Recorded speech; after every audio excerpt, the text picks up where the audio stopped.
fortunes and misfortunes of the famous Mo Flanders, who was born in Newgate and during a life of continued variety for 60 years, 5 of 2. I've forgotten it. His beautiful face. And wear it! Mr. Wilkinson! What about you stop society from turning when you guys... That was different. So Pride and Prejudice at the Vaults, it actually originated over in Australia, in Brisbane, and the creative team, all Aussie, they've really given their own kind of Aussie irreverence to this adaptation of Pride and Prejudice, which, although a very loving homage to Jane Austen's original Pride and Prejudice, it's, yeah, really fun, really silly, really irreverent. Wow! I just had an out-of-body experience, but it's okay, I'm feeling much better now. Oh, come along, you three. Darcy and Wickham have a delicious scene now with lots of exposition. Oh, so sexy.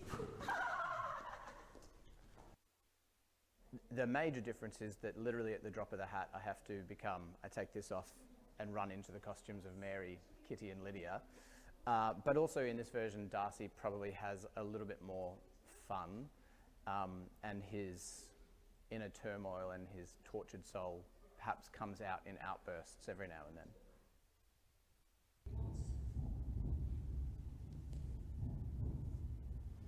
Please do me the honor of accepting my hand.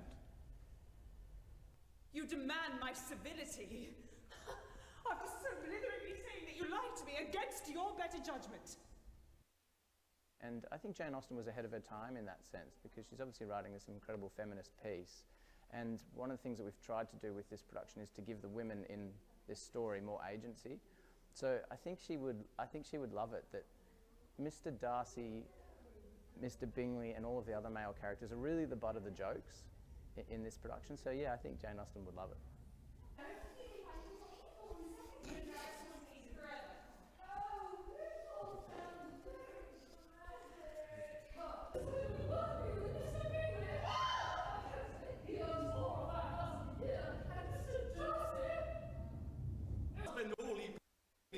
Skulking in the corner. On the contrary, I absolutely can. I'm an excellent skulker. I'm almost as good at skulking as I am at dance. I am playing Jane and a bunch of other kooky characters. Claudia Winkleman makes an appearance. You could be thinking, how? How is Claudia Winkleman going to make an appearance in a Pride and Prejudice show? But she does, so you have to come along and see. Present company excluded. But Mr. Elizabeth is also very agreeable. Wrong again, I'm afraid. She's in fact... I think she'd love it. Jane Austen, like, notoriously loved a drink. She loved wine, she loved balls, she loved dancing, and she loved parodies. I think people forget all of her books are parodies, and they're reflections on popular culture, and that is what you will get if you come to the theatre to see our show tonight. Who's half of Derbyshire? Come on, let's introduce you.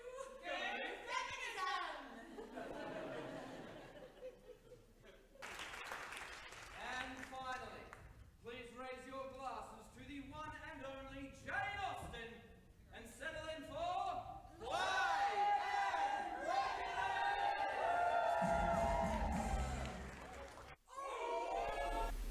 That was quite funny. Alright, so finally, the 2025 Wife Carrying World Championships wrapped up over the weekend in Sankojavi with over 200 people from 18 countries taking part. This year's competition drew extra attention thanks to the team event, which featured 9 teams from the 3 countries. One of the most talked about participants was Severi Alonen, Finland's strongest man in 2024, coming in first with the sprint race and fourth in the main event. Caleb and Justin Rosella from the United States took part top spots in the main race for the first time in the event's history. A separate women's series was introduced. 5 couples signed up for the new category. The event followed its usual format, with couples racing through a course filled with obstacles including water and sand, while the wives was carried by the husbands. Take a look.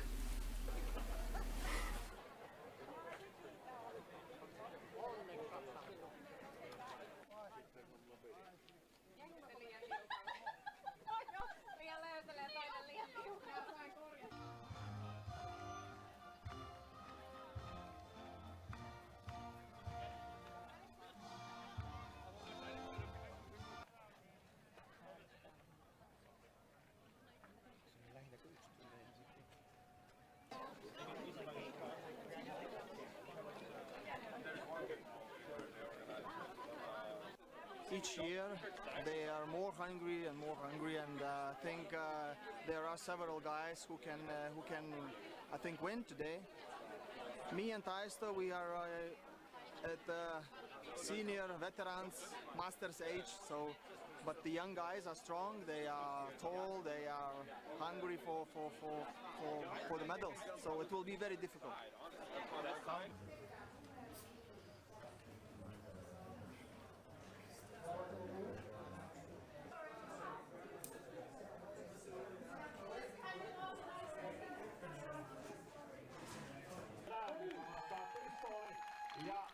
Numerojärjestyksessä avataan historiallinen EUNUGUn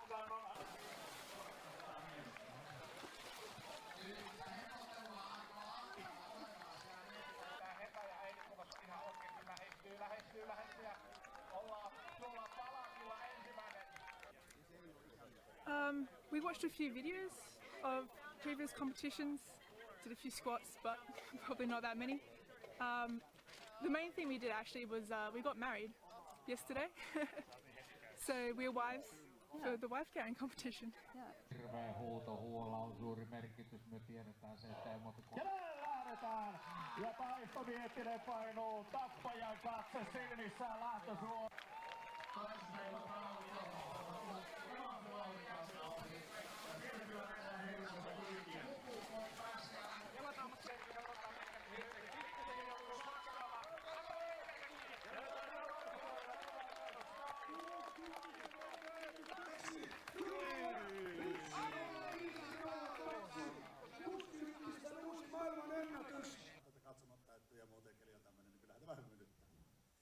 Ja sitten täällä on ihan fantastisia tarinoita. Madisonilla näin palataan. Ja vaihtometrin pari lähtee. Järjettömän kovaa sprinterivauhtia ja se on vain yksi luikassa, kun ollaan jo vesialalla. Nyt mennään kärkivauhtia. Täältä liettualaispari. Will Waving 101.17. Tiukkaa tekee. Ei taida riittää. Voitto tulee ykkösparista. Rutakon raketti. Mitä? RR. Joo, se hakee ne Joni, ei se pysy perässä. Kato, pelkällä lämmittelyllä.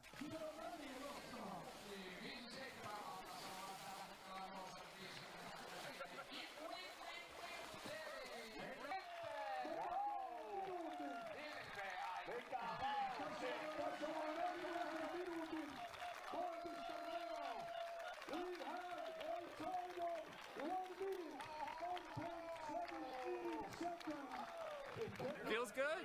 She did a great job. We went underwater and she didn't panic, so we're happy. She did a good job.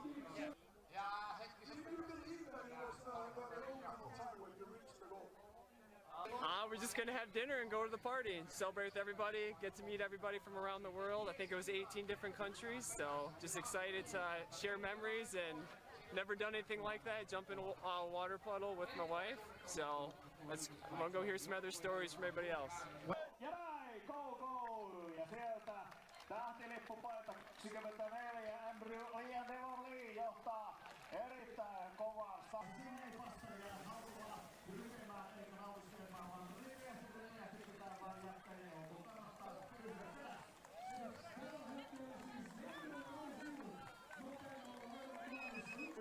Ja aivan tasaisesti ja korealaiset ottaa takaviistossa kyllä nyt videomateriaali. 1676. Wow. That was something. It was amazing. 17 on liian kova, mutta kakkoselta voi hyvä. When that happens. Ja sitten sieltä Ilpo tulee ja voi.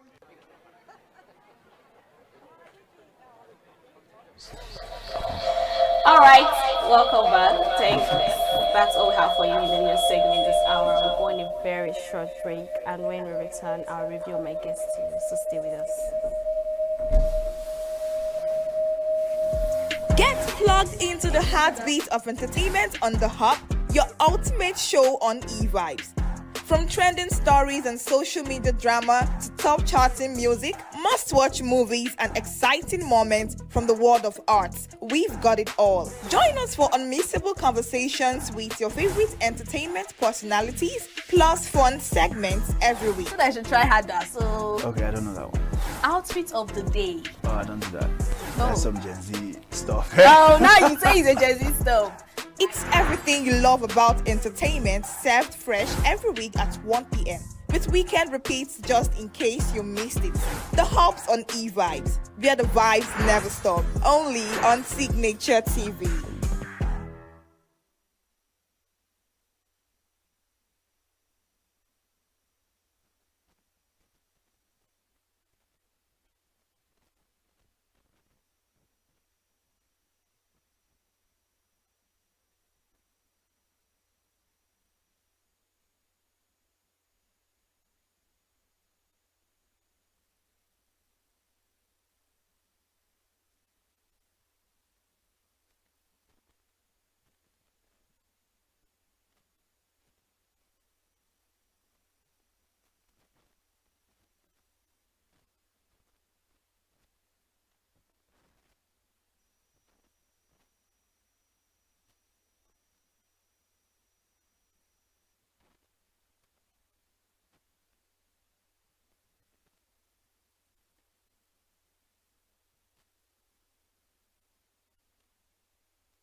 Welcome back. You're still watching E-Vibes, the entertainment show on Signature TV. This is the conversation segment. Right here with me is Mr. T, who is an African movie soundtrack producer. We'll be talking about scoring the emotions, crafting soundtracks that tells a story. Thanks for joining, Mr. T. Thank you so much for having me. You're welcome. So let's talk about your craft here. Can you walk us through your journey in few minutes? Okay, so this is a journey of about over 2 decades, and it's been amazing. It's really been amazing. However, with its own challenges, yeah. Okay. Yeah, but in all, it's been a beautiful one so far. Okay. So, Mr. T, where did the name Mr. T come from? Because of course, we got to find out that you're a renowned African Magic movie star soundtrack person that gives us those emotions, those, you know, literally, like you said, exactly. Soundtrack. Yeah. It's a soundtrack, 20 decades rather. So, where did Mr. T come from? Okay, so before becoming a film composer, I've always been a multi-award-winning music producer. Okay. Yeah, so I was named after a very famous music producer in the US called Tom Brooks. Are you serious? There was, so I felt I was influenced by him. Yeah. Long run, the name took over. Okay. That some other group of people abbreviated the name and called me T instead of Tom Brooks. Okay. So another group of persons came up again with Mr. T, and it sounded good. And I thought about it. I'm like, okay, fine. I mean, it wouldn't be a good idea, you know, being called someone else's name. Do you understand? Yeah. So when the Mr. T came out, I felt, okay, this sounded good. And ever since, it robbed me of my real name. Nice. What's your real name then? My real names are Uche Timothy Israel. Oh. All right, nice. So that's where the T came from. Exactly. Timothy then. But how, well, it's a good thing for me. I feel it's an advantage since I have a T name. Killing two However, you understand. Okay, let's dive into the topics here. What comes to your mind at initial stage when, first of all, do they give you people's scripts, the soundtrack producers? Okay, so yes, it depends on the kind of project. You know, sometimes they wanted to just do what we call sound designs. Okay. Those can be also called moods for the movies. Okay. So sometimes they want you to also do the theme song for the movie also. So it depends on what kind of, what you're supposed to do for the project. But most of the time, yes, they bring up the script. Yeah. Then you go through them to understand at least the story. And then afterwards, they provide what we call a preview copy. Okay. So if you are going to be scoring, So you have a picture to score for. Do you understand? Yeah. So that's how it works actually. Nice. So after going through the script and what to score for, right? Because initially I felt maybe they tell you, oh, the title of this movie is E-Vibes. So we need an E-Vibe sound, right? Exactly. Because I don't want to sound bad, but when I was younger, right, when I watch movies and I hear those songs and music, Yes. I always think that somebody in the background Behind is the singing. film. Honestly speaking, I always feel there's someone in the background with a microphone singing. I know. To it. And you know those times during Yes. what's the name? Was Sophia and the like? Yeah. Their movie is comedy. Yes. And the sound is Most always of the time music. You understand You're what right. I'm saying? You're right. So now, what process do you all go through when crafting out the sound? You've talked about you have to score the script and all that. So what other process do you go through? Okay, so for me, film is a perfect intersection between music and storytelling. Okay. And those two are the most beautiful thing I love to do. When I get a script, I interpret the script, I visualize it to understand what kind of approach that the movie would need. Okay. So afterwards, we get to the stage for scoring, where this is where you now need a preview copy to see what they've been able to do on set. For example, we're talking an action movie now.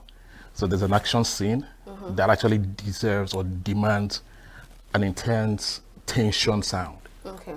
So because of what you view on the screen, you can tell and you can be inspired on what exactly it is you need to do to interpret that scene properly. So that means, sorry to cut you You're short. welcome. So that means you have to wait until everything is being produced. Yes, for the cinematic films, that's for the big screens. Okay. Yeah. When we did, by the way, I didn't mention, I was part of the journey for 76. Are you serious? Yes, I was also nominated too for the AMVC for it. So, wow. yes. So during that process, before we got the preview, we already had the story.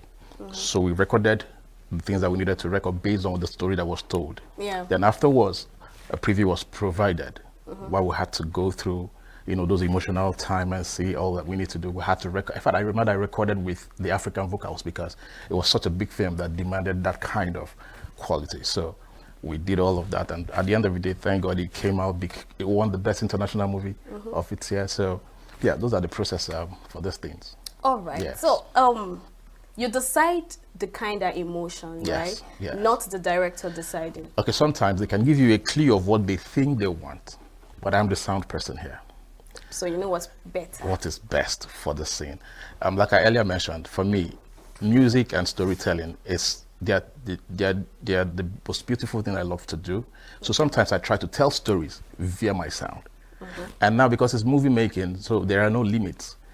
You can, we can be as weird as we want to be, because I get inspired most of the times by nature, to want to know what exactly I need to do. So once they give you an idea, what you need to do is perhaps polish whatever idea it is they've given you, make it come out a lot more So better. you have to imagine if the audience can be able to Relate connect to it, exactly. to the sound and It has to be, a movie is called make believe. yeah. So you must have to come to that point of making it become really real, like appear real. So if I'm creating an ambience for a certain scene, Yeah. I should imagine what it would look like if it was real, if it was real life. So if it needs me to travel to wherever, maybe get to the sea to get the sound from the, from the sea, or maybe go wherever to get whatever sound, I would have to go sample that sound, get it done. So all of this is to be able to have a complete view, a complete real view. So at the end of the day, when you watch, it looks like it's real. Sometimes you end up crying. Why? Because they say I do that a lot too. You end up crying. We make you cry. So controlling emotions, actually, those are what we do. Yeah. Do you think the soundtrack producers are not giving enough credits as they should? Maybe before now, yes, but now I feel the game has changed. I mean, things keep changing by the day. I feel I can only say because we are not always in front of the camera. Exactly. So the face isn't there. But for someone like me whose name has even outgrown my face. Yeah. So I feel for me that's what matters most. My most connection and my most concern is on the job, and always making sure that I keep the niche where it should be. But what advice would you give to them? Would you say they should, let's talk about awards, right? Yep. When they're giving awards, maybe I'm wrong.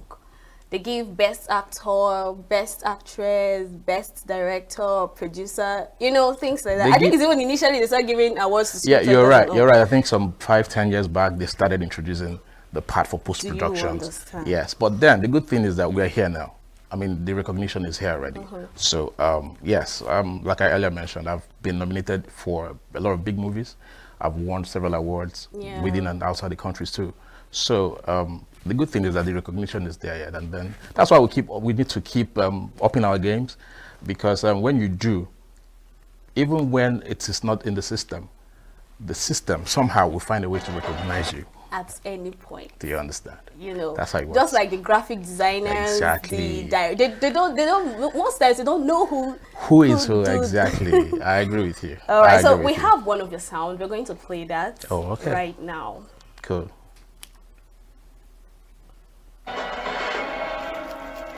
Okay.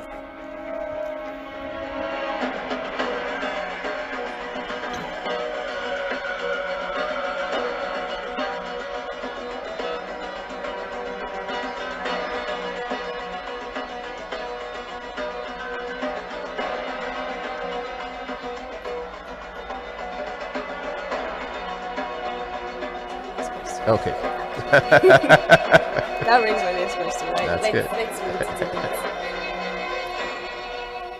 So how do you come up with tension scene, romantic scene, action scene, and all that?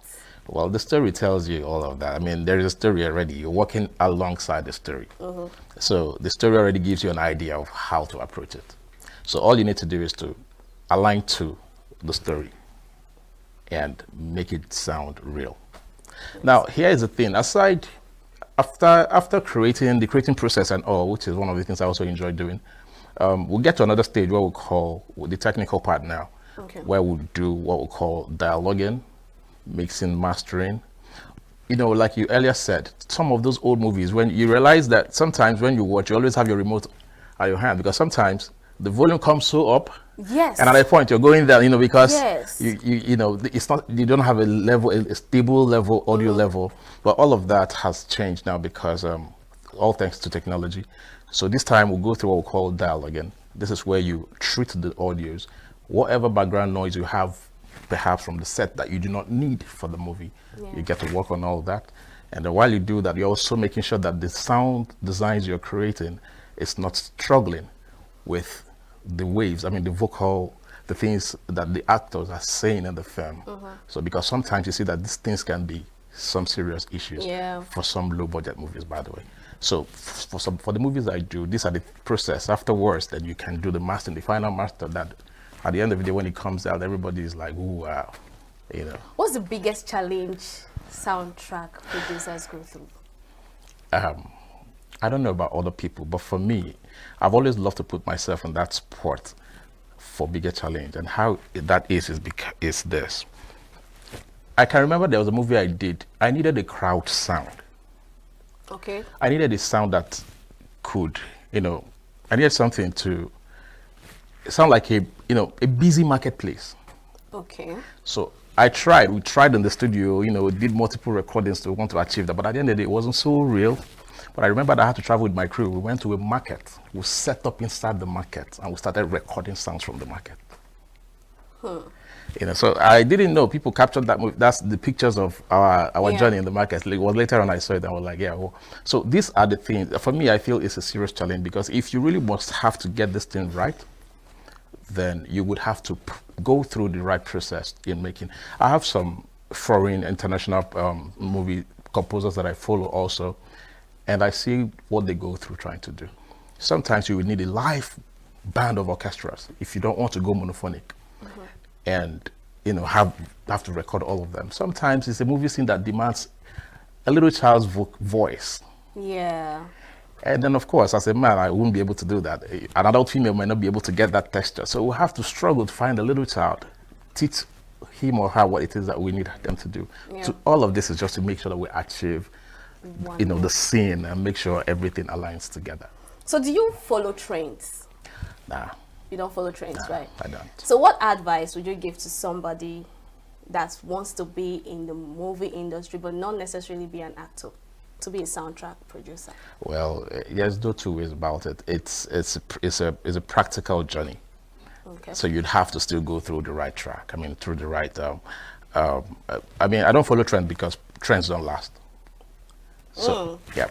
So I try as much as I can for everything I do to have my signature on it, and they can stand the test of time. And I think that's why you have me here.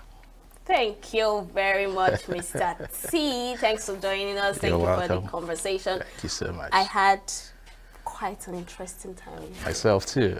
I did too. I did play games with you because I don't have time. Oh wow! Well, Maybe next time. That's fine. That's All fine. right. That's totally fine.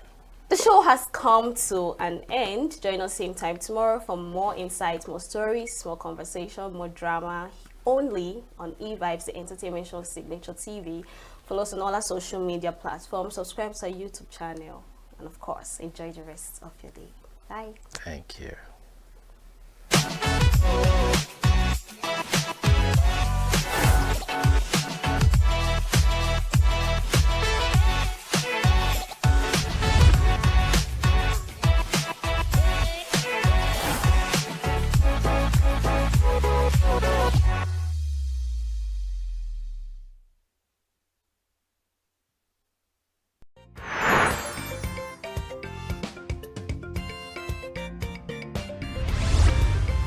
Signature TV, news in your pocket.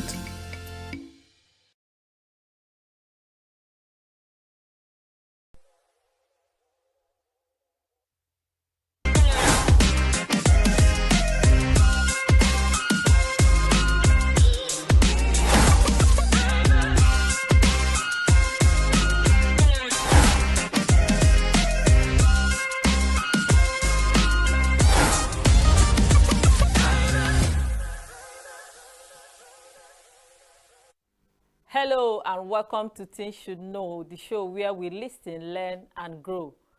Teens Should Know show is where teenagers are empowered with the right knowledge to thrive and parents are equipped with the tools to guide them, because when teenagers know better, they do better. My name is Ifoma the Prof Nwato and I'm your host on the TSK show. On today's episode, we are going to look at one thing that many and even we deeply connect with. We are talking about bodies, beauty, the changes that comes with growing up. It is called the body talk, loving myself through the changes. You know, a whole lot of girls, when they are growing, there are too many changes and they are like, I don't want this, I don't want that, I want to be like that, I want to be like this. So for girls, the teenage years comes with a lot of hormones, growth, and 1,000 voices telling them what they should look like, how they should act, and how they should be. But what happens when those changes feel confusing, uncomfortable, or even painful? How do girls learn to love themselves when the world keeps raising the bar? How? That's what we want to talk about today. So on today's episode, we'll be unpacking with the help of an amazing teen girl who is brave enough to share her stories. We'll be having a short break now, and after the break, we'll meet our guest for today. Don't go anywhere. Every second, every minute, every day, news is breaking, events occur, and there are new developments. At Signature TV, we follow these stories objectively, bringing all sides without bias, explaining the complex issues, breaking down the numbers, and investigating the issues behind the news. Anywhere and everywhere, near or far, wherever the news is, we will be there. Signature TV. News in your pocket. Hello and welcome back to TSK show, where we empower teenagers to thrive. And with me on the show today is an amazing young and beautiful teenage girl. Her name is Rejoice Benson. Rejoice, Hi. welcome to the TSK show. Thank you. How are Hi. you today? I'm fine. I hope you're not nervous. No. Are you ready to share a story with us? Yes. You're very ready. Yes. Rejoice Benson, your name is sounding like, are you a Nigerian? Yes, I'm a Nigerian. Okay, and there's no native name attached to your name. Where are you from? I'm from ENUGU State. Really? So Yes, what's your Igbo name? Munachimuso. Munachimso, beautiful. So we'll be having Rejoice Benson talk to us about the body, the changes, and how to love yourself through these changes. So Rejoice, I want to ask, what does loving your body mean to you personally as a person? What does it mean to you? Is it about what exactly? It's about appreciating the way you are, loving yourself, how God created you, not trying to change yourself or compare yourself to other people around you, your friends, your celebrities, just about being yourself. Okay. They said they cannot hear her. Okay, we'll go on a short break now, and when we are back, Rejoice will be talking about loving her body, sharing her stories with us. Stay tuned.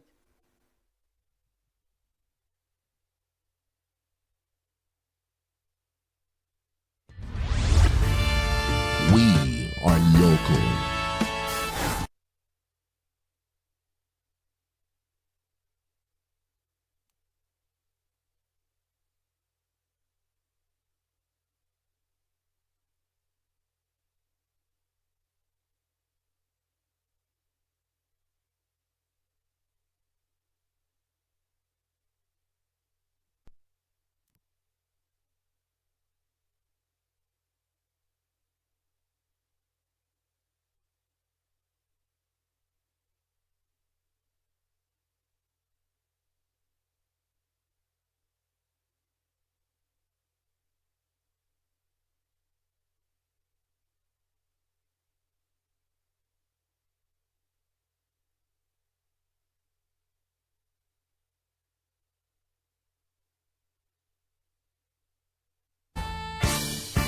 We are right now with the wife of the man that was Why the main market is in chaos. People We are national. Those in support of this motion as amended, say aye. Aye. we have taken the vote by default. We are international. Israeli airstrikes. Donald Trump left us the worst unemployment.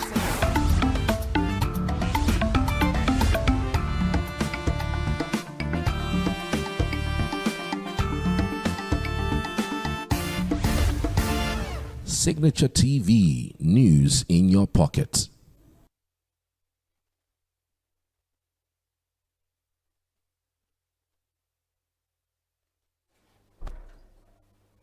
Hello and welcome back to the TSK show where teenagers are empowered to thrive.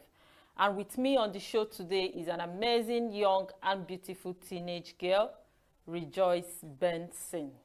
Hi. Welcome to the TSK show. How are Thank you you. today? I'm fine, thank you. You're fine. Your name is sounding as if you're not Nigerian. I'm a Nigerian. Are you serious? Yes. So where are you from? I'm from Nigeria, Enugu State. Enugu State. And you don't have any Igbo name attached to your name? Munachimuso. Munachimso. Okay, welcome to the TSK show once again, and we want you to share your stories, feel very confident, and tell us what loving yourself means.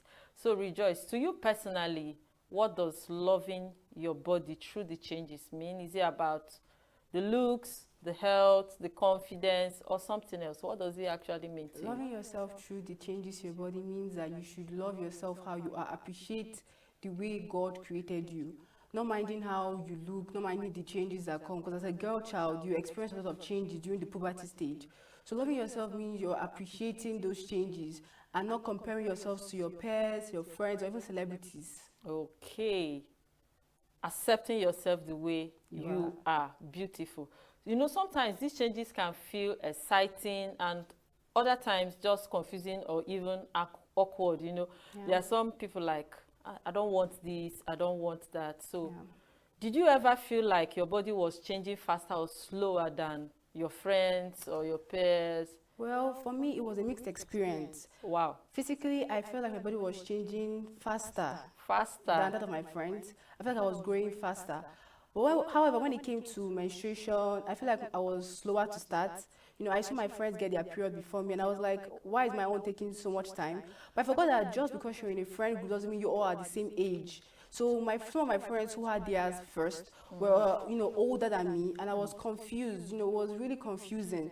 So it was a mixed experience for me then. My body was changing in different places, in different ways. So I was really confused about the whole experience. Okay, so there was a little comparison at some point. Yeah, there was a bit of comparison. Just a bit of it. Yeah. Okay, I want you to be honest. There's so much pressure out there to look perfect. Yes, it is. Where do you think most of that pressure comes from for your girls of your age? I feel like the pressure to look perfect comes largely from social media. Oh. Because you see, when you constantly expose yourself to curated images or all these unrealistic beauty standards, you see yourself comparing yourself to celebrities, the things you see on social media, and you try to be like them. You forget that those pictures on social media, some of them are edited, some of them aren't really real, and you try to, you know, change yourself, and that's where you now see girls trying to, you know, change the way God created them, and that's where you see low self-esteem, and it's really damaging, because they now compare themselves to their school friends, celebrities, forgetting that we are not the same. Everyone is different. Okay, so comparison actually bets low self-esteem to an extent. Okay. We agree that social media makes everything look so polished, right? Yeah, it does. Okay, so do you ever catch yourself comparing your body to what you see online? Well, to be honest, I do catch myself comparing my body to what I see online, because it's hard not to. When you see those pictures that have been edited, all these unrealistic beauty standards, you see yourself comparing yourself, trying to be like them. But I'm embracing myself and trying to be more mindful, trying to appreciate myself the way I am. So I'm just trying to make sure that I'm not comparing myself to those things I see online, and trying to appreciate what God has created. Okay, that's beautiful. Let's get a little real now. Okay. You know, while I was growing up as a teenage girl, there are some things I didn't like about my body, especially my legs. I didn't like my legs when I was growing up. So I know you may have such experience. Is there any part of your body or something about your body that at some point you were not liking it, you didn't really like it, but now you're getting used to it and you're beginning to like it and embrace it? To be honest, while growing up, I started noticing stretch marks, and I was like, you know, it felt really different. I really didn't like it, especially when I felt self-conscious and annoyed when people would point them out. You know, you be in a gathering and then your friends will be like, oh my God, you have stretch marks. And I'll be like, of course, I know I can see them. You don't have to point them out. So it was really annoying at first. But however, over time, I'm trying to like appreciate them, because it's not a disease. It's natural and it's common. So I'm trying to tell myself, I'm reminding myself that it's natural and I should just appreciate it the way it is. It's not really killing anybody. It's just there. You know, I'm not the only one. Many people, you know, have it. It's just a way of your body changing. So I'm learning how to appreciate myself and embrace the changes in my body. Okay, so let me speak the Nigerian teenage language. Okay. Now stretch mark I get and no kiss person. Yes, now stretch mark I get. Oh, that's beautiful. Is there any point, or is there something you're still trying to accept at this time? Maybe one or two that somehow in between you're like, oh, should I accept this? Should I work on it? Is there any part of your body that you're still trying to accept that, oh, this is how it is, this is how my body is working at this time? You know, while growing up, I was really conscious about my nose. I'll feel like, oh my God, people, it's big. But at times, I started realizing that it's not, and I just started embracing the way I am. Because, you know, people would be like, oh my God, pointed nose, you need to have pointed nose. And I was wishing my own was actually pointed, and I wish it were different. But when I received compliments from people that you have a beautiful smile, and that compliment just boosted my self-esteem, and I'll be like, I don't really need to look, I just have to, this is how it is, I can't change it. I am not going to do any plastic surgery. Just accept this is how I was created. You know, just accept myself for how I am. Okay. So you've received the bad comments. and you also received the good comment. So between this bad comment and the good comment, definitely the good ones will make you feel better, boost your confidence and all of that. Can you just point out one or two things that people have said to you that are good comments that actually helped you build your self-confidence? Okay, one comment that stuck with me was my brother. He said that I have a beautiful smile, and that has really boosted my confidence. Because to make me, when I go to a social gathering, I'll just start smiling. I'll just start laughing. And people are like, why are you laughing? Why are you smiling? And that alone, that made me feel like, oh, I have a beautiful smile. Why shouldn't I smile? So that compliment can just lift my spirits and make me feel like, yes, I am beautiful. I don't need anyone to tell me my worth or tell me how I look or tell me how I should look. Okay.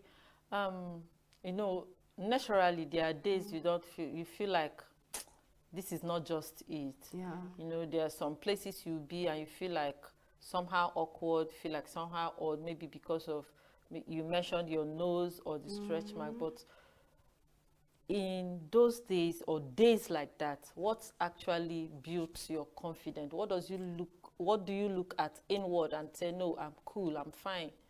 Days when I feel less of myself, I just remember those compliments that I've heard people say, strangers, you know, be it my siblings, my families, even strangers. Whenever I do remember those compliments I hear people say, I just feel excited. I feel, okay, why am I feeling bad about myself? When someone told me that I'm beautiful, when someone told me that I'm fine, why should I now feel bad? Once I remember those kind words, honest compliments, I just feel so excited and relaxed. I'm like, yes, I don't have to feel sad. Or even on tough days, once I just remember those compliments, I have a confidence boost immediately. And you just have a good day and the bad day just goes away. Yeah.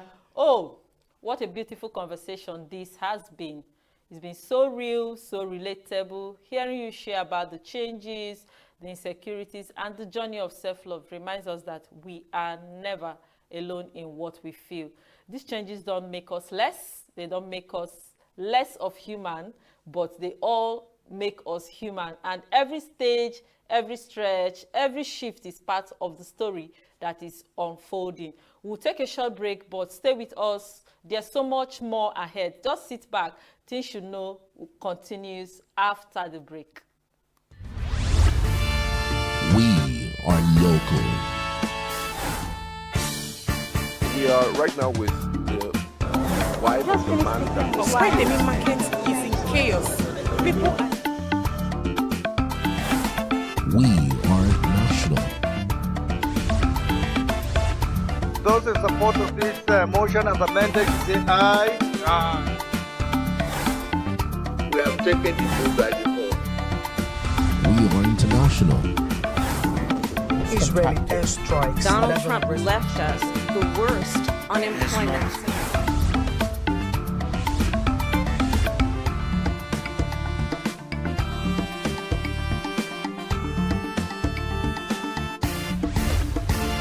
Signature TV, news in your pocket.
Welcome back. If you're just joining us, this is Things Should Know Show, where real talk meets real growth. And if you've been with us from the start, thank you for staying open and present. Before the break, we explored what it means to love ourselves through the changes our bodies go through, and now we are diving even deeper into the mindset, the confidence, and the quiet strength it takes to stand tall in a world that often tells us to shrink. So let's keep the conversation going, because this journey, your journey, is worth every word. Our amazing guest is still here and we'll continue this conversation. So Rejoice, let's go. Do you think girls are taught to love themselves enough? I don't think that girls are taught to love themselves enough. I feel like there is a change that we need to do, because we live in a judgmental society where everyone is trying to judge you the way you are. So it's crucial to change the way people talk to girls about their beauty or bodies, so they can learn to appreciate themselves, so they won't compare themselves to other people. Okay, this trying to talk to girls in a more different way, where they will have to love themselves. Yeah. Who actually sets the standards? I feel like this is a standard for girls to love themselves. Or like telling a girl the way to look, or a girl should be like this, a girl should be like that. Is it the society, the family, or just the peers? I feel like it's the society and the peers, because you see a girl going out and then she now sees her friend looking this particular way. Maybe she goes online and then she now sees a celebrity dressing this kind of way, and then it will make the girl child to now want to dress like a celebrity, forgetting that they're not age mates, you know, trying to be like that person. You know, and then the girl child, maybe she's a celebrity trying to, you know, look this way, trying to do this kind of treatment on their skin, forgetting that you have different kinds of skin types. That's why you start causing having body image issues, body image damages. You see people trying to bleach themselves because they're trying to be like some certain kind of people. So I feel like it's the society that is setting these standards of how girls should look like or how they should be. So the society should do better. Yeah. Oh, that's beautiful. Okay, I know some girls are listening to us right now. Yeah. So what will you tell a girl who is trying to accept the changes going through her body, who is going through these struggles, from your own experience and story? What will you tell the girl? To all the girls out there going through self-acceptance, who are still developing, I would like to tell you guys that you are strong. You are beautiful just the way you are. You are beautifully and wonderfully made by God. Stand strong, keep your head up, smile, be happy. Don't let the changes to your body change you. It's natural. Everyone goes through puberty. Everyone goes through a particular stage. Don't try to change yourself because of it. You are still young. You're still learning things. Don't try to rush things. Allow it to go slow and steady. Know that you are a queen and know your value and your worth. Beauty is not just about physical qualities. It has to do with both your physical and inner qualities. So focus on yourself. Self-acceptance and self-love is the best. I love this. I'm beginning to love myself the more, and I feel encouraged. Mm-hmm. So Rejoice, today, how do you feel sharing your story? I feel happy and fulfilled. I just hope that my story gets out to all the girls going through similar experiences. So you can learn. I hope my story makes your confidence, you know, give you a confidence boost. So you can learn to accept yourself the way you are. Everyone is different. Everyone has their own flaws. You don't need to try to compare yourself. The person you're wanting to be like wants to be like someone else. So just try to be yourself. Don't copy anybody. This is your life. Enjoy it. Don't let anybody make you unhappy or try to define your worth. You have your worth, you have your values. Just be the queen that you are. Okay. I believe that the girls out there are listening to you. So if you could describe your body in one empowering word today, what would that be? Unique. I am unique. Unique. Chop knuckle. I love that. Yeah, my girl. Oh, as we get ready to close, I just want to say how proud of you I am. Thank you. I'm very, very proud of you for showing up and for speaking up and for being so real today. This conversation matters because you too, you matter, and the teenagers out there, everybody matters. Thank you for sharing your story. Thank you for sharing your experience, and thank you for sharing your idea. Your voice is powerful, and I love your honesty. It's actually a gift to your generation and your peers. So teenagers at home, remember this: your body is not a problem to fix, but a story to honor. Changes will come and go, but your words stay steady. Keep showing up for yourself with kindness, because loving who you are is the most beautiful glow of all the glows. I encourage you to join a community where teenagers are empowered to thrive, and also get yourself a teens coach or a mentor to help you navigate your adolescent challenges. You can send a DM or follow me on my social media handles, my Facebook and my Instagram, Ifoma the Prof Mwatu. And we are going to call it a wrap for today. But before we go, Rejoice, I want to tell, who is your most encourager, your most cheerleader, who inspires you more? My mom. Your mom. She always tell me that self-love is the best. That you should learn to love yourself just the way you are. Okay, so let's appreciate your mom on this show. Thank you, Ma. You've done a very great job. Thank you so much. And my name is Ifoma the Prof Mwatu. I am your host, and this is Things Should Know. Your truth is your power, and your voice is valid. And your journey also is yours to thrive in. You are growing, you are changing, you are enough just as you are. Keep thriving, and also remember that knowledge is power. You have been empowered with the right knowledge to thrive. So keep learning, keep growing, and keep showing up for yourself. Catch you next week, same time on Things Should Know. Bye for now.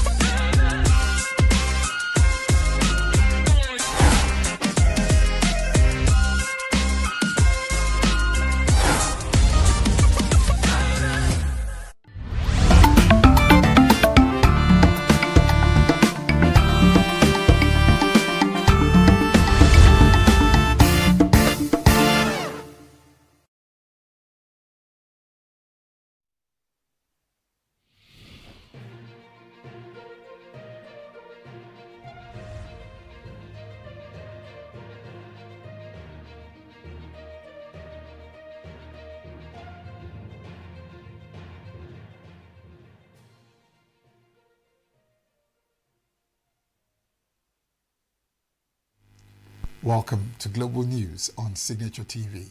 I am Barry Kumo Ado. In the headlines, ENUGU Air begins commercial flight operations charged to adhere to safety regulations. University Don Professor Ma faults peace deal between Wike and Fubara. Trump to discuss Hamas deal with Prime Minister Netanyahu, White House. And a Chelsea gear up for Club World Cup semi-final against Fluminense. Details shortly. Every second, every minute, every day, news is breaking. Events occur and there are new developments. At Signature TV, we follow these stories objectively, bringing all sides without bias, explaining the complex issues, breaking down the numbers, and investigating the issues behind the news. Anywhere and everywhere, near or far, wherever the news is, we will be there. Signature TV. News in your pocket. The ENUGU state government-owned airline, ENUGU Air, on Monday commenced its inaugural flights from the Akanu-Ibiam International Airport, marking the official commencement of commercial flight operations. Speaking at the event, the Minister of Aviation and Aerospace Development, Festus Keyamo, commended the ENUGU state government for embarking on the venture. Keyamo, however, emphasized the need for the airline to maintain high ethical standards and adhere to the rules and regulations guiding the aviation industry. If the governor is 2 minutes late, close the door and take off. If the governor is 2 minutes late, close the door of the aircraft and take off. That's what do you support that? He said he supports it. Run it professionally. Do not say, 3 of my friends are coming. They are friends of ENUGU. Give them 3 free tickets. No. This one that you are clapping today, they will be free tickets. Oh. Yes, sir. If you want it to survive, ENUGU people support the airline. He has made it available. There will be flights from ENUGU now. ENUGU will be a bigger international hub now. And I just whispered to him that we are going to approve regional operation from here. ENUGU State Governor Peter Mba described the launch as a significant milestone in the life of his 2-year-old administration. Said that beyond infrastructure development, it will serve as an economic enabler job creator and strategic platform for ENUGU's emergence as a regional hub for Southeast Nigeria and beyond. ENUGU Air has given more wings to our dreams. And today, we take that first flight together, a giant leap for ENUGU State, a gold standard for government and private partnership. This is a triumph of vision, a testament to Nigeria's immense aviation potential and economic renaissance. But the significance of this event transcends the thrill of novelty. Neither is it about sheer bragging rights. The Nigerian Air Force, NAF, under Operation Hardin Kai, has destroyed a terrorist logistic chain in the Mandara Mountains, Borno State. Air Commodore Ehime Ejodame, Director of Public Relations and Information Headquarters, Nigerian Air Force, in a statement on Monday, said the environment has been fortified enclave for the Jama'atu Ali Sunad Libdad Awati Wal Jihad faction of Boko Haram. The statement said the locations known for their rugged, mountain-covered terrain along Nigeria's border with Cameroon had recently witnessed increased terrorist activity, including reports of a logistic build-up and the presence of senior JAS commanders. According to the statement, the operation followed intelligence received about the insurgents who have turned the place into a safe haven for terrorist commanders. The Niger State Police Command, in a joint operation with other security forces, have rescued 35 kidnapped victims of suspected Boko Haram insurgents. Terrorists were said to have been relocating the victims kidnapped from different locations in the state, such as Pandogari, Madaka, Alawa, Sakimpawa, even Taraba State and other areas, to Yori in Kebbi State. The bandits were relocated from Biriningwari Forest due to security forces clearance operations in the area with their captives when they were intercepted by the police tactical teams stationed along Madaka-Makujeri Road in a vehicle. The driver of the vehicle, Yusuf Abdullahi of Biriningwari, was conveying the victims to Yaro to hand them over to other members of a terrorist group at Tegina. To board another vehicle to Yari was arrested. Police recovered 2 magazines and 60 rounds of live ammunition. The Niger State Police Command spokesman, Wasiu Abiodun, who confirmed the rescue in a statement on Monday, said they were transferred to State Police Headquarters, Mina, for further investigation. Executive Chairman of Economic and Financial Crimes Commission, Ola Olukoyede, has announced that the Commission has secured the conviction of 12 persons charged with unlicensed operations of pyramid businesses, the chairman of Economic and Financial Crimes Commission, EFCC, in the country. Speaking at a workshop organized by the Securities and Exchange Commission for Judges with the theme Repositioning the Nigerian Capital Market for National Economic Transformation through Alternative Dispute Resolution, the FCC boss explained that 48 others are currently facing legal proceedings before the court. Olukoyede stated that the anti-graft agency will not condone any act that undermines investor confidence or dampens fairness in the nation's capital markets. Troops of Operation Wild Stroke have apprehended 2 suspected cattle rustlers in Goma local government area of Benue State.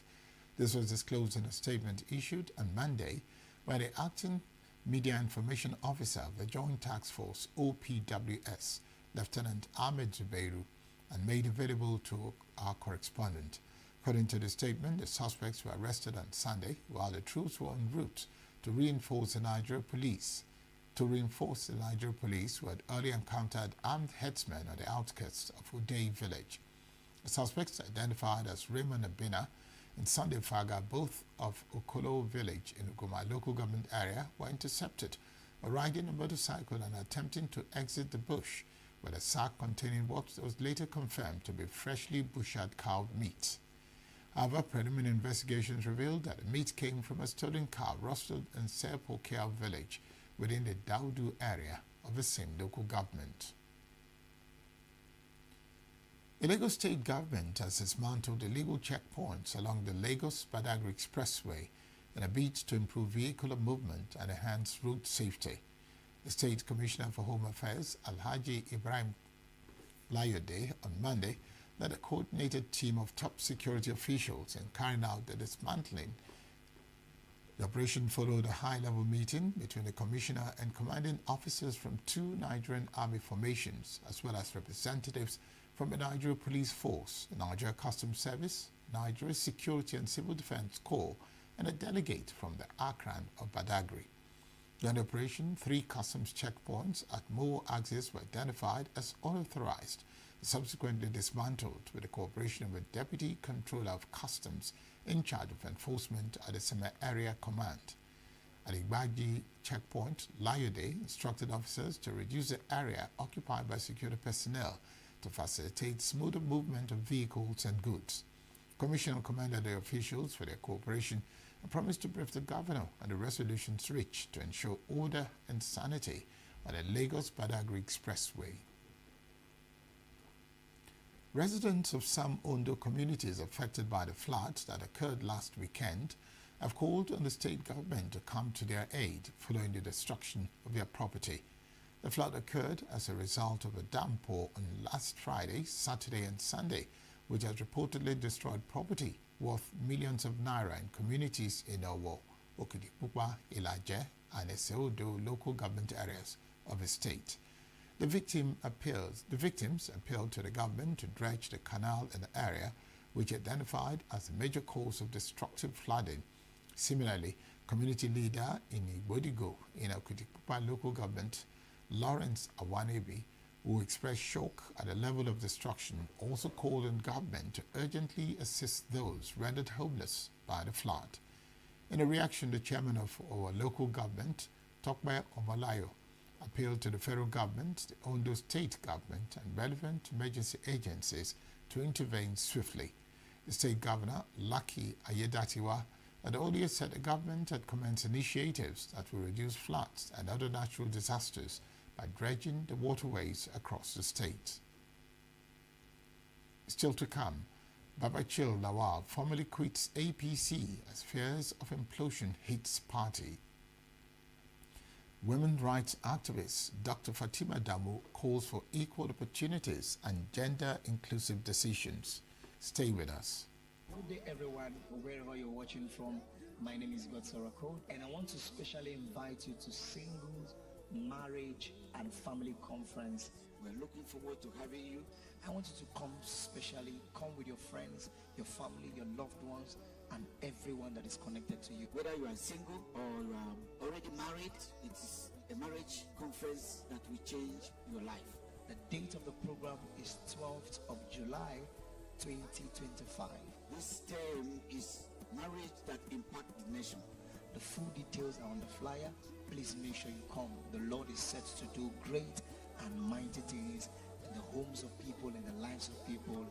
And I'll be there with my team to bring down the glory of God through praises and worship. Come and be blessed. God bless you. You will not regret it. This is a place for practical Christianity. My name is John Chukwemeka. See you. Amid growing fears of implosion in the ruling All Progressives Congress, APC, a chieftain of the party and former secretary to the government of the Federation, SGF, Babachil David Lawal, has formally bowed out of the party. However, contrary to speculation, the renowned politician said he has not aligned with any political party yet. Babachil Lawal resigned from the APC in a letter to the chairman of Banshika Ward on Hong local government area of Adamawa State. Babachil Lawal's exit, fears of implosion have become high in the ruling APC on the fates that may befall it before the 2027 general elections due to growing ill feelings among the members, especially in the northern parts of the country. Vice President Kashim Shettima has affirmed Nigeria's unwavering stance against nuclear weapons testing. He made this known during a meeting at the presidential villa with a delegation from the Comprehensive Nuclear Test Ban Treaty Organization, CTBTO, led by Executive Secretary Dr. Robert Floyd. According to Shettima, Nigeria, like many other African nations, is grappling with numerous socio-economic challenges, including widespread poverty and the adverse impacts of climate change. Stressed that Africa's immediate priority is to confront these existential threats, not to engage in a pursuit of nuclear weapons capability. The Vice President also commended CTBTO for its broader civilian contributions, such as detecting tsunamis and seismic volcanic activity, and for supporting global ecological stability. The Federal Inland Revenue Service and the Kingdom of the Netherlands have on Monday commenced a renegotiation of a double taxation agreement between Nigeria and the Netherlands. In a statement on Monday, it was revealed that Executive Chairman of FIRS, Zak Adedeji, hosted a delegation from the Netherlands led by the nation's ambassador to Nigeria, Banks van Lustrek, at an event held at the Revenue House in Abuja. The FIRS said a renegotiation marked the beginning of a new phase in Nigeria's international tax relations. The meeting followed the signing of a tax reform bills into law by President Bola Tinubu in June 2025. With the move, the Netherlands, one of Nigeria's long-standing trade and investment partners, is now the first foreign government to begin formal talks with Nigeria to renegotiate its existing tax agreement, to bring it in line with the new reforms and remove outdated terms, especially those relating to double taxation. A renowned academic and public affairs analyst, Professor Benjamin Omar, says the recent peace talks between Governor Siminalayi Fubara, the FCT Minister Nyesom Wike, and President Bola Tinubu are personal in nature and do not represent the collective interest of the Rivers people. Professor Omar, who was speaking on Signature Morning, expressed concern over recent political developments in the state, calling for genuine peace that promotes inclusive governance and development. He said that details of the peace talks should be made public, insisting that Rivers State does not belong to any individual and that any political settlement should not exclude the voice of the people. The content of the accord, of the peace accord, is not known. But all the same, we as Ijaw people feel that what was actually dramatized was what we have speculated earlier, and is a fight. The subject of the dispute between ourselves and anybody who thinks that Rivers State, or any part of the Ijaw nation can be so captured and placed into his pocket. We have said earlier that the entire crisis in Rivers State, this particular crisis, is about state capture. So by analysis, it is obvious that if there is any settlement at all, the settlement between the persons of the FCT and the person of the FCT leading a pact, and the governor on personal issues. Personal issues is not about the state. Condemned the state of emergency declared in the state, which he said was unnecessary and unjustified, wondering why such an emergency rule has not been declared in states like Benue, which have experienced worse crisis. He criticized President Tinubu for ceding the state to an individual instead of upholding democratic principles that empower the people to decide the direction of their state. Professor Omar maintains that all actions have their consequences, noting that a time of reckoning and accountability will eventually come. The conditions for which emergency rules were imposed in Rivers State are not as acceptable, because we have worse conditions in other places. We quoted several parts of this country that are passing through crisis where people die on a daily basis. Even there are situations where the citizens call for the imposition of emergency rule. So please come to Benue. We are dying on a daily basis. Come and impose emergency rules so that we can take. What happened in Rivers State? All the manipulations, trying to claim that there was insecurity, this and that, and pipeline vandalized. How many pipelines have been vandalized since then? So you can see that from the beginning, all the main objective is to capture state resources. We have said it consistently, and whatever that is happening or is going on in Rivers is tailored. It's just answering to that call for for state capture. Women's rights activist Dr. Fatima Adamu has called for the creation of a more inclusive and supportive environment that gives women equal opportunity to participate in social, economic and political life. Dr. Adamu made a call while featuring in Signature Morning, the flagship breakfast show on Signature TV, noted that women are often treated as second-class citizens when it comes to opportunities in the workplace and governance. She acknowledged the growing awareness on the rights of women globally, but urged privileged and educated women to step up and enlighten others, especially those in rural areas who may not yet know or understand their rights. We are talking about making sure the policy are right and just for everybody, irrespective of the gender, and not only the policy, the law, but also how it is implemented. And so it is also about providing a conducive working environment for women.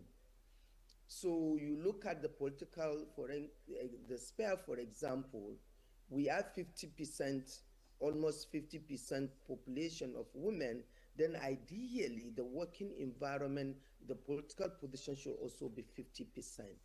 So what we're saying is about providing the opportunity and the equal space for women to prosper in the society.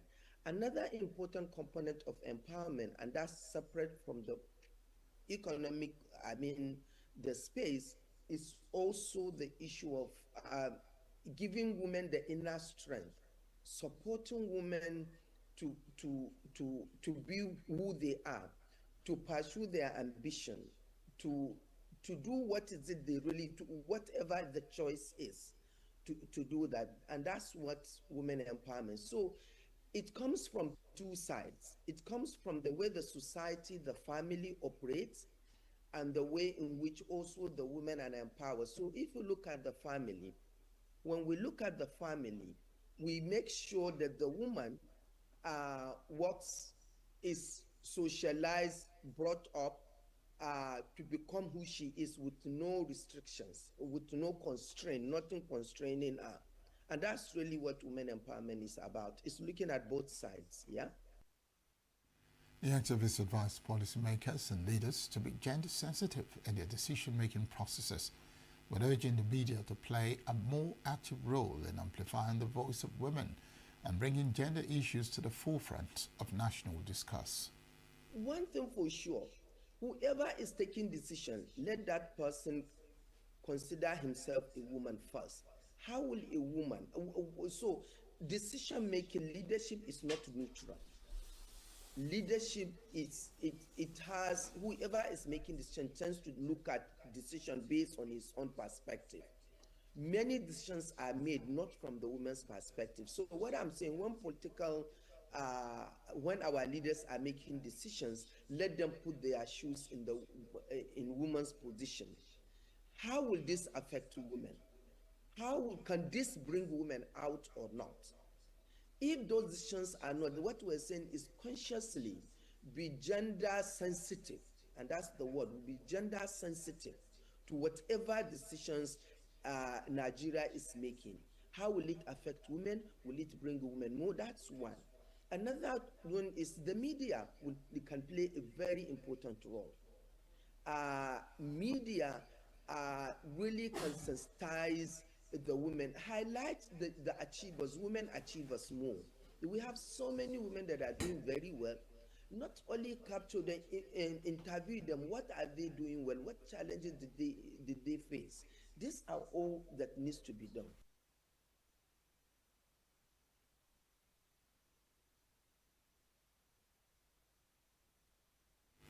Stock News is next.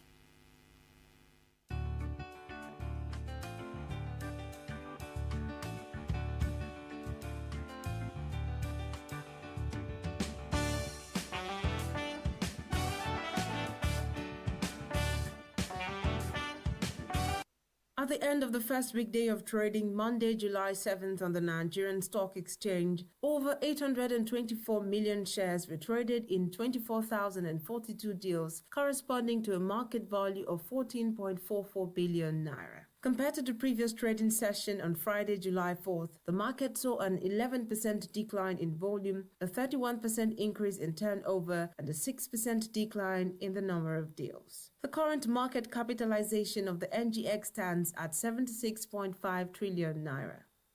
Out of 125 equities traded, the session ended with 53 gainers and 24 losers. Cadbury Nigeria led the gainers with a 10% share price appreciation, closing at 53 naira 35 kobo per share, followed by Ella Lakes with a 10% increase, as well as UPDC Real Estate Investment Trust and Triple G & Co., all with 10% increase. On the losing side, Sunu Assurances Nigeria fell by 10%, closing at 4 naira 50 kobo per share, followed by RT Briscoe with a depreciation of 9.59%. The NGX All-Share Index ASI climbed 372.21 points, representing a 0.31% increase, to close at 121,361.87. This reflects a one-week gain of 1.15%, a four-week gain of 7.61%, and a solid year-to-date growth of 17.91%. The positive momentum indicates sustained investor interest and confidence in Nigeria's capital market. The naira traded at 1,528 naira 56 kobo per dollar on the official Nigerian Autonomous Foreign Exchange Market (NAFEM) window on Monday, July 7th, maintaining the same rate as the previous trading session. In the parallel market, the naira exchanged at 1,555 to the dollar for buying and 1,560 naira for selling, reflecting a 32 naira premium above the official rate. The Central Bank of Nigeria continues to monitor exchange rate stability, while market participants report persistent pressure due to strong demand for foreign currency and limited supply in official channels. That's the update from the Nigerian stock and money market this Tuesday morning. I am Tomsinime Natus.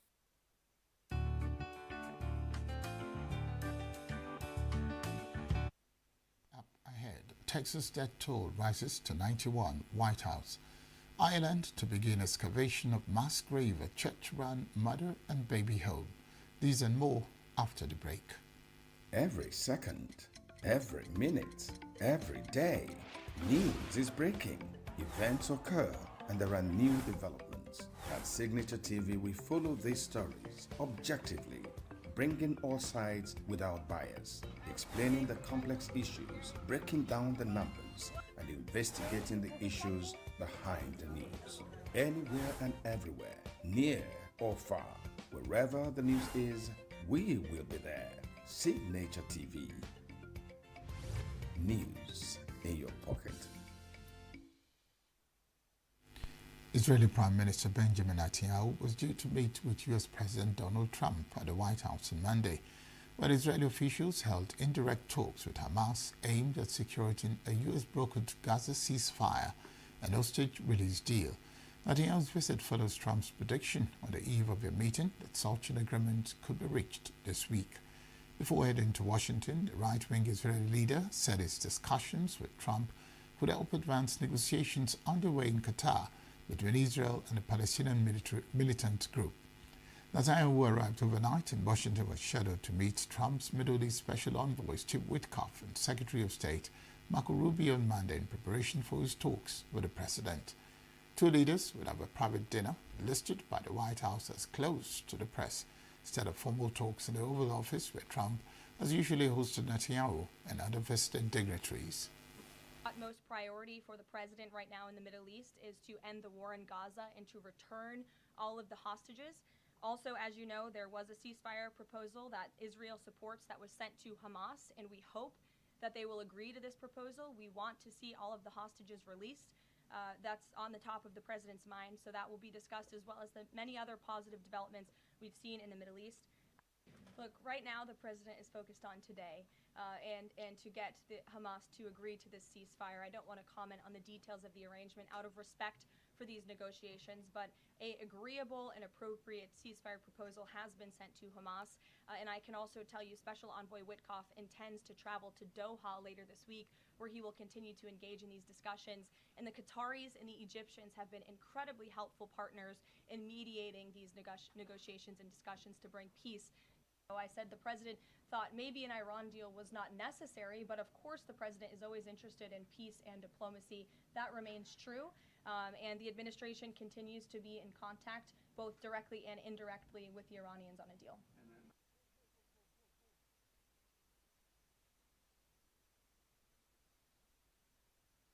Israeli hostage families and supporters rallied in Tel Aviv and Jerusalem on the evening of Monday, calling on U.S. President Donald Trump to help end the war in Gaza and bring hostages back home.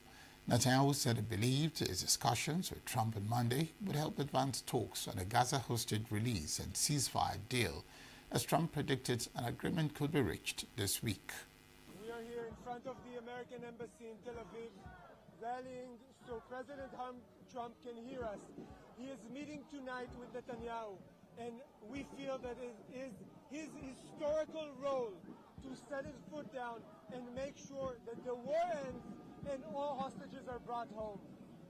And this is what we are here to tell him. Enough is enough. It's almost 21 months, 640 days that the hostages are in Gaza. This is it. We have suffered enough. The Gazans have suffered enough. The region has suffered enough. He needs A death toll from the flash floods in Texas reached 91. The White House said on Monday, citing numbers provided by the Department of Homeland Security. Officials expect the toll to rise as search teams waded through mud-laden riverbanks and flew over the flood-stricken landscape, even as they still hope to find more survivors. The White House said President Trump will visit the disaster scene probably on Friday. Some experts question whether cuts to the federal workforce by the Trump administration made it harder for officials to accurately predict the severity of the floods and issue appropriate warnings ahead of the storm. Earlier on Monday, Senator Chuck Schumer, U.S. Senate's top Democrat, asked the government watchdog to investigate whether cuts at the National Weather Service affected the forecasting agency's response to catastrophic and deadly flooding in central Texas. I want to start by addressing the devastation from the tragic flash floods in Texas. Moments ago, the Department of Homeland Security provided an update that 91 innocent souls have now perished. Everyone here at the White House, including the President of the United States, is praying for the victims' families and friends during this unimaginable time. Unfortunately, in the wake of this once-in-a-generation natural disaster, we have seen many falsehoods pushed by Democrats such as Senator Chuck Schumer and some members of the media. Blaming President Trump for these floods is a depraved lie, and it serves no purpose during this time of national mourning. Here are the facts. In the lead up to this tragic natural disaster, the National Weather Service did its job. Despite unprecedented rainfall, the National Weather Service executed timely and precise forecasts and warnings. On July 3rd, the National Weather Service office in Austin, San Antonio, Texas, conducted forecast briefings for emergency management in the morning and issued a flood watch in the early afternoon. Flash flood warnings were also issued on the night of July 3rd and in the early morning of July 4th, giving preliminary lead times of more than 3 hours before flash flooding conditions occurred. In the National Weather Service office in New Braunfels, which delivers forecasts for Austin, San Antonio, and the surrounding areas, had extra staff on duty during the storms, despite claims of the contrary. So to any person who has deliberately lied about these facts surrounding this catastrophic event, you should be deeply ashamed. The White House announced Monday that the U.S. would impose 25% tariffs on all imports from Japan and South Korea starting August 1. President Donald Trump revealed the move in letters addressed to both leaders, part of a broader effort to pressure trading partners into new agreements. White House Press Secretary Caroline Leavitt said 12 more countries will receive similar letters in the coming days. Trump also signed an executive order delaying the previous July 9 deadline to reach tariff deals, now extended to August 1. In the letters, Trump warned that any retaliatory tariffs would result in an additional surcharge on top of the 25%. The administration also announced tariffs on Malaysia, Kazakhstan, South Africa, Laos, and Myanmar, with rates ranging up to 40%. U.S. markets reacted to the move, with the S&P 500 falling nearly 1%. Shares of Japanese automakers sliding. Negotiations are ongoing, with some countries still seeking last-minute deals to avoid the levies. I have the signed letters that went out to both South Korea and Japan today, and there will be approximately 12 other countries that will receive notifications and letters directly from the President of the United States. And weeks ago, I stood at this podium and I told all of you that the President was going to create tailor-made trade plans for each and every country on this planet. And that's what this administration continues to be focused on. The President will also sign an executive order today delaying the July 9th deadline to August 1st. So the reciprocal tariff rate, or these new rates that will be provided in this correspondence to these foreign leaders, will be going out the door within the next month, or deals will be made. And those countries continue to negotiate with the United States. We've seen a lot of positive developments in the right direction, but the administration, the President, and his trade team want to cut the best deals for the American people and the American worker. That's what they're focused on. I want to go back to the trade deals. As you see, we have these beautiful letters that the President has signed. This one is to the President of the Republic of Korea, original signature on that, and these will be mailed. And then here we also have another letter to the Prime Minister of Japan as well. Both countries will be receiving a 25% tariff rate effective on August 1st. A U.S. judge ruled on Monday that Kilmer Abrego's legal challenge to his wrongful deportation to El Salvador can continue, despite the decision by President Donald Trump's administration to bring him back to the United States to face criminal charges. Maryland-based U.S. District Judge Paula Zenix found that there were ongoing issues to resolve in the case, including whether the administration fully complied with prior orders to facilitate Abrego's return and allow his immigration case to be handled as though he had not been improperly deported. Zenix joined Monday's hearing expressed frustration over the administration's handling of the case, particularly a federal judge overseeing Abrego's criminal case ordered last month that Abrego be released, but the Trump administration has said it plans to immediately take him into immigration custody and bring new deportation proceedings. Justice Department lawyers had argued that the case was moot, given Abrego's return from El Salvador in June to face U.S. charges accusing him of unlawfully transporting migrants living illegally in the United States. Abrego has pleaded not guilty to the charges in Tennessee. Zenix ordered U.S. officials to testify on Thursday about the administration's plans for Abrego if he is released from criminal custody. This time, Judge Zinnis was not willing to let the government lawyers get away with saying, we don't really know, we don't know where he's going to be sent, we don't know what the plan is. And so what she ordered is that on Thursday afternoon, a Department of Homeland Security official is going to have to come before this court and answer questions and tell the court what the actual plan is for Mr. Abrego Garcia. If they want to deport him to a third country, they need to name that country, and they need to describe the process by which they're going to give him due process. Syrian President Ahmed al-Sharaa on Monday arrived in United Arab Emirates for an official state visit. He was welcomed by UAE President Sheikh Mohammed bin Zayed Al Nahyan and Foreign Minister Sheikh Abdullah bin Zayed Al Nahyan. Local media reported that the two leaders discussed bilateral relations between the two countries. United Arab Emirates said on Monday it has successfully rescued all 22 people aboard the Magic Seas after an aid ports group vessel, Syrian Prison, responded to a distress call from a commercial ship following an attack by Yemen's Iran-aligned Houthis in the Red Sea. The Magic Seas was taken on water after the attack and remained at risk of sinking, the company's representative, Marco Bodorelgo, had said earlier. The ship had been carrying iron and fertilizer from China to Turkey. The attack ended half a year of calm in the Red Sea, one of the world's busiest shipping routes. The Houthi attacks from the end of 2023 through late 2024 had disrupted shipping between Europe and Asia through the Suez Canal. Brazilian President Luiz Inácio Lula da Silva on Monday said that it was irresponsible for U.S. President Donald Trump to threaten countries with tariffs on social media, adding that other nations have the right to reciprocate. Answer questions from journalists after the BRICS Summit of Developing Nations in Rio de Janeiro, Lula played down Trump's threat on Sunday to slap additional tariffs on the bloc over anti-American policies. If Trump issues tariffs, other countries have the right to do the same. There is the reciprocity law. I think it's not responsible for a president from a country like the U.S. to threaten the world with tariffs on social media. The BRICS group was not formed to confront anyone. It just wants to be another model, another way to do politics. No one is going to ask Iran to change its position on Israel. But Iran's stance toward other countries is Iran's own matter.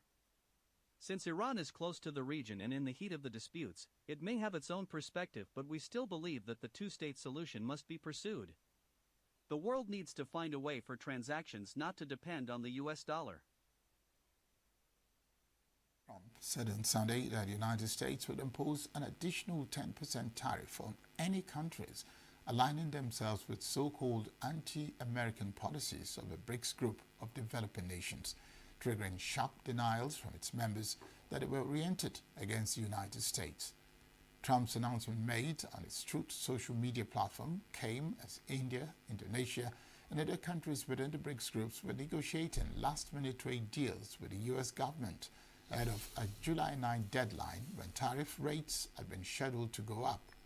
The effective date for those tariffs has now been postponed until August 1.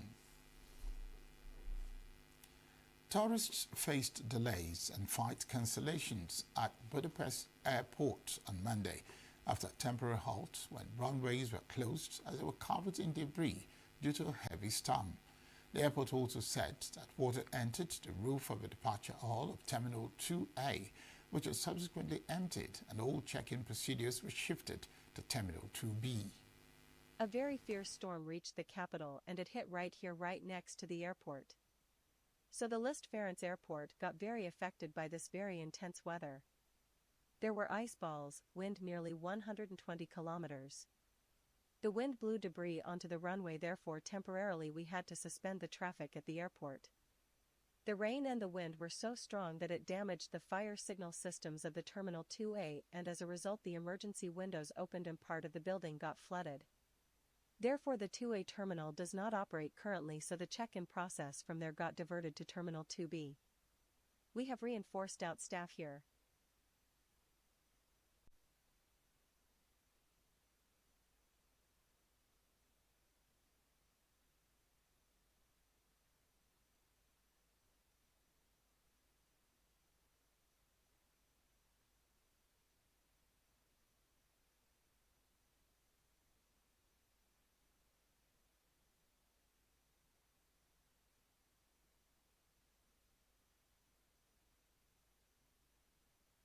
Report said there were no injuries from the storm damage. Israeli Prime Minister Benjamin Netanyahu on Monday told U.S. President Donald Trump he had nominated him for the Nobel Peace Prize, handing Trump a nomination letter in a meeting at the White House. Speaking to reporters at the beginning of a dinner between U.S. and Israeli officials, Netanyahu said the United States and Israel were working with other countries who would give Palestinians a better future, suggesting that the residents of Gaza could move to neighboring nations. Trump and Netanyahu met in Washington while Israeli officials held indirect negotiations with Hamas aimed at securing a U.S.-brokered Gaza ceasefire and hostage release deal. A team of forensic archaeologists and crime scene experts will next week begin excavating and trying to identify the remains of around 800 infants who died at an Irish church-run home for unmarried mothers. An investigation into the network of Catholic church-run homes was launched almost a decade ago, after evidence of an unmarked mass graveyard at the county Galway town of Tuam was uncovered by an amateur local historian who was haunted by childhood memories of skinny children at a local home. The remains of 208 children from newborns to 3-year-olds were buried in Tuam from 1925 to 1961, the Government Commission investigation found. It discovered an appalling mortality rate of around 15% among children born at all of the so-called mother and baby homes. Anna Garringham, whose two brothers were born in Tuam, told reporters next to the railings that cordon off the site, records show at least one of the boys died at the home. The 2021 report, which found around 9,000 children died in the homes where young pregnant women were hidden from society for decades, was the latest in a series of damning reports that laid bare some of the Catholic Church's darkest chapters. Daniel McSweeney, the head of excavation, told a press conference on Monday that he could not underestimate the difficulty of the incredibility complex project. Experts from Colombia, Spain, Britain, Canada, Australia, and the US have joined Irish specialists for excavation. AJCB digger and construction prefab stood beside the cleared-out playground at the site on Monday. Officials expect the dig to take around 2 years. A fire broke out on Monday in a telecommunications building in central Cairo, injuring at least 14 people, Egypt's health ministry said, but the state TV reporters said it had been contained. The blaze led to communications disruptions across the capital, including disruptions to phone calls. National Telecom Regulatory Authority said in a statement its services will be restored over the next few hours after power to the entire building was cut off as a safety measure. The state news agency MENA said a fire had been prevented from spreading to the entire building and neighboring rooftops. An initial examination indicated that the fire was likely to have been caused by an electric short circuit, MENA cited a security source as saying.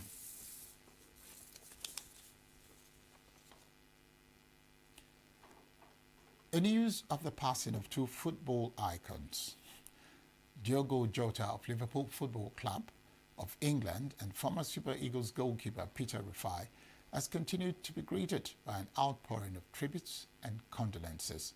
Correspondent Nasir Usman spoke with some football enthusiasts who said that both legends will be deeply missed by the football community.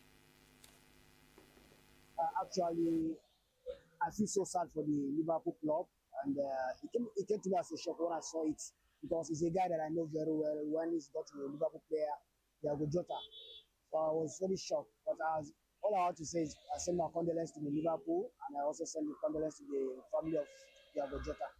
May his soul rest in peace. Also, the teammates also try their possible best to help the family. If possible, raise the children for him in his absence. So, for the younger brother, may his soul also rest in peace. First of all, I came online, I saw Diogo Jota trending on social media, especially Twitter.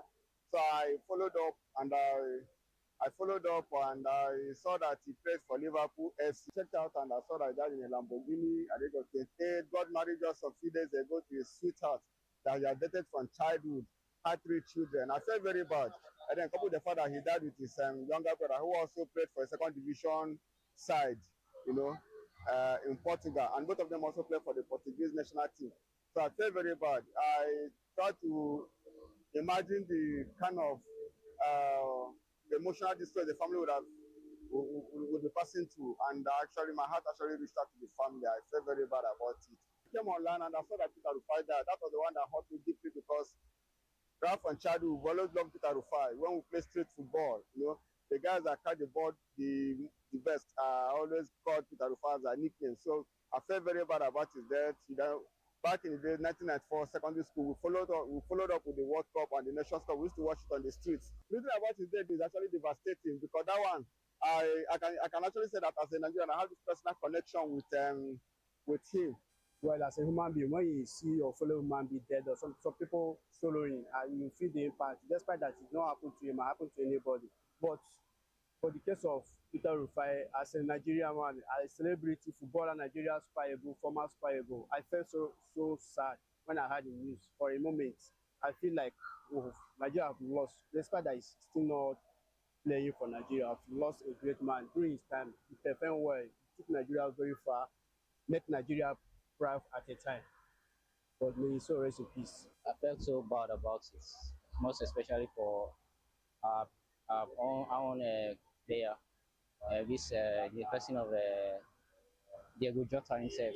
It was a die-hard Liverpool player, and I'm also a Liverpool fan as well. So when he died, when I heard of it, I was so shocked. And, what? Things do happen. Let's just take it. He's a legend. He's a legend, and then he also, how do I put it? He stood for Nigeria. He stood for. I'll say my condolences to his family. It's a painful exit. About Peter Rufai, he served his country faithfully. And one thing about our own legend in Nigeria is that after sacrificing for the country, the Nigerian government do not value them. Even after they retire, the people do not have anything. I don't know what killed Peter Rufai, but in case of Rashidi Yakini, he was sick, but there was no assistance from any government official. You understand? Which some people feel like sacrificing for this country is a waste. That's why some people give their allegiance to foreign country than serving for Nigeria. Even I myself standing here, if I have the opportunity, I'll go out. Then may he so rest in peace. And may the good Lord console his family, his immediate family, his extended family, the Nigerian nation at large. I'm a family of Liverpool. It's a painful exit too, and it's a shocking news. I feel so sorry about it. And I pray that the Lord should console the Liverpool family, his immediate family first, and the good Lord should console his family too, and give them this to bear the loss. From the nation's capital, Abuja, I am Nasiru Usman for Signature TV. Fluminense defender Thiago Silva said he was grateful for his former club, Chelsea, as it prepares to face them in the Club World Cup semi-finals slated for Tuesday at MetLife Stadium just outside New York City. Silva played for the Premier League club from 2020 to 2024 when he left to join Fluminense based in his hometown of Rio de Janeiro. One of the biggest underdogs of the 2025 Club World Cup, Fluminense defied the odds to knock out Champions League runners-up Inter Milan in the last 16 and Al Hilal in the quarterfinals to become the last of the non-European teams standing. I'm really grateful for everything I experienced. It was an important time in my life. It's where I won some of the biggest titles of my career. And now, facing them surely will not be easy because I know how good they are. But at the same time, we're going to play our style as best we can while respecting our opponent. But we're going to fight for our dream and our fans' dream and the club's dream. I don't think even the most hopeful fan would have thought we'd be where we're at now, in the semi-final of the Club World Cup. And we got this far by our merits and hard work. So, we're going to concentrate on tomorrow's match so we can get to the next step. I'm really grateful for The winner of Tuesday's semi-final will play the winner of the second semi-finals between Paris Saint-Germain and Real Madrid, which will be played on Wednesday, also at MetLife. And that's the news this hour. I am Barry Kumo Ado. Thank you very much for joining us and saying stay with us, as up next is Signature Morning.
local. International communities observing Why the main market is in chaos. People are... We are national. Those in support of this motion as amended, say aye. Aye. We have taken the vote by default. We are international. Israeli airstrikes. Donald Trump left us the worst unemployment.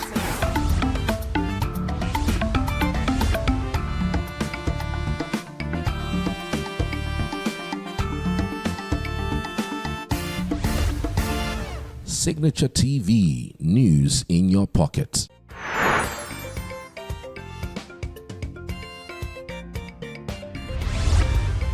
Signature TV, news in your pocket.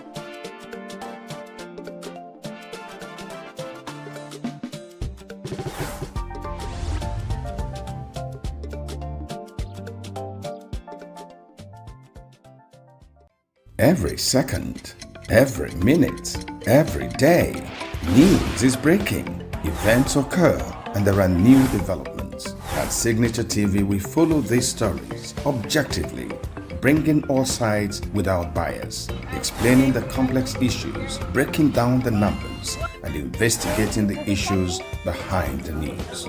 Anywhere and everywhere, near or far, wherever the news is, we will be there. Signature TV. News in your pocket.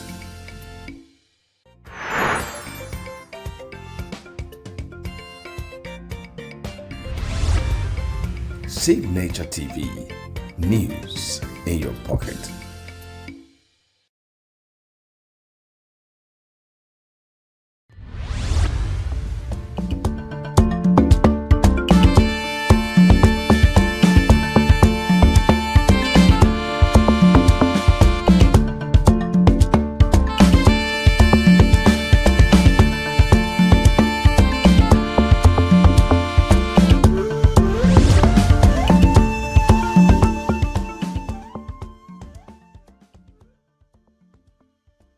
Artificial intelligence actually help us to imbue a program, either a program, a project in form of technology that will help us achieve success, become more efficient in any of our operation, whether in farm, because I noticed there's a kind of an AI instrument that I noticed I watched in a video where you see that AI is being used in collaboration with technology, solar technology, to scare off animals that normally attack the farm.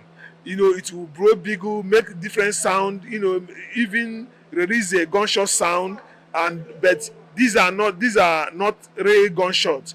But when maybe a monkey or that attack maize, that harvest maize and all that came to that very farm, you will censor that very monkey and begin to make those or birds perching on the crops. So it will sense them and begin to make those sound, and they will scare them away and they will never come to those farms. It's also goes away to show that AI and technology is a hallmark of our development. It's very going to enhance our development. But the only caution is that we need as well to protect the human race, protect the human privacy, protect, while we are implementing the AI and technology in any spheres of life.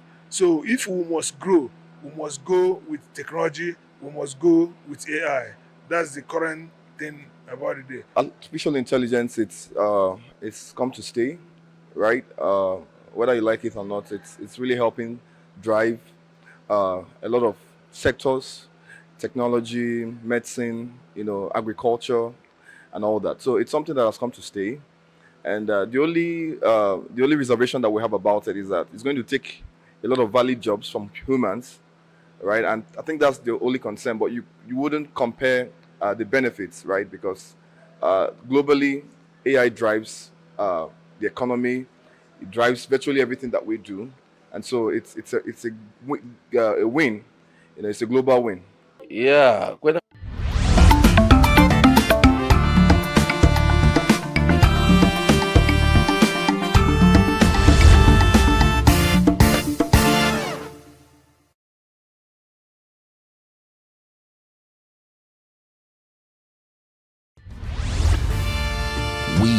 are local. International communities observing Why the main market is in chaos. People are We are national. Those in support of this motion as amended say aye. We have taken it by default. We are international. Israeli airstrikes. Donald Trump left us the worst unemployment.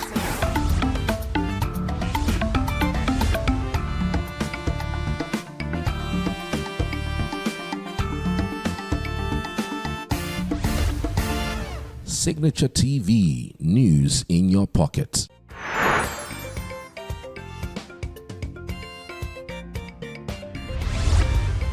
Signature TV, news in your pocket.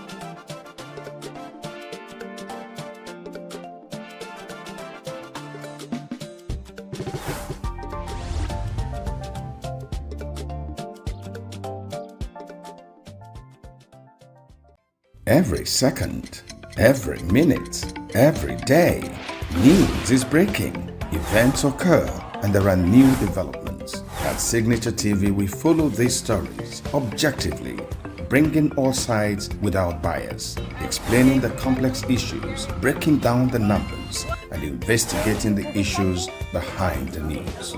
Anywhere and everywhere, near or far, wherever the news is, we will be there. Signature TV. News in your pocket.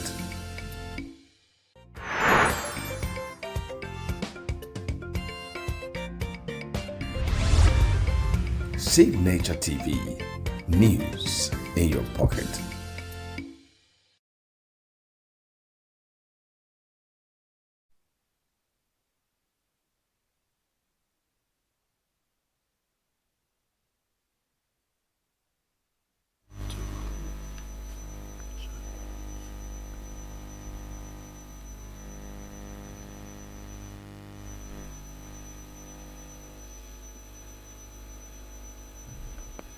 A very fine morning it is today. Good morning. Today is Tuesday, the 8th day of July 2025.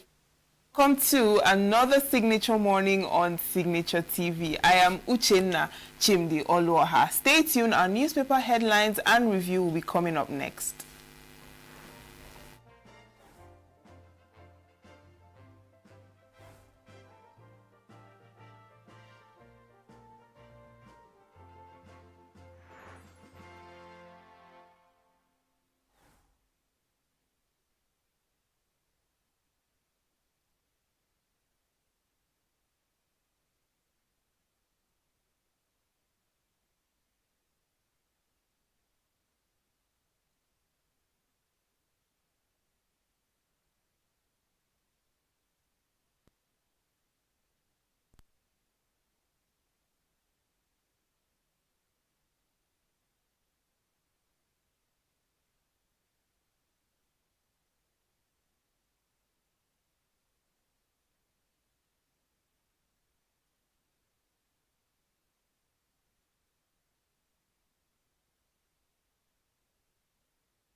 local. The international community is observing every. Just finished taking Where the main market is in chaos.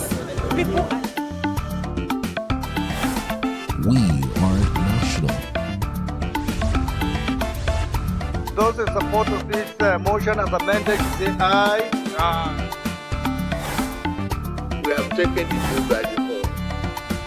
We are international. Israeli airstrikes. Donald Trump left us the worst unemployment.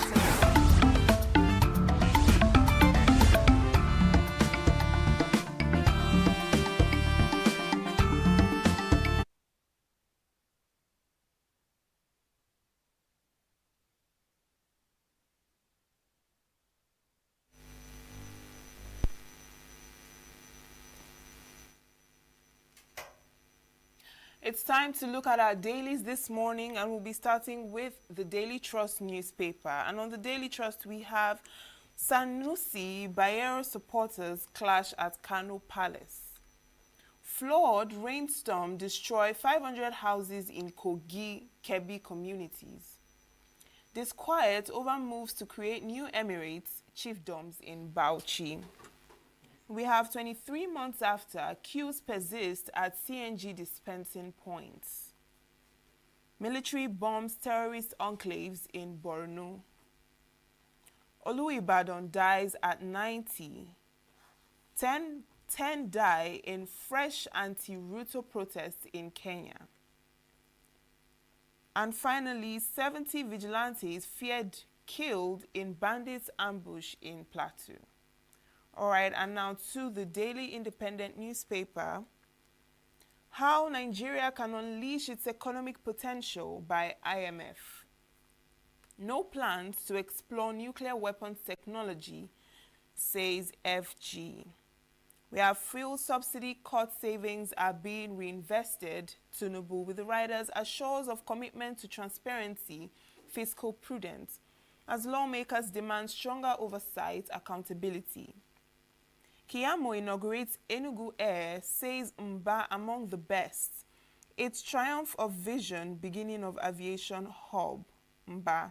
You can find that on page 7. Troops foil plan attack on Plateau community, arrest bandits.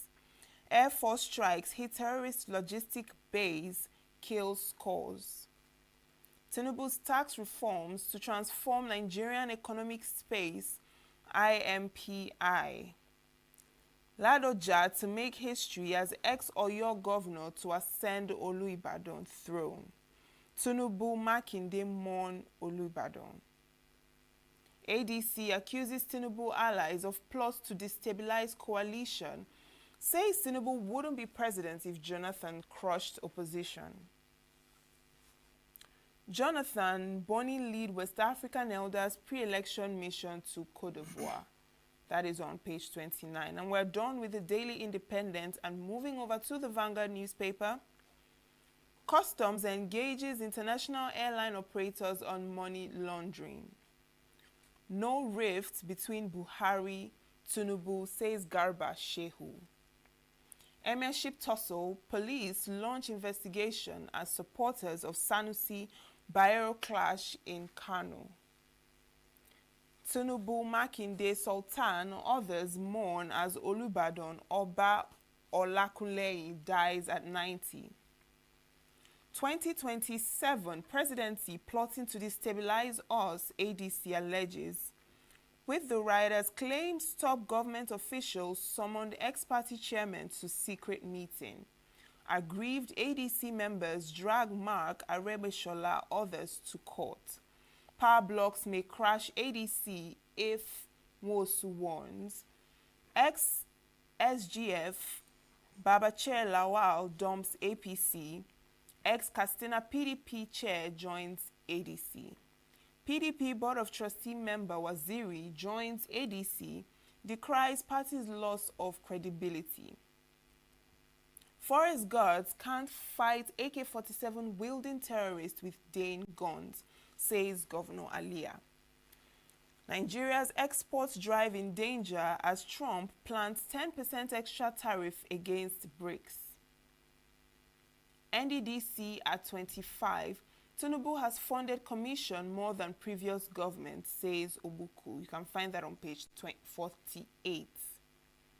Flood destroys 500 houses in Kogi community. All right, and that is it from the Vanguard newspaper, and over to the Punch. All right, we have Nigeria's reform push yet to reach masses, says IMF. July flood alerts, 20 states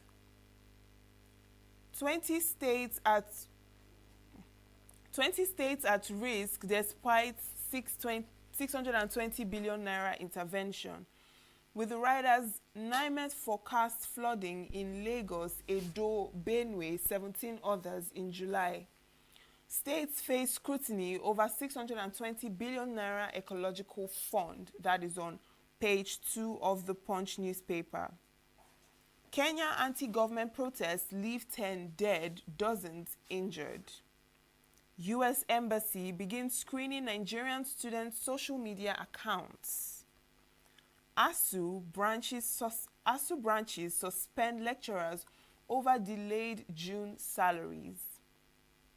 All right, and finally on the Punch, Senate braces for showdown as Natasha plans return today. You can find this on page 27 of the Punch newspaper. And now to The Guardian. On The Guardian, we have flood destroys 500 houses in Kogi community. Fiscal inefficiencies erode Naira's prospects despite weakening dollar. That is on page 6. Opposition unity at risk as ADC leadership faces legal hurdle, collapse warnings. Palace guards injured, police vehicles vandalized as hoodlums attack Sanusi's palace. That is on the news page 30. Tinubu insists fuel subsidy unsustainable, benefits only rich citizens. Court jails 9 Chinese nationals over Ponzi terrorism scheme in Lagos. That is on the news page 5. And finally, BRICS Plus Summit between Nigeria's interests and Global South agenda. You can find all of these and more on the Guardian newspaper. And that is it for our newspaper headlines this morning. And over to our review. Chris Maduka is in the studio now to do the review for us. Good morning, Chris.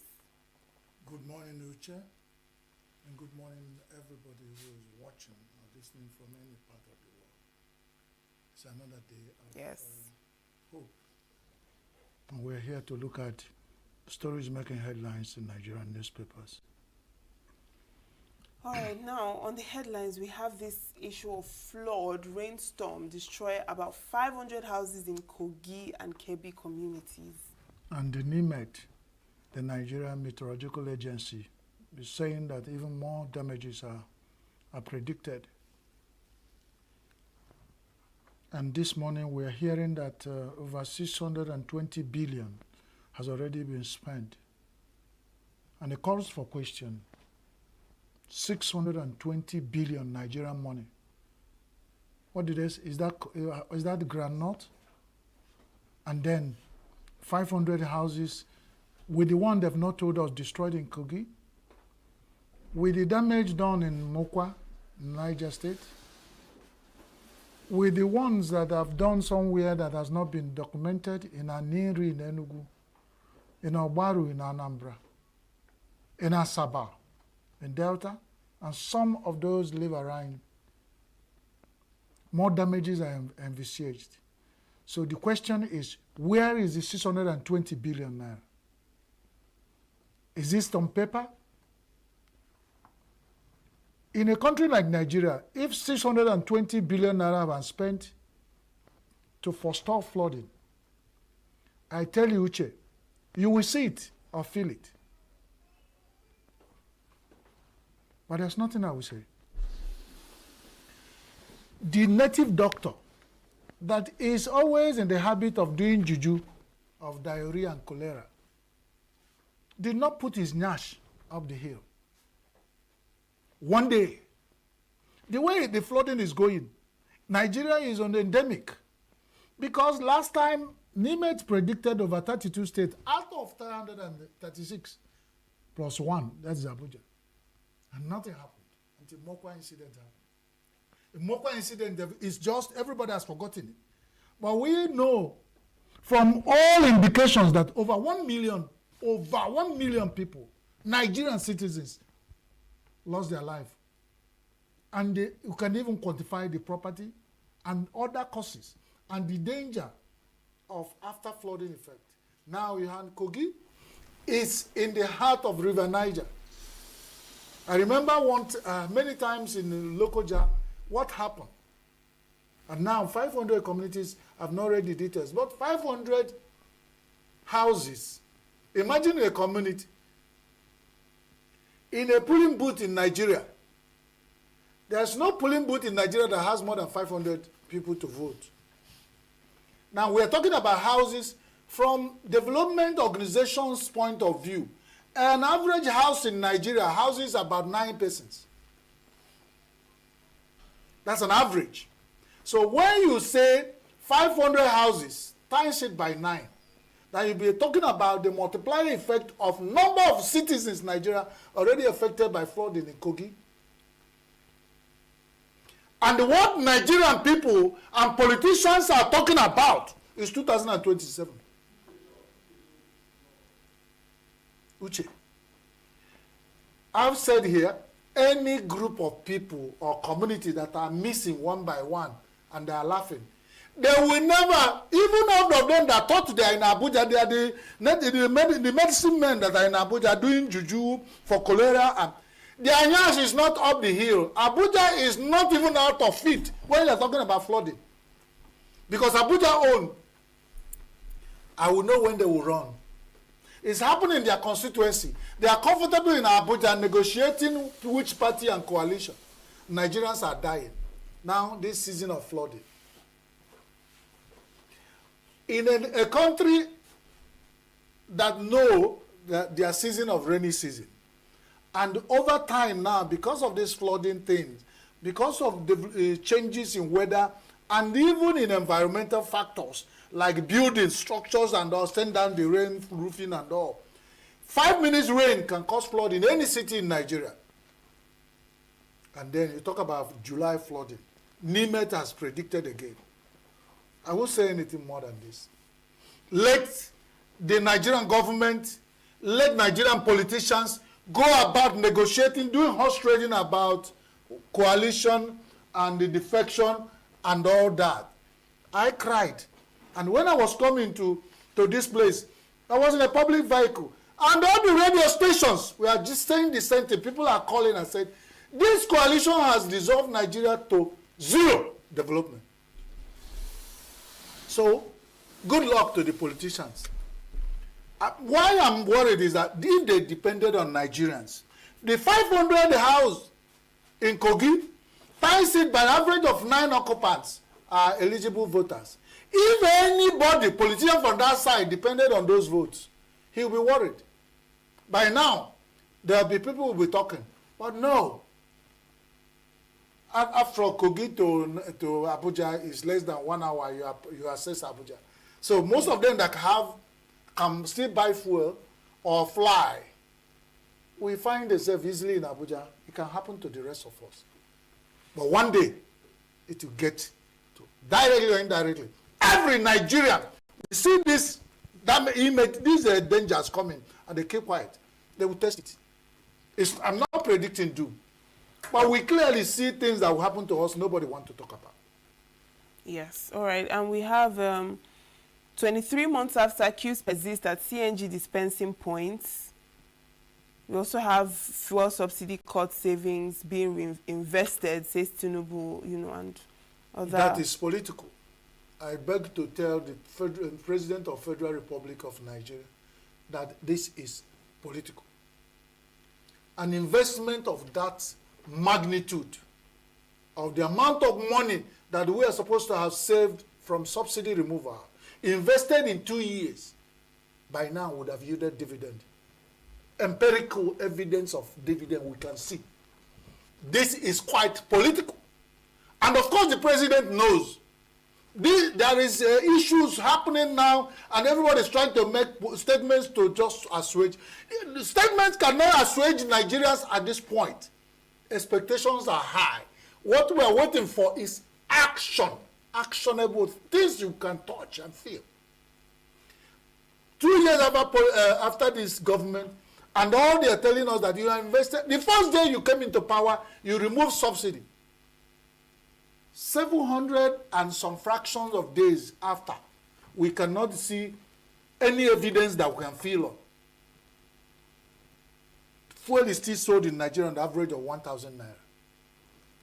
Or whatever, Dangote will talk, Ipuman will talk, NMPCL will talk. They will talk from all sides of their mouth, nothing. We still go to where we buy fuel, and they will do selective. If it's Abuja, they will say they have done fuel to be about 600 naira in Abuja.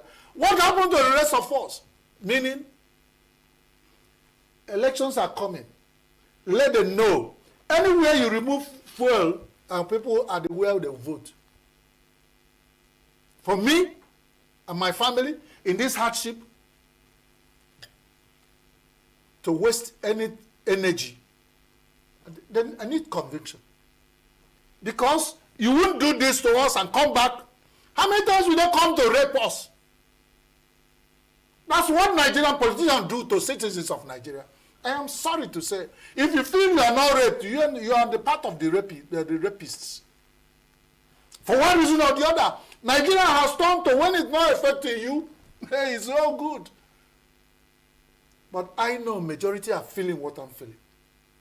And it will be, for now, the cry of the people feeling it. Fine, I am part of the people, and I'm crying. You cannot beat a child and say you shouldn't cry. So then they come back. If they depended on us, you can see issues. 70 vigilantes, we had killed them, had bombed them and built in Plateau. Yes, it's Nigeria. 70 in a community, 70 Nigerians. That one has gone with history. Military bombed terrorist enclave in Borno. And there's somewhere they say about that there were even people who were citizens who were affected by that bombing. Whatever it is, Nigeria is not at home. Whatever that, when we feel at home, we know, we remember. For some of us that have been around for long, we know when Nigeria was at home. Now, Nigeria is not at home. So many things have kept Nigeria in diaspora. We are not at home. And these politicians are doing this. I wonder what they want to tell us. Of course, they're not even ready to talk to us. They are still talking about coalitions. And yes. When the coalition talk, President will reply. That's all we face now. All right, and on another note, Tinubu Makinde, Sultan, others mourn Olubadan as he dies at 90. At 90, Olubadan soul should rest in peace, and may God and the angels of heaven sing him to sleep. The only thing we're saying, and certain part of the world, they now begin to say, this is a long tradition of the Ibadan people, the ancient city Ibadan's kingdom. But one would have felt that you go through the hug of installing an Olubadan today, the next day he dies. You know, another process. So the former governor of Ibadan has been pointed. It's like once you reach that point to be Olubadan, you are counting down. So is Olubadan for ceremony? Is appointing Olubadan for as a kola nut when the eldest breaks you take and then others? Does it have anything to do with the development of Ibadan city? Has it to do with protecting and adding value to the value of the culture and the custom of Ibadan? Otherwise, if it's just an old man is your position, just sit down there and they wait for your turn, you die, another person, and they're going that way. Because I remember this Olubadan, if I am very right, they stay more than 2 years on this throne. But may God rest his soul. Or the Bende, the Refa, is the firewood that you fetch from a bush or a farmland that you use to cook for that farmland.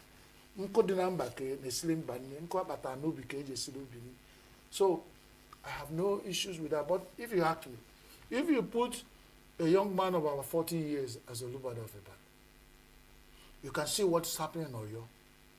You know, when that happens, there will be the president will bring energy, intelligence, and then move that throne to a level of elevate it and add value instead of just the rolling on. All right, and Kiamo inaugurates ENUGU Air, says Mba among the best. It's also a recurring headline. I saw the video. It was all praises from Mba. By the way, congratulations to our governor, our host governor, His Excellency Governor Peter Mba. That's a bold step.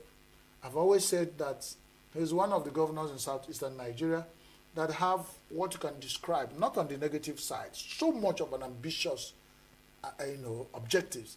A lot of things on his head he wants to achieve. He's in a hurry to make ENUGU a hub, a one-stop hub, where when you come, and we are proud and we are in support of him. Just wish God to strengthen him.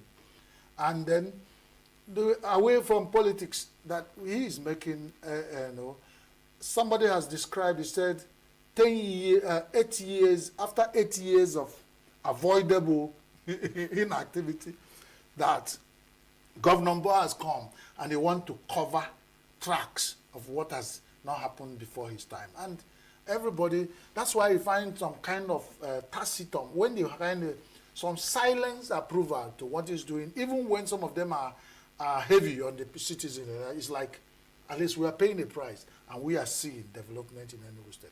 Congratulations, Peter Mba. We're going to have a complimentary ticket to fly Enugu Air.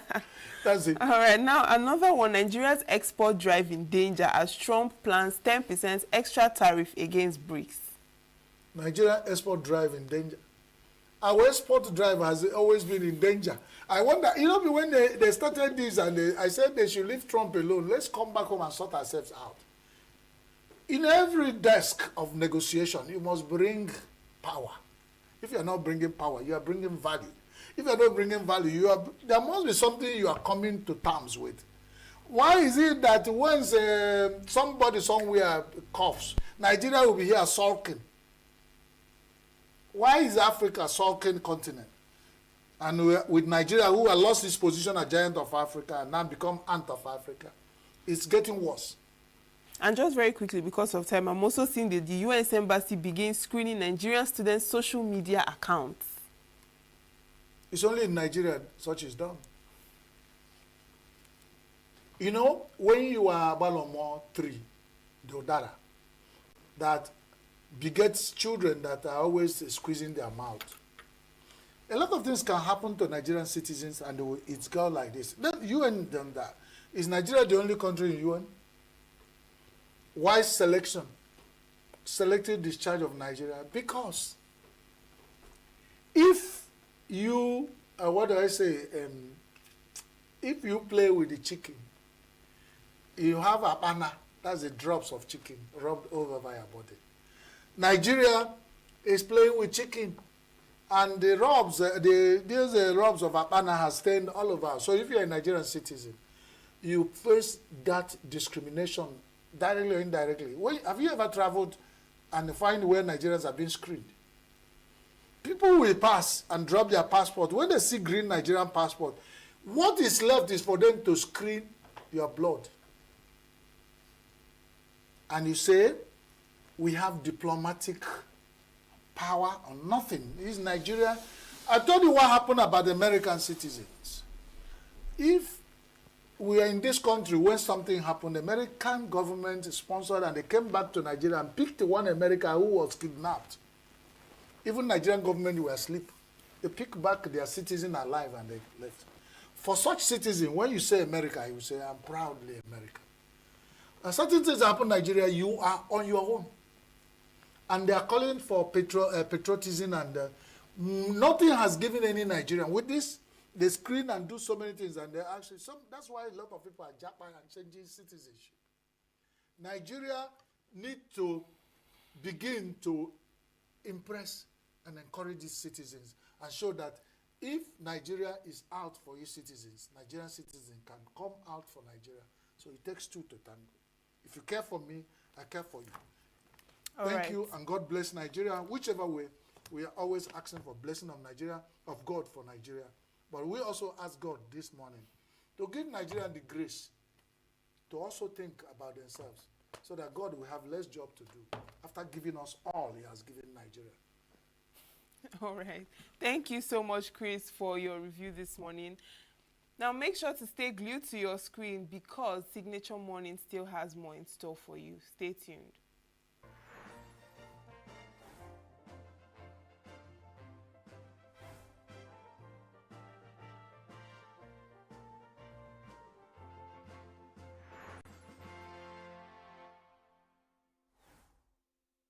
Every second, every minute, every day, news is breaking, events occur, and there are new developments. At Signature TV, we follow these stories objectively, bringing all sides without bias, explaining the complex issues, breaking down the numbers, and investigating the issues behind the news. Anywhere and everywhere, near or far, wherever the news is, we will be there. Signature TV. News in your pocket.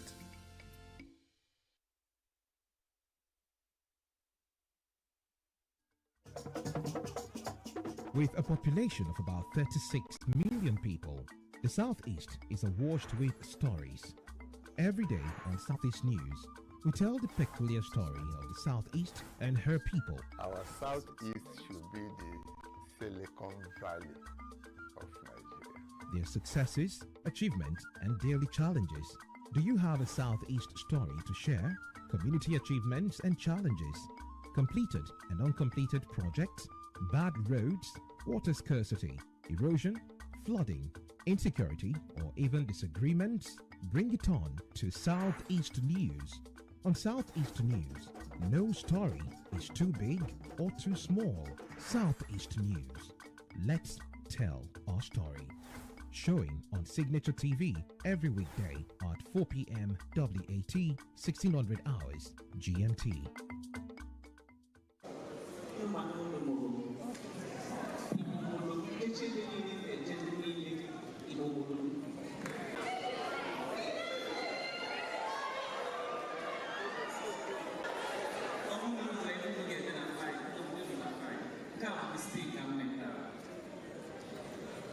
So I'm very happy to be here again. Good evening. Thank you for being here. I want to start by thanking the Center for Memories because they're doing essential work. They're doing essential work of preserving our collective memories. Abuja was 2 days ago, and now I am here in ENUGU. I'm here in this beautiful city of the hill. I am here in the city of my birth. So I drew my first breath about 2 kilometers away from where we are today at the University of Nigeria Teaching Hospital on September 15, 1977. So although I was born in ENUGU, I grew up in Nsukka, in the campus of the University of Nigeria.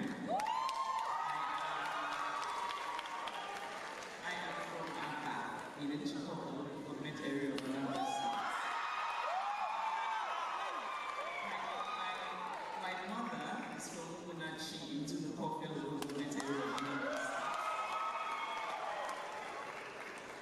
All are my homes. But more importantly, and I think more significantly, I consider all of Igbo land to be my home. From ENUGU to Anambra, Igbo, Abia, Ebonyi, and the Igbo-speaking communities in Rivers, in Kogi, in Benue, in Delta. All of them are home because all of them are Igbo land. Igbo. Whenever I land at an airport, whether in Asaba or in ENUGU or the wonderfully named Chinua Achebe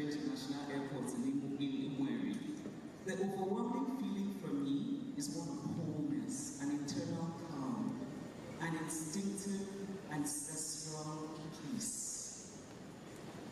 Or so it was for many years, until recently.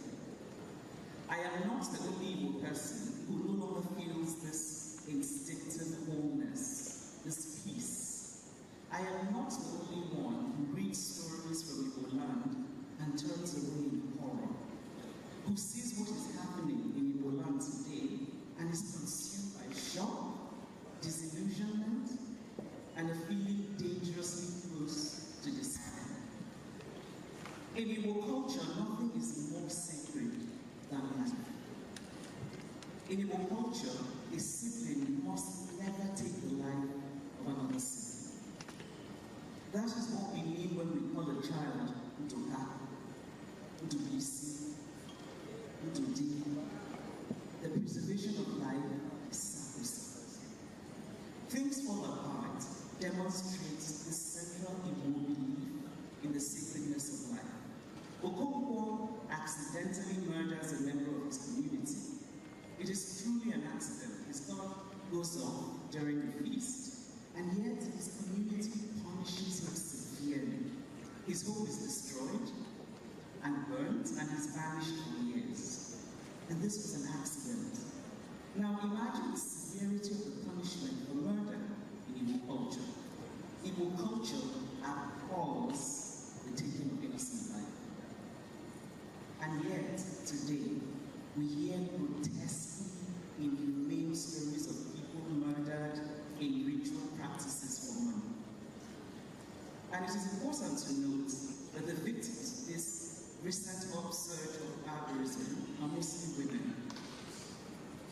It is not just infuriating, but it is mentally disorienting to even contemplate that in 21st century Igbo land, women are considered expendable ingredients in the blighted act of evil rituals.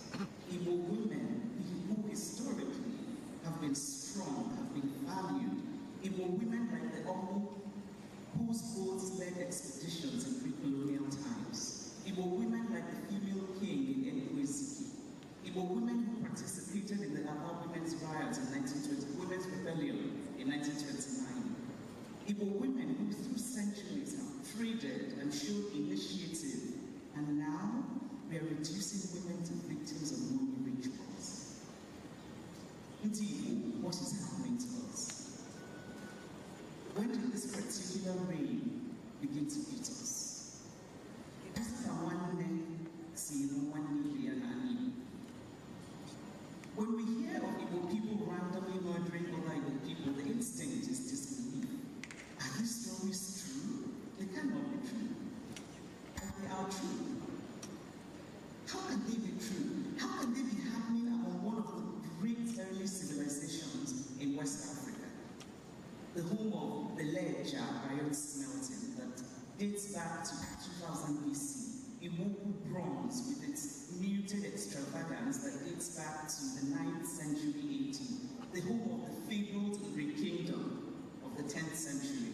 How can this be happening among the people traditionally known for greatness and for achievement and for hard work?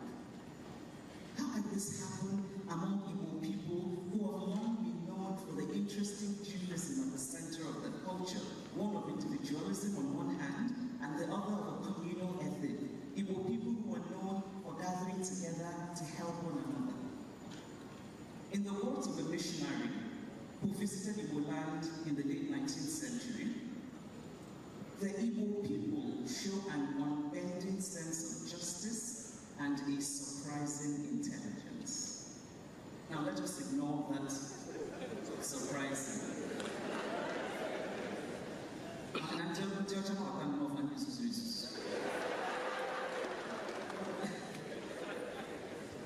But the larger point is that Igbo people have long been known for greatness. And yet today, Igbo land is in disarray. Today we are overseeing our own decline. There are, of course, the smaller desecrations that we have brought on ourselves in the past 30, 40 years, one of which concerns the Igbo language.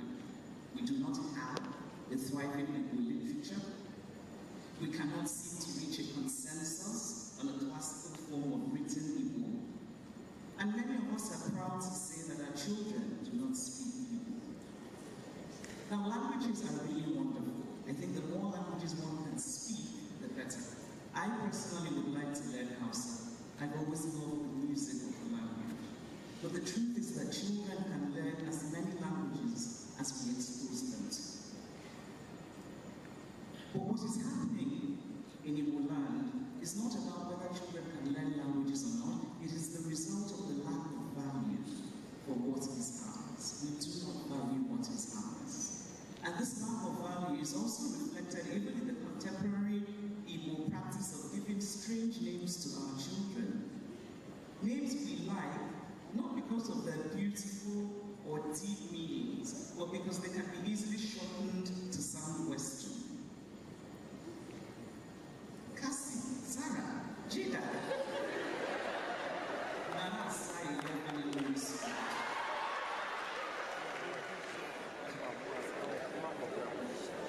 If any of you have those names, I don't blame you, it's your parents. But as an aside, I've noticed during my book signings, and I've done many book signings, but particularly the ones here in Nigeria, I've noticed that many of my Yoruba fans who come to have their book signed and they tell me their names, they always say very proudly their full names.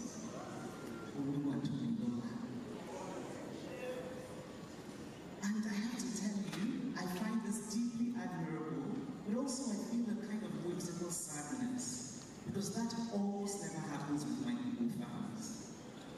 And this sadness.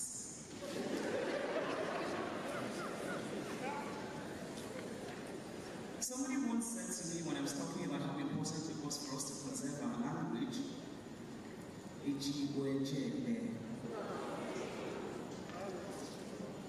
not only is that an example of remarkable stupidity, but we must remember that human needs are not merely material. So this person was talking about, I don't want my child to learn Igbo, it will confuse my child will not get a good job. But human needs are not merely material. We must feed our bodies, of course. We must think about what will give us a good job. But our souls must also be fed. And it is dignity that feeds our souls. So the country of Iceland has about 400,000 people, a very tiny country, but they put so much effort into preserving their language. I've never had an Icelandic person, the few times I visited, say something like, Icelandic. And Ireland, the Irish language, which was in decline under English rule, recently, the Irish government has put a lot of effort into reviving the Irish language. The Irish language is spoken only in Ireland. The Irish language is not really a language that is going to get the Irish people international jobs, but they're preserving it. They're preserving it, and that act of preservation is an act of love, it is an act of value, it is an act of dignity. And so to anyone who says, not only are you lacking in intelligence, sorry, but this is true, but you must also remember that we must feed our souls with dignity. And so while all of these issues, language, names, are significant, we must focus now on the large fire that is burning up Igbo land. Let us wake up.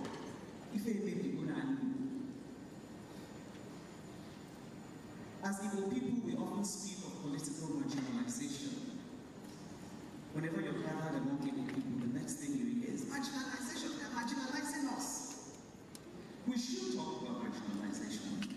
I think any honest assessment of Nigerian history since 1970 must acknowledge the political marginalization that Igbo people have suffered. But it is time to suspend the subject of marginalization until we have cleaned house.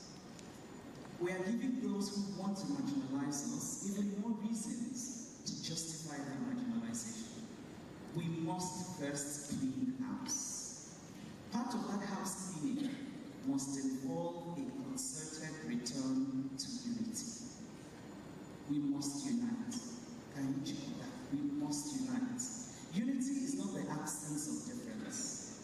Unity does not mean that we all agree on everything. Unity means a decision to come together despite our differences. Unity is a beautiful act of shared will. Unity is an act of intelligence. Unity comes from the ability to think lucidly. If all of the governors of the Igbo-speaking states and all of the senators from the Igbo states decided to come together in unity and put away party affiliations, it will confer on Igbo land a great bargaining power for policies that will benefit all of Igbo land. Different ethnic groups in multi-ethnic countries across the world all engage in this kind of political bargaining. But for this to happen for Igbo land, there must be unity. But first I want to return to what I said earlier, Igbo, Igbo. The contemporary distinctions we often make today about Igbo identity, they're not cultural identities, they're political identities. There's a difference between a cultural identity and a political identity. When we say somebody is Delta Igbo, it is a political identity. It is not a cultural identity. Igbo-speaking peoples are one nation, one language, with different dialects. All languages have dialects. The dialect is not language. So let us use Germany as an example. Germanic tribes have existed for centuries in Western Europe, but it was only relatively recently, in the 19th century, that these Germanic tribes decided to come together with the different dialects of the same language, German, and they united to form what we now know as the modern German state. Political identities are acts of political expedience. They are transient, they're fleeting, and they're hollow at the core. But cultural identities come from shared language, shared traditions, shared ideals. All Igbo peoples are Igbo. Nobody is more Igbo than another. Igbo, Igbo.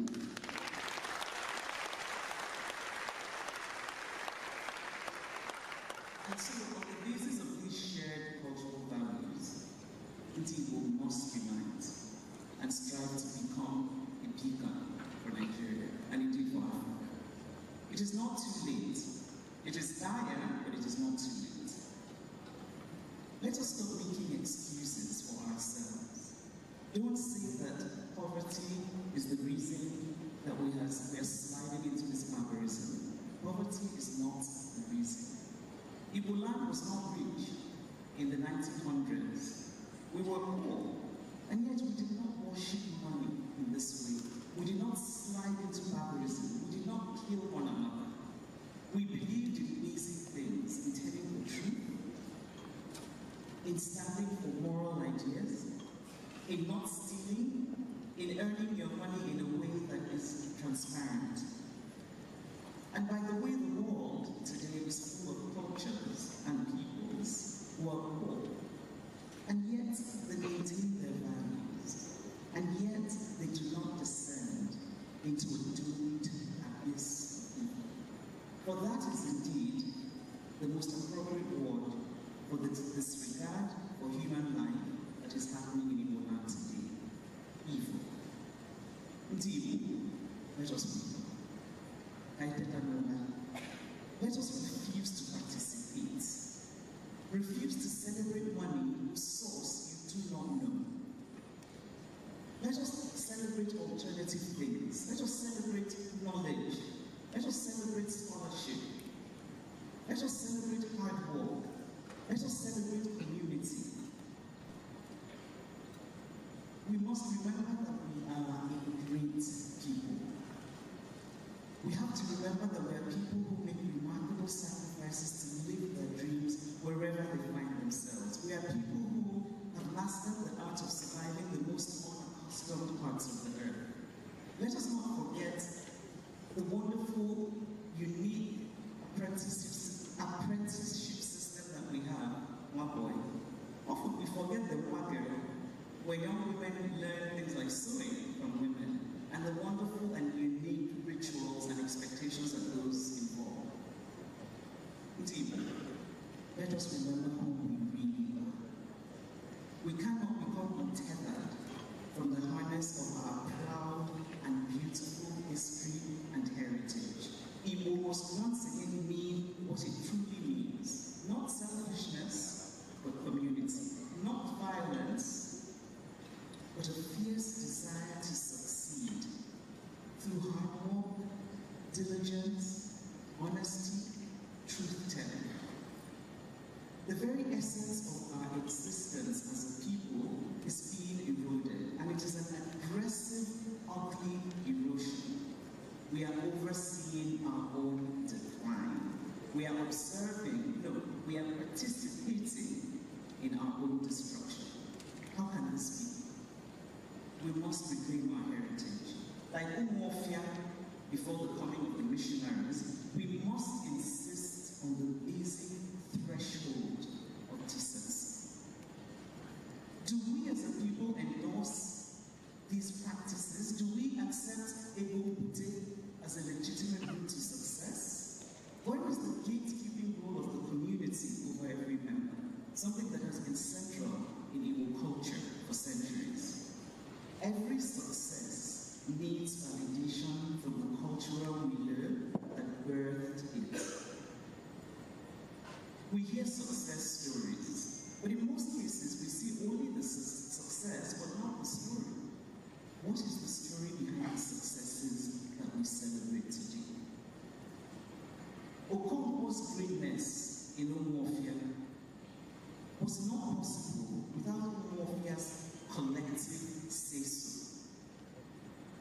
If Igbo people had collectively risen in unison to condemn this president's evil when it first began, it would have served as a moral rebuke against the ongoing slide into barbarism. But we did not do that. It is not too late. It is dire, but it is not too late. And it is important to say that the two dominant religions that we have in this region are heavily implicated in this rot. Both the traditional religion and Christianity have a hand in our collapsing values. We have as many cutthroat Didibia as we have the pastor who orchestrate the steady slide into this abyss.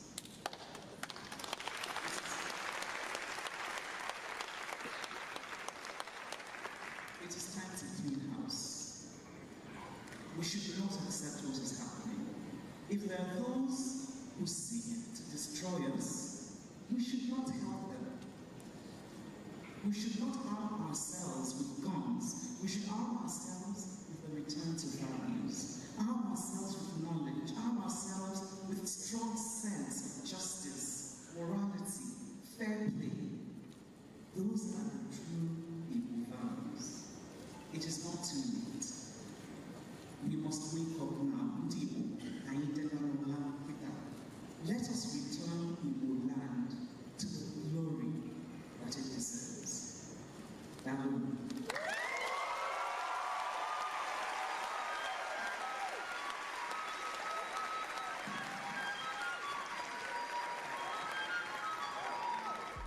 Get plugged into the heartbeat of entertainment on The Hub, your ultimate show on e-vibes. From trending stories and social media drama to top charting music, must-watch movies and exciting moments from the world of arts, we've got it all. Join us for unmissable conversations with your favorite entertainment personalities, plus fun segments every week. I should try harder, so... Okay, I don't know that one.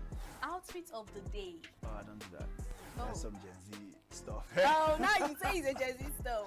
It's everything you love about entertainment, served fresh every week at 1 p.m. with weekend repeats just in case you missed it. The Hubs on eVibes, where the vibes never stop. Only on Signature TV. What does corruption mean to you? How can you contribute to the elimination of corruption in the body politic of your beloved country? These were questions posed to participants at an anti-graft meeting dubbed Corruption Tory Town Hall.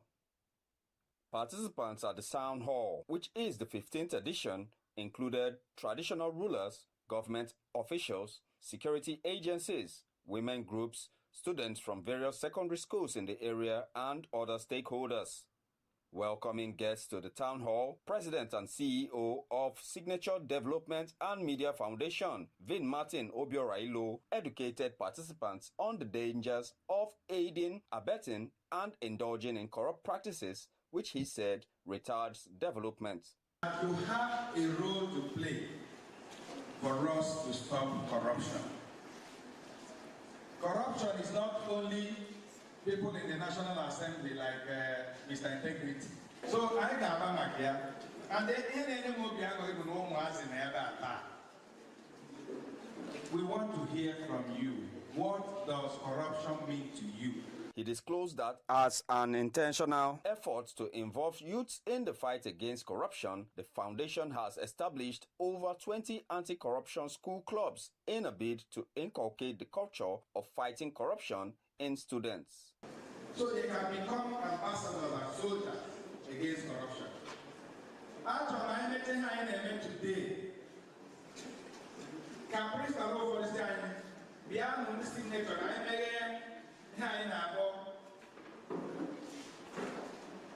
anti-corruption club. The keynote speaker and member for Udenu Igweze Federal Constituency in the House of Representatives, Dennis Abo, listed embezzlement, election rigging, internet fraud, ritual murder for money, and nepotism as some examples of corrupt practices. Embezzlement. Embezzlement. Every year go it will be pocket. The head is over on form for jackpot. In the rice, over our market. And so my mine 50 cups, mine 50 cups. In my with cup, you don't like cup as they just the cup,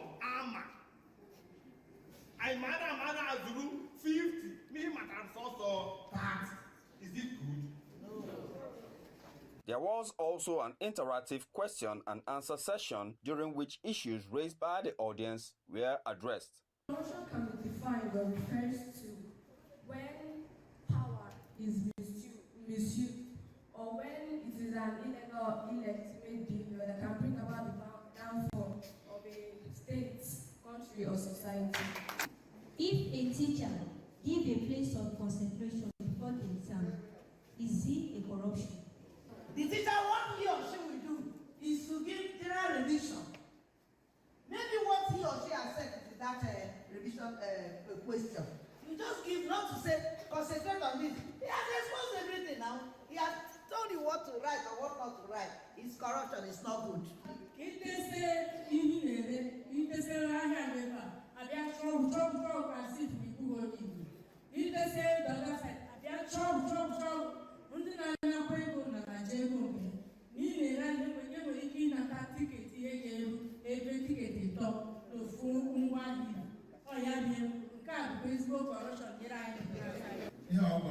If anybody, teacher, harasses you, call your representative.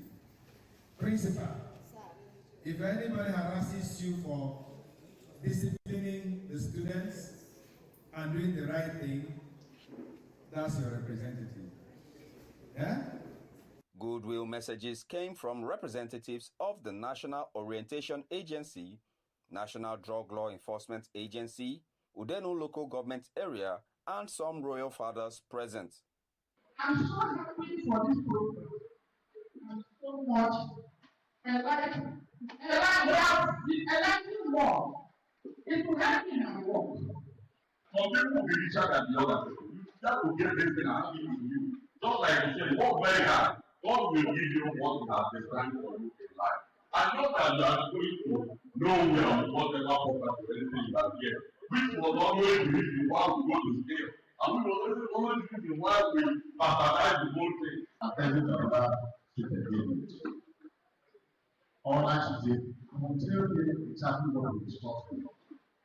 And the local government, when I was a student, I feel, oh, when I went to school, okay, I need to get to this group of students. I am going to talk to the chairman so that we introduce what is called anti-corruption movement policies to the development.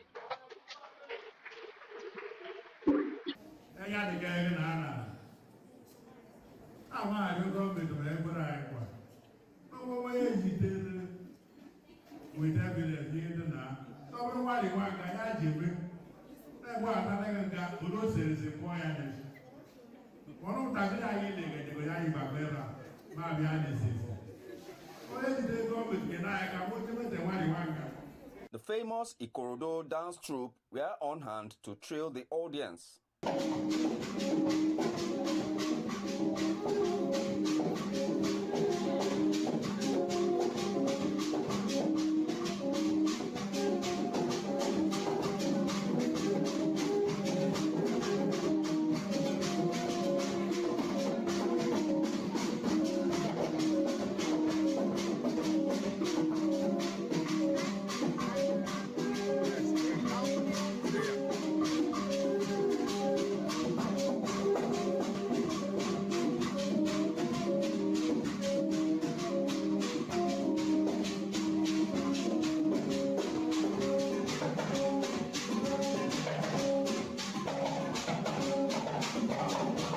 The theme of the Corruption Tory Town Hall was amplifying the war against corruption.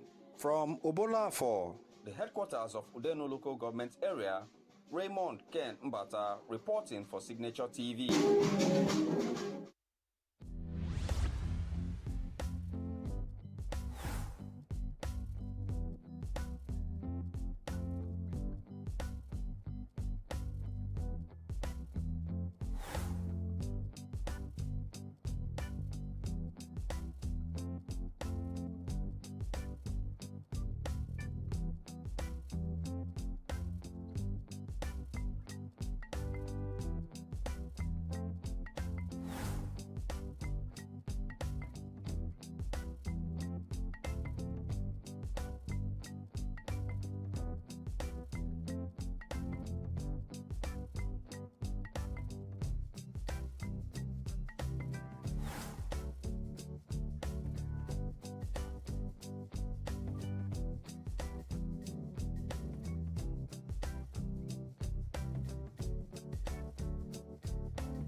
Welcome back. Now, we know that budget delays and poor implementation have long affected development in Nigeria.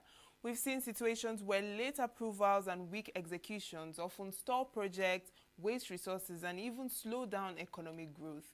Now, we'll be looking back on a conversation we had with Ifediora Amobi. He's a development economist, and we looked at, budget delay and implementation in Nigeria. Enjoy. Twice, and with the yet to begin 2025 budget as well. So now we're going to be discussing budget elongation and delayed implementation and the implications with Ifediora Amobi. He's right here in the studio and he's a development economist. Good morning and welcome to the program. Good morning, nice to have you. Yes, thank you. Now, seeing how this budget has been extended twice, first of all, what exactly are the risks of these passing budget extensions without proper scrutiny? Well, just the fact that we keep extending our budgets, and we've done this before 6 months ago, and now we're extending it for a second time, is actually quite disturbing. For me personally, I think it smacks indiscipline. It shows that we don't prepare our budgets very, very well, or we don't do enough to ensure that the budgets are done, because you can't budget for what you don't have. Budgets are projects based on expected revenue. And so if for some reason you budget that you're going to spend a certain amount of money before the end of the year, which by law is the 31st of December every year, and mid-year you realize you don't have the funds necessary to execute that, then you didn't really do your homework. And so It's not something that we should be proud of as a nation. It doesn't also indicate that it can't happen. There are very extraneous circumstances where you have to do that. But when it now becomes a pattern, it starts becoming even suspicious, because one can even say, well, maybe this is not becoming deliberate. And so it's not a pattern that we want to get used to, and something that we want to see going forward. Yeah, but seeing as now we're running on both the 2024 and 2025 budgets at the same time, so what would you say are the complications that may arise from this, seeing that we are operating on two capital budgets concurrently? Well, the first would be accountability, because now you have, and it's not just only two budgets concurrently, we also have a supplementary budget that had been approved from last year, which is also running. So now we have three budgets, and there's no guarantee that by the end of this year, we will still complete this second extension. So we're going to run into 2026 and start that year on the 1st of January. And so we're going to have, budgets stacked up, year after year. And so accountability, transparency, all those things will not become an issue. That will be the first implication, is that this is what's going to happen. Secondly, we're going to have an increase in prices, because what this, the way this works is this: when you stack a budget on top of another budget, you're providing additional funds. And so you're releasing capital funding for this extension on top of what you've already released for the normal 2025 budget. This additional capital is an increase in money supply, which has inflationary effects. So the more we do it, the more we see prices go up, and it's not good for the general public. So these are just, two major implications. There are others that, are a bit minimal, but we have to ensure that, that these things are corrected. And the argument that came up yesterday on the floor was that, yes, we have removed subsidies, etc. So we can't say that we don't have money saved to complete these projects. So what exactly is the reason for it? But they are saying that the extension, is to prevent a situation of having abandoned projects. So does rolling over the budget implementation, do you think it will ensure better completion of the project, since that's one of the reasons for their extension? It will, because if you have projects that have not been completed towards the end of the budget cycle and you extend, you give more time to complete that project. However, like I said before, more time comes with more money. More money comes with its own implications. And then, of course, prices go up, etc. And so when we're planning our budgets, we have to plan it such that what we can complete within the budget year, January 1st to December 31st, is what we should plan. I cannot plan to build a 12-story building when I have money for a 4-story building. We can excuse that for specific projects. Okay. But not for the whole country's capital budget. Yeah, so basically you're saying that there should be a reduction in what is being planned, in the plans that the government has. Yes, we have to reduce our expectations. It's not a chest-beating exercise. If I go out and say, oh, as the governor or as the president, 2026 budget is going to be double 2025. Anybody can say that. But in reality, when push comes to shove, you find that yes, you don't have the funds for it. But okay, what do you think could happen to like the overall economy if we find or we are in a situation where the government is too slow to spend its budget, in other words, and we have a situation where people are trusting if there will be enough money circulating or on liquidity of money circulating? Yeah, economy-wise, it's not good for the economy because it now impedes planning. It affects execution of the present year's budget. Because now we're already having, I mean, we did that in 2023, we're now doing it in 2024. So we already have about, three budgets already stacked, and we're going to enter 2026. So 2025, if it's not completed, will also, stack up to that. And so I talked about inflation. Yes. That could affect the economy. We're going to have uncompleted projects. We're going to run the risk of losing count of what we are tracking. And so you're going to have a lot of, what can be referred to as ghost projects that could just disappear under the radar, that will not be audited properly, because we're so busy trying to worry about outstanding projects and the new projects that we overlook. So oversight will be compromised, to a large degree. But do you think that, current treasury system, excuse me, do you think that current treasury systems are also part of the factors that are, reducing the spending and when it comes to like the budget? Now, when you say current treasury systems, are you talking about the fiscal or monetary? The fiscal. The fiscal policy side of it. Yes. Yes, it does, because it is project driven and it impacts government spending. And so capital expenditure goes this way. You budget, you provide funds, you execute, and then you commission those projects, all within a period. If there's a project that runs or that will run more than 1 year, then you budget for half of the project cycle for that year, and then next year you complete it.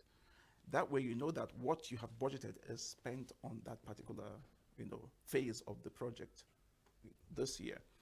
And so, yes, there will be, economy-wide implications if we don't do it right. All right, and now seeing our oil production and, our revenues still remain, below the target as it is. So how would you say that this is also affecting, when it comes to capital expenditure planning?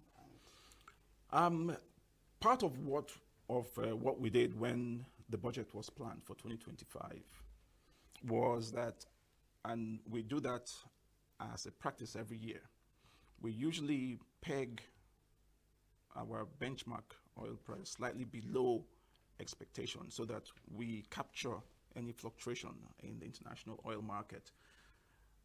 And so, that has been done.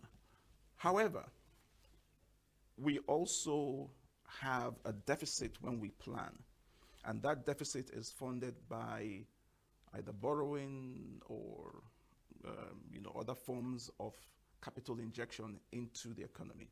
And we have been borrowing all this while.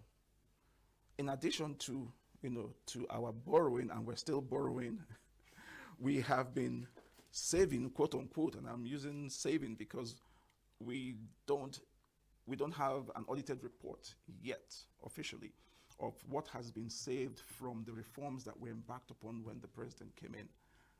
Foreign exchange reforms, the oil subsidy removal, and all that. So money saved from that, plus what we have borrowed, we can use that to cushion the effect of this deficit. So.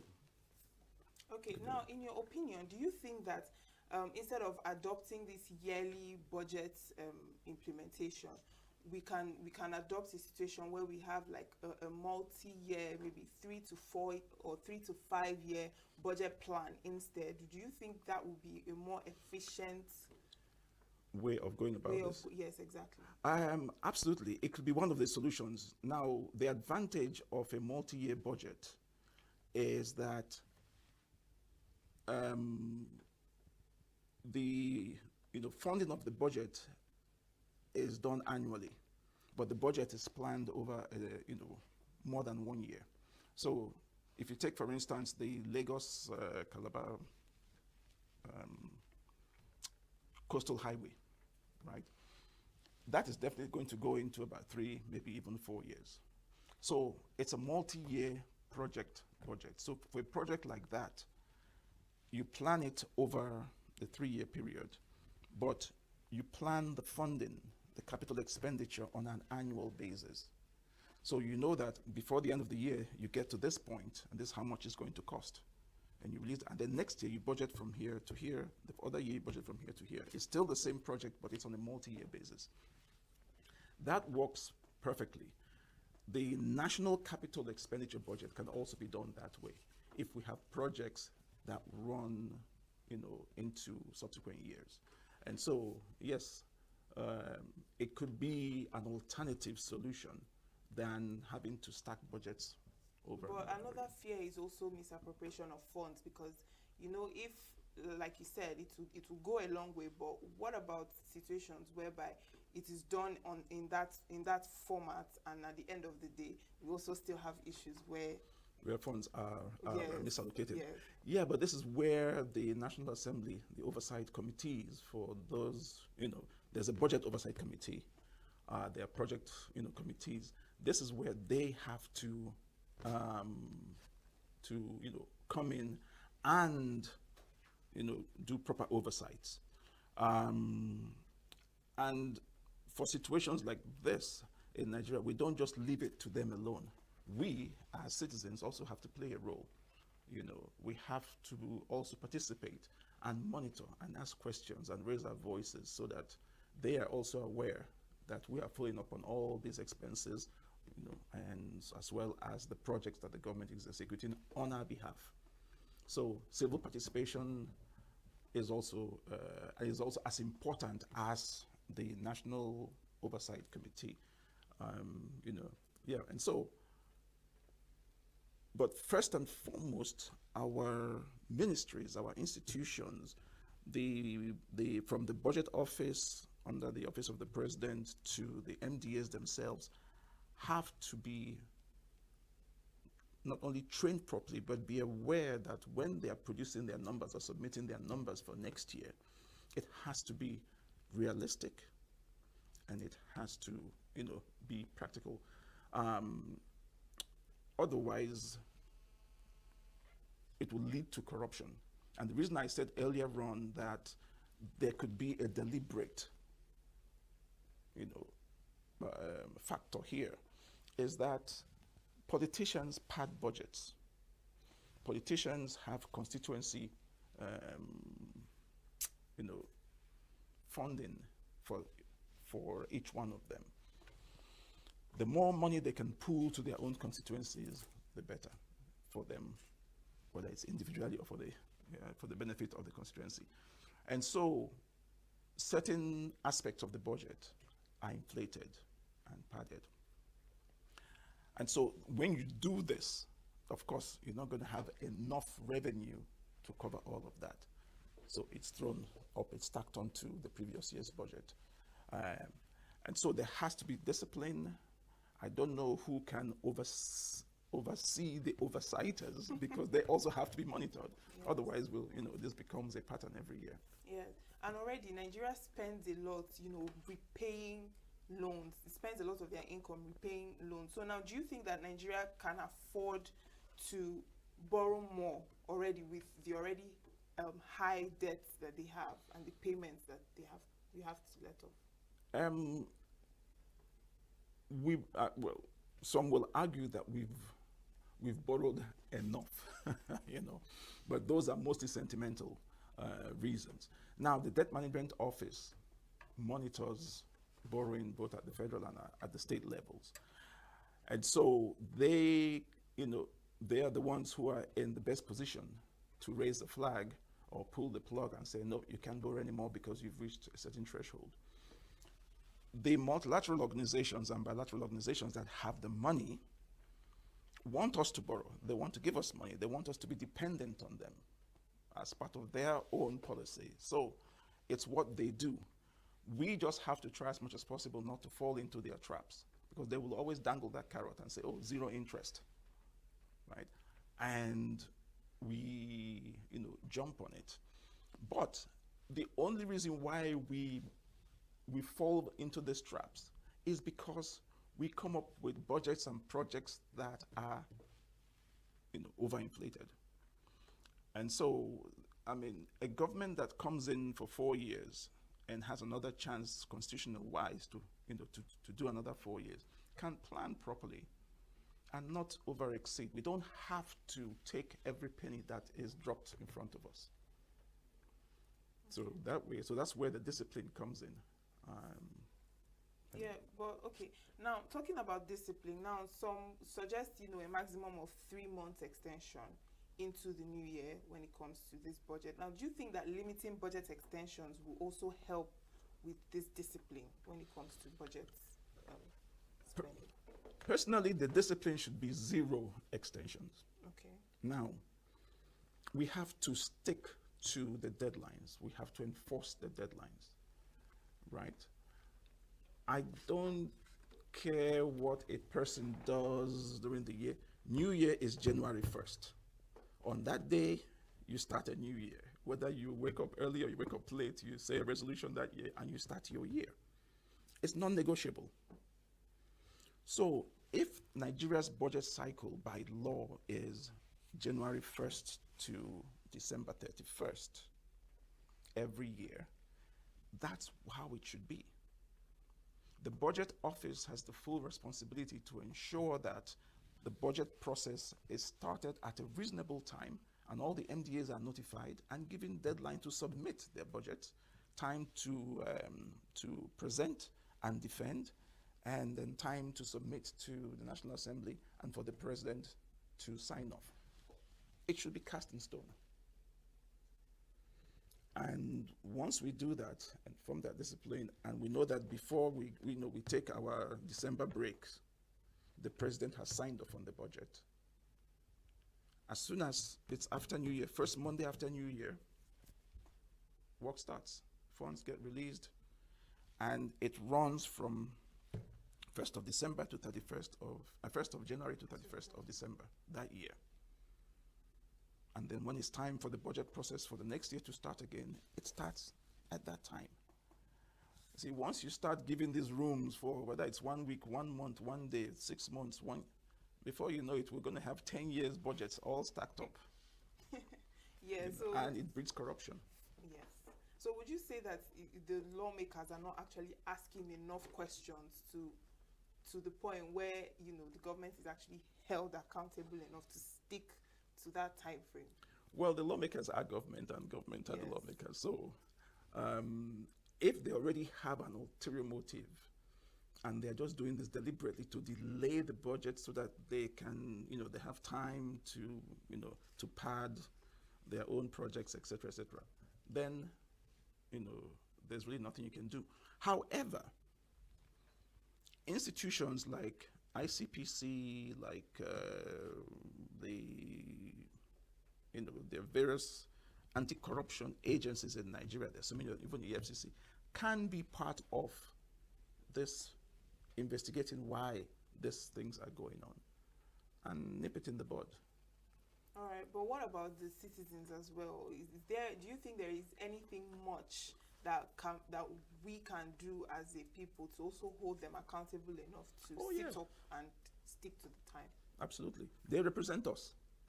So if you're from a certain locality or community in the country and you know your representative, and you know that your representative after election moved to Abuja and has never come back to sit down and say to the people, this is where we're going, what do you guys think, how do I vote on this particular issue on your behalf or not, then they're not representing you. And so as citizens, you must demand that your representatives give you feedback.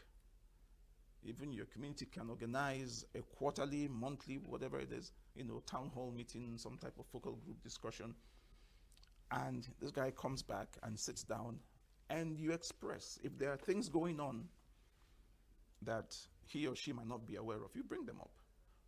Oh, Honorable, there's a culvert. Someplace that has impeded the economy of our community because we can't get to the market early enough. Or there's a road that has been washed away by the rain, or this. Then when he goes back to Abuja, he tables that. He works with the NEMA and the rest of them, and funds come out, and those things get taken care of. That's why they're there to represent our interest, and they are from the community.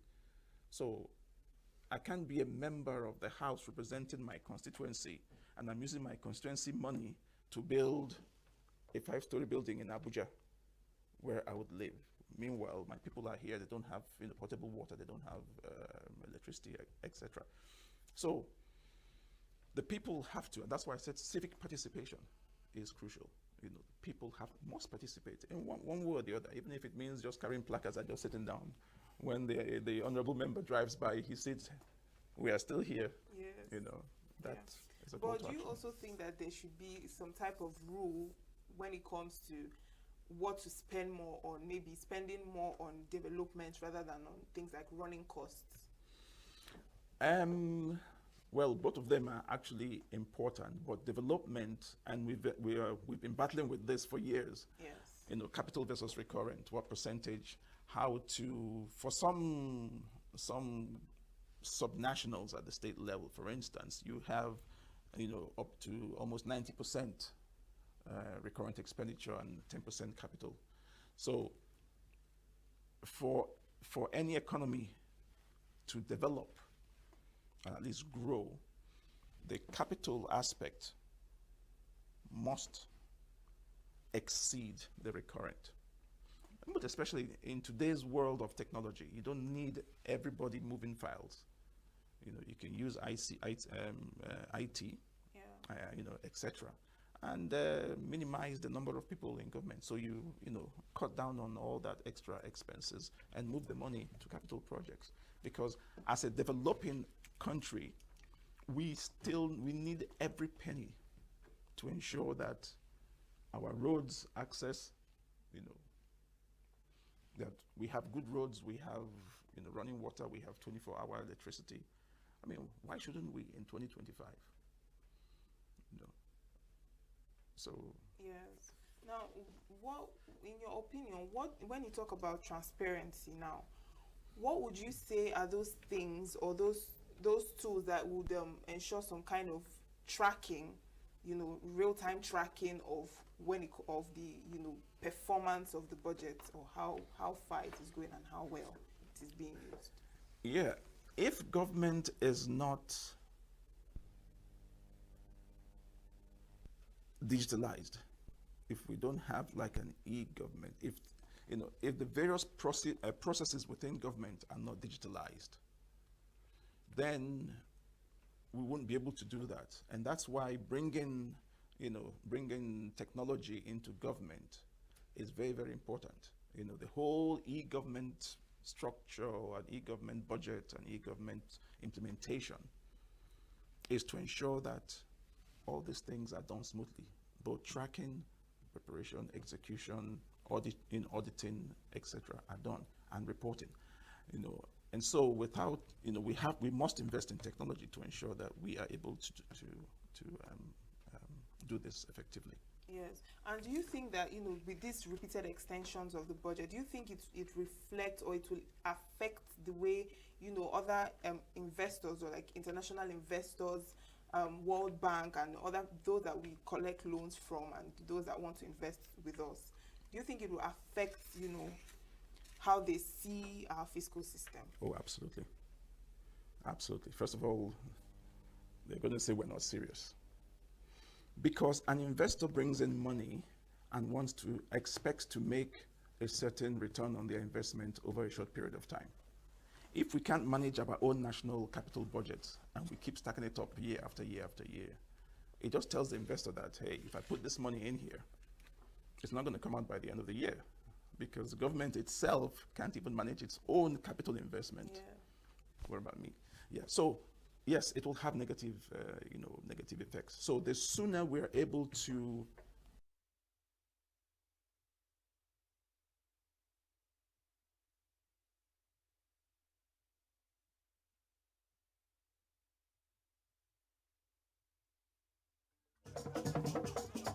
With a population of about 36 million people, the Southeast is awash with stories. Every day on Southeast News, we tell the peculiar story of the Southeast and her people. Our Southeast should be the Silicon Valley of Nigeria. Their successes, achievements, and daily challenges. Do you have a Southeast story to share? Community achievements and challenges, completed and uncompleted projects, bad roads, water scarcity, erosion, flooding, insecurity, or even disagreements? Bring it on to Southeast News. On Southeast News, no story is too big or too small. Southeast News. Let's tell our story. Showing on Signature TV every weekday at 4 p.m. WAT, 1600 hours GMT.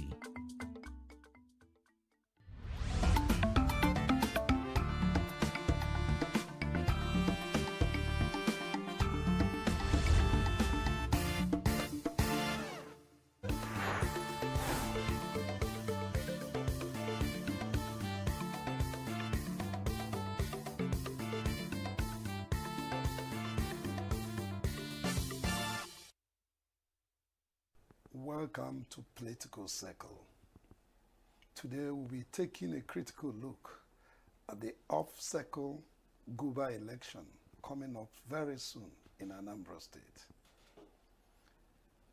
Ahead of the November 8th off-cycle Guba election in Anambra State, 16 political parties will be battling for glory as published by the Independent National Electoral Commission, INEC. Campaigns have since commenced and political activities are in top gear in the state. The incumbent governor, His Excellency Professor Charles Soludo, some time ago promised to transform Anambra to the Dubai of Africa. To what extent has he achieved this dream? Who are the gladiators seeking to take over from him? What are their chances? This and many more will be dissecting on the program today. I'm joined by the Managing Director of Anambra State Civil and Social Reformation Office, an internationally renowned journalist and author of 6 books, a fellow of the Nigerian Guild of Editors, fellow of the Society for Nigerian Artists. He was the immediate past Managing Director and Chief Executive Officer of Anambra Newspapers and Printing Corporation, publisher of National Light group of newspapers, among others. Join me in welcoming Mr. Chuka Nabife. Chuka, you're welcome. Good morning. I am Luke Mbo, and this is Political Circle. Welcome again. Mr. Nabife, it's my pleasure to have you again. My good pleasure having you. We're going to start by examining the political atmosphere in Anambra State today. What is it like? It's a campaign period, and a campaign is not a campaign is not a block of ice cube. Neither is it an ice cream. It's always intense. It's always charged with political rhetorics and a lot of verbiage. But Anambra is calm, peaceful. We are going about it with the usual Anambra candor. We smile, we work, we don't stop work, and we do it. And that's exactly what's happening in Anambra right now. How are the people following up? Really, you know, an Anambra man is peculiarly enterprising. The Anambra man doesn't like anything that stops him from doing his business. Be he in the business of the public, like a public servant, or in the private sector. Anambra man loves his business, and that is our mojo, that is our brand identity. So everybody's going about his business, while politics is also going on, and politicians are going about their business. So it's a vibrant society, but there is no violence. That is interesting. Yeah. That is interesting. Now, can we trace the voting pattern in Anambra State, or what I will call the political behavior of the people of Anambra State? Yeah, the political behavior of Anambra State is interesting. Very interesting, particularly in the Fourth Republic of Nigeria, as we are in. What makes it very interesting is that if you check, Anambra would have elections that are bustling almost to the rims, to the a boiling point. But whenever you have an election, Anambra always finds a way to settle for the best. Anambra also always finds a way to settle for the one who gives them best margin. In fact, that business merchandising attitude of Anambra people always peter down to their politics, peter down to the partisan politics. You may have as many as tens of political parties, but whenever the election comes, at the culmination of time, you always see the Anambra people settle for the best among them. And that's why I will make bold to say that political delivery had been very, very helpful, have been very, very, we've been having good business with politicians. Can we do that lead us? A kind of political analysis or historical analysis of how people come and go as governors in Anambra State, going back to the days of Mbadineju? How was it the political behavior of the people or the voting patterns that threw up the candidates who win? You know, voting in a democracy, voting is an outcome, is a feedback of an electoral system. An electoral system is actually a high point of the political activities. And political activities always interpret the development direction of a people. Did you notice the four grace I did? So the voting pattern, that is what people do, the mandate, how you calculate the mandate after a polling session, that after an election. In Anambra, like my intro would have given you, people tend to relate to the electoral polling, that is the voting, the way they relate to trading, the way they relate to merchandising. You will go into a grocery shop, if you are not known, if you are not schooled in the nuances of the market. If you go into a market, you get confused. You don't know what you want to buy. That's why people use, the Englishman use the word window shopping. When you go window shopping, you get confused. But as an Anambra man who is used to merchandising, they go into voting with a clear-cut interest, a defined identity of the man or woman they want to vote for. And at the end of the election, I'm not joking, go and check the results. You find the system settle. After all the simmering, the bustling, the combustion, you see the voting settle down for he who the cap fits. Interesting. Now, coming to the November 8th Guba election in Anambra State, who are the contestants? Let's know them. The incumbent is a contestant. The incumbent, Professor Charles Chukwuma Soludo, CFR. We have contestants from other parties. From the People's Democratic Party, you have Jude. Labour Party, you have George Moral. From the YPP, you have Paul Chukwuma.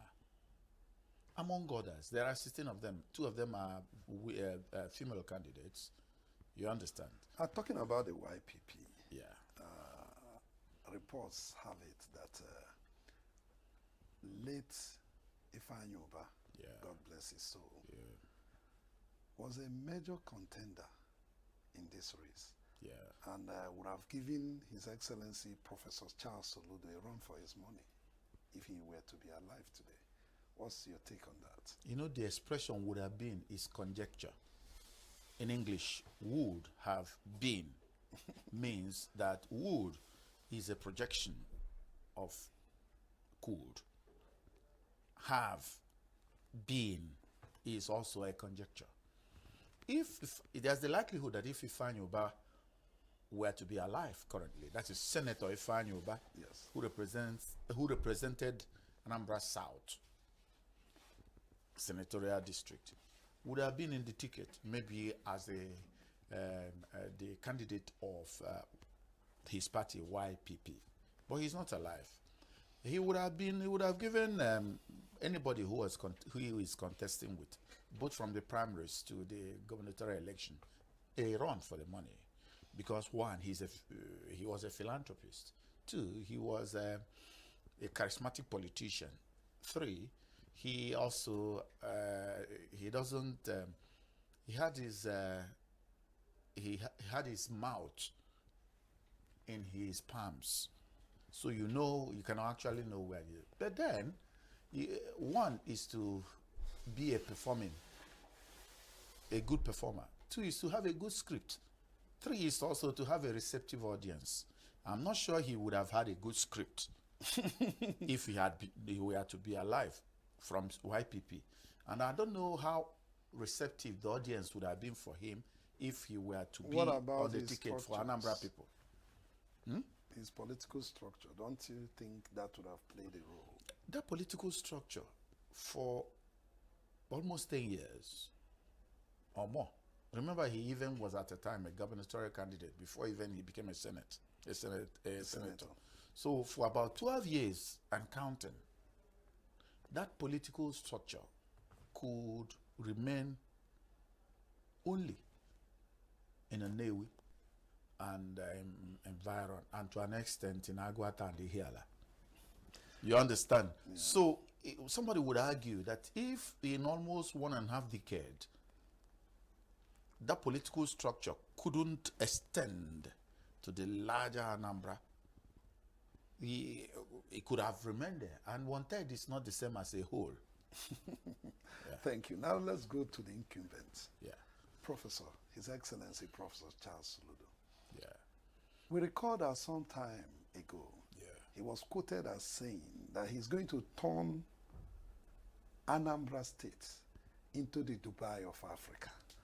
Now, to what extent has he been able to achieve this dream? Still on course. Rome was not built in a day. That is, every person who knows about development knows that development is a process. It's a progressive process. And as regards this, Professor Chukwuma Charles Soludo's promise, that he stated clearly in his manifesto to turn Anambra into the African Dubai, Taiwan, Silicon Valley. There is something that links all this. Dubai, you can say, is a man-made development magic. The whole world goes to Dubai today for tourism, even medical, even commercial tourism and all the rest. The whole world goes to Dubai for that. Dubai was, until just some decades ago, a very harsh desert environment where there was no water. They have created artificial water, and water has become there, even like you can see like rivers. Where there were no trees, you had trees. We saw the whole world play football over there in Dubai, and still do, under a whole acreage, vast acreage of land, stadia that are fully air conditioned. So they have shown that man can turn what nature did not provide into what they want. That's Dubai. Taiwan, if you and I were growing up in the 1980s, even up to the early 1990s, 1970s, 1980s, early 90s, Taiwan was synonymous to fake goods. We were using Abba-made. We say something is Abba-made as to say that is inferior. We now move to understanding that it's a good spare parts, Taiwan, they are fake. Now, today, the words Taiwan is actually more like where you go for the best goods, best technocrats, bureaucrats even, and experts. Taiwan, man-made economy. Silicon Valley, a valley, much in the outpost in the United States, California precisely.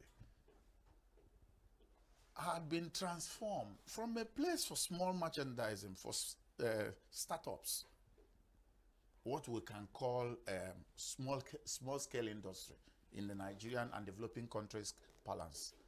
We have moved from those startups to global conglomerates, to the extent that Silicon Valley is the headquarters of the world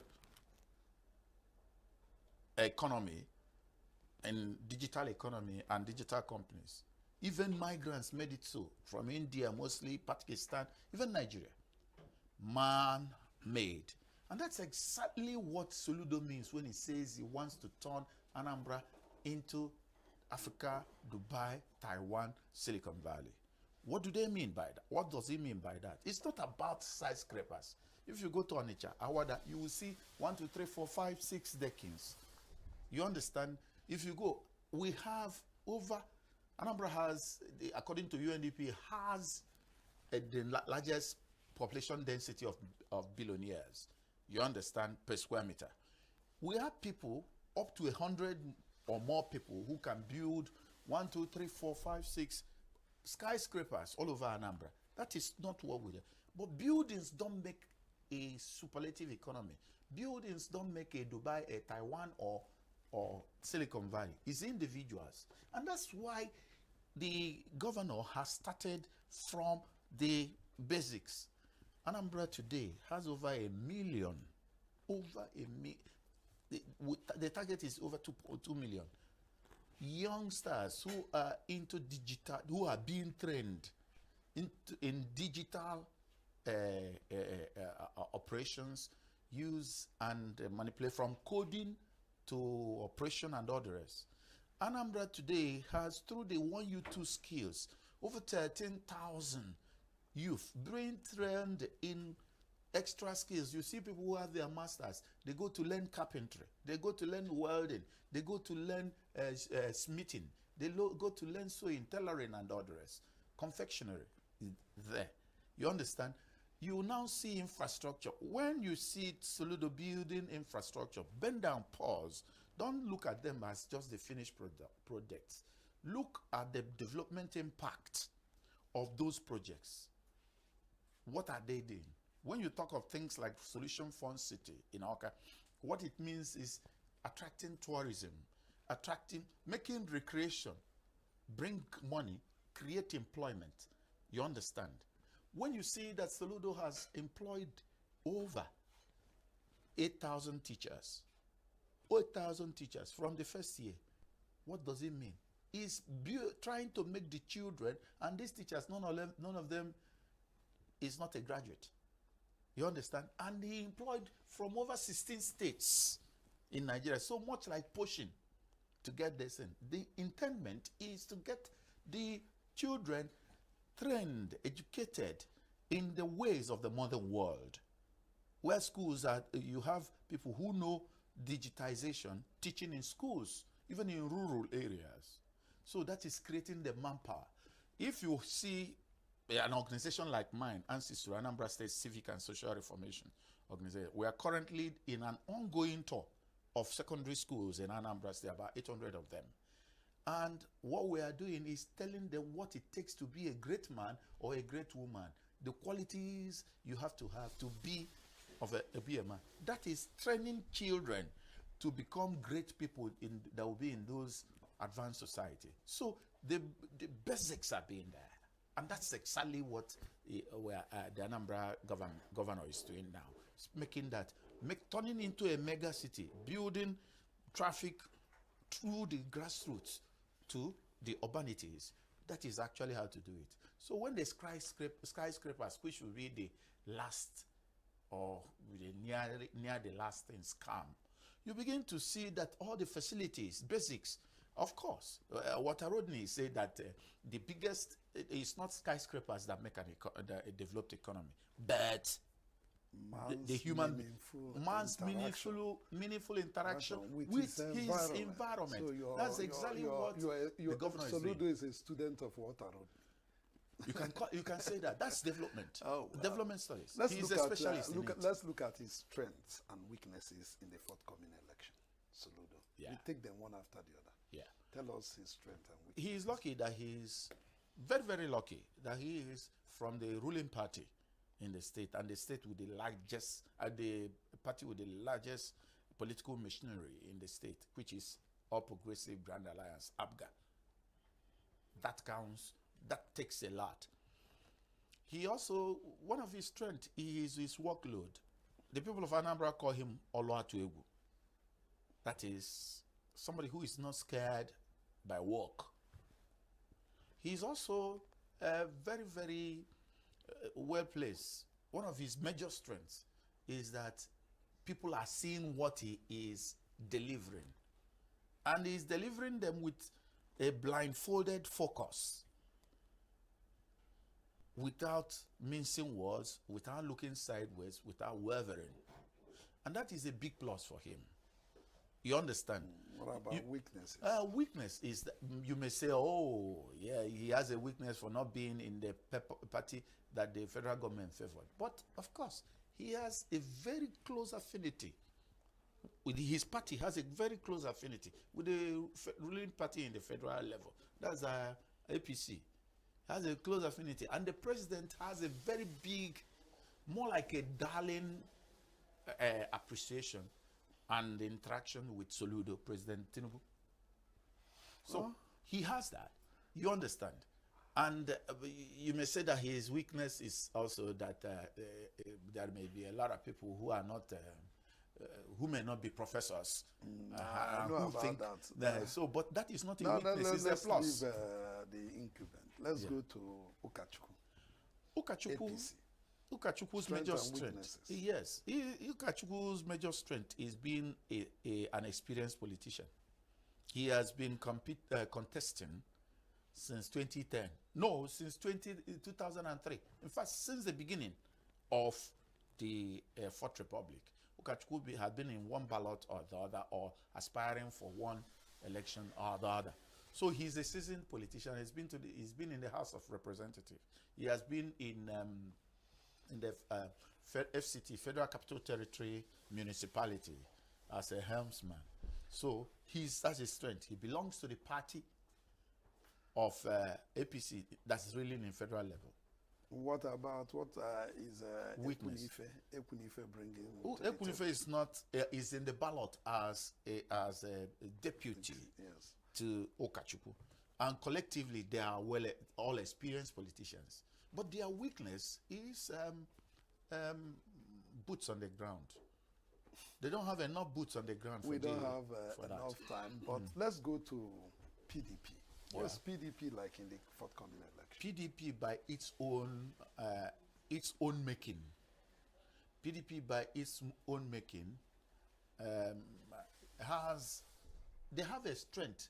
Ordinarily, apart from APGA, the biggest opposition in Anambra State should have been PDP. But PDP has, by its own making, internally in Anambra and externally in the federal level, have shot itself on the foot that you don't really see the machinery. You don't really see the followers.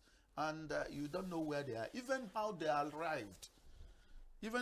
arrived at their candidates, Ezenwafo.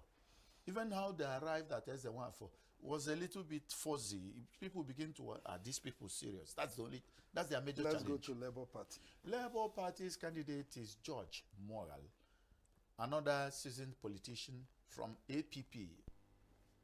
He was in the APP part that formed the pact with ACN to form APC. But now he's in Labour Party. The biggest plus for Labour Party in Anambra is the Peter Obi factor, because Peter Obi was a former governor of Anambra State. But Peter Obi is busy with his own 2027 ambition. He's not going to come down to campaign for George in 2025. Do you think external actors from other parts of the country, since it's an off-cycle election, are they going to very possible. Anambra has always suffered external factors. It's very possible. But Anambra is withering the storm. In politics, there's a saying, when we get to the bridge, we cross it. So external factors can be a problem. But luckily, progressives think alike. And Anambra government under Professor Charles Chukwuma Soludo has from a progressive party, has a progressive alliance with All Progressive Congress, the president in APC. Mr. Chuka Nabife. Yeah. Thanks a million for coming. And I take your last word. Anambra people are progressives. Very progressive. So we're going to see... And progressive think alike. Yes, we're going to see a very wonderful election come November 8th. Thank you. At this juncture, I want to thank you for being part of Political Circle. Yeah. My name remains Luke Mbo.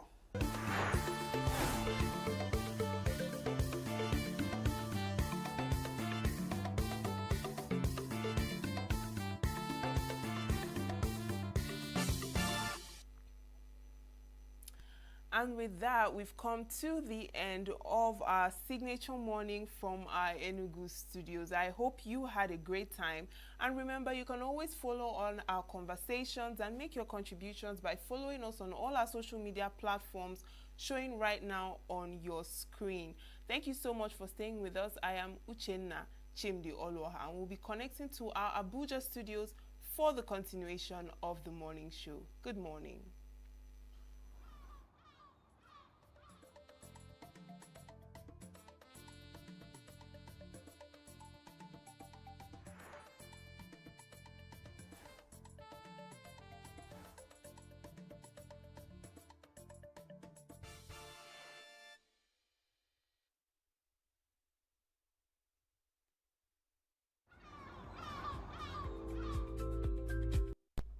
Just needed in case I have to look at. It was a day of color, creativity and contemplation as art lovers, cultural leaders and young Nigerian talent gathered at the Thought Pyramid Art Center in Wuse 2, Abuja for the Abuja Regional Exhibition of the 18th Life in My City Art Festival, LIMCAF 2025. The art director of LIMCAF, in his speech, reflected on the festival's origin and impact over the years. This is the 18th edition of Life in My City. Started in 2007 in ENUGU, an initiative of Rokana Nigeria Limited. Yeah, the theme is can we breathe, and not only in Nigeria, in the whole world, you know, people are looking for opportunity to have a good life, to have a convenient life.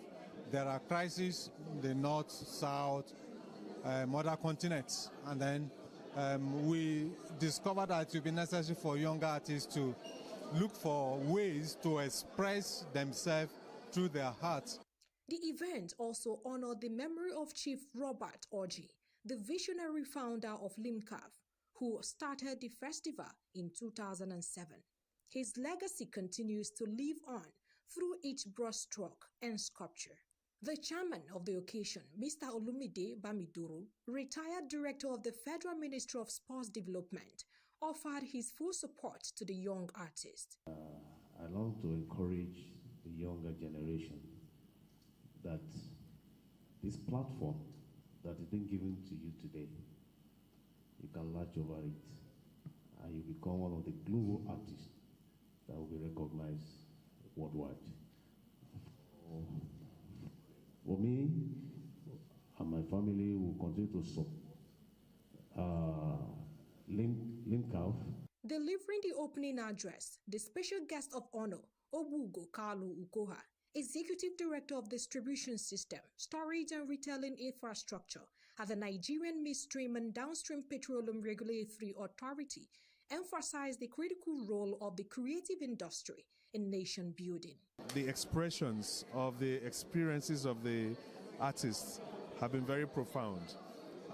The colors they've used to annotate that and to convey what they deeply feel, I've found it quite striking. And all I can say is that it begs for our encouragement.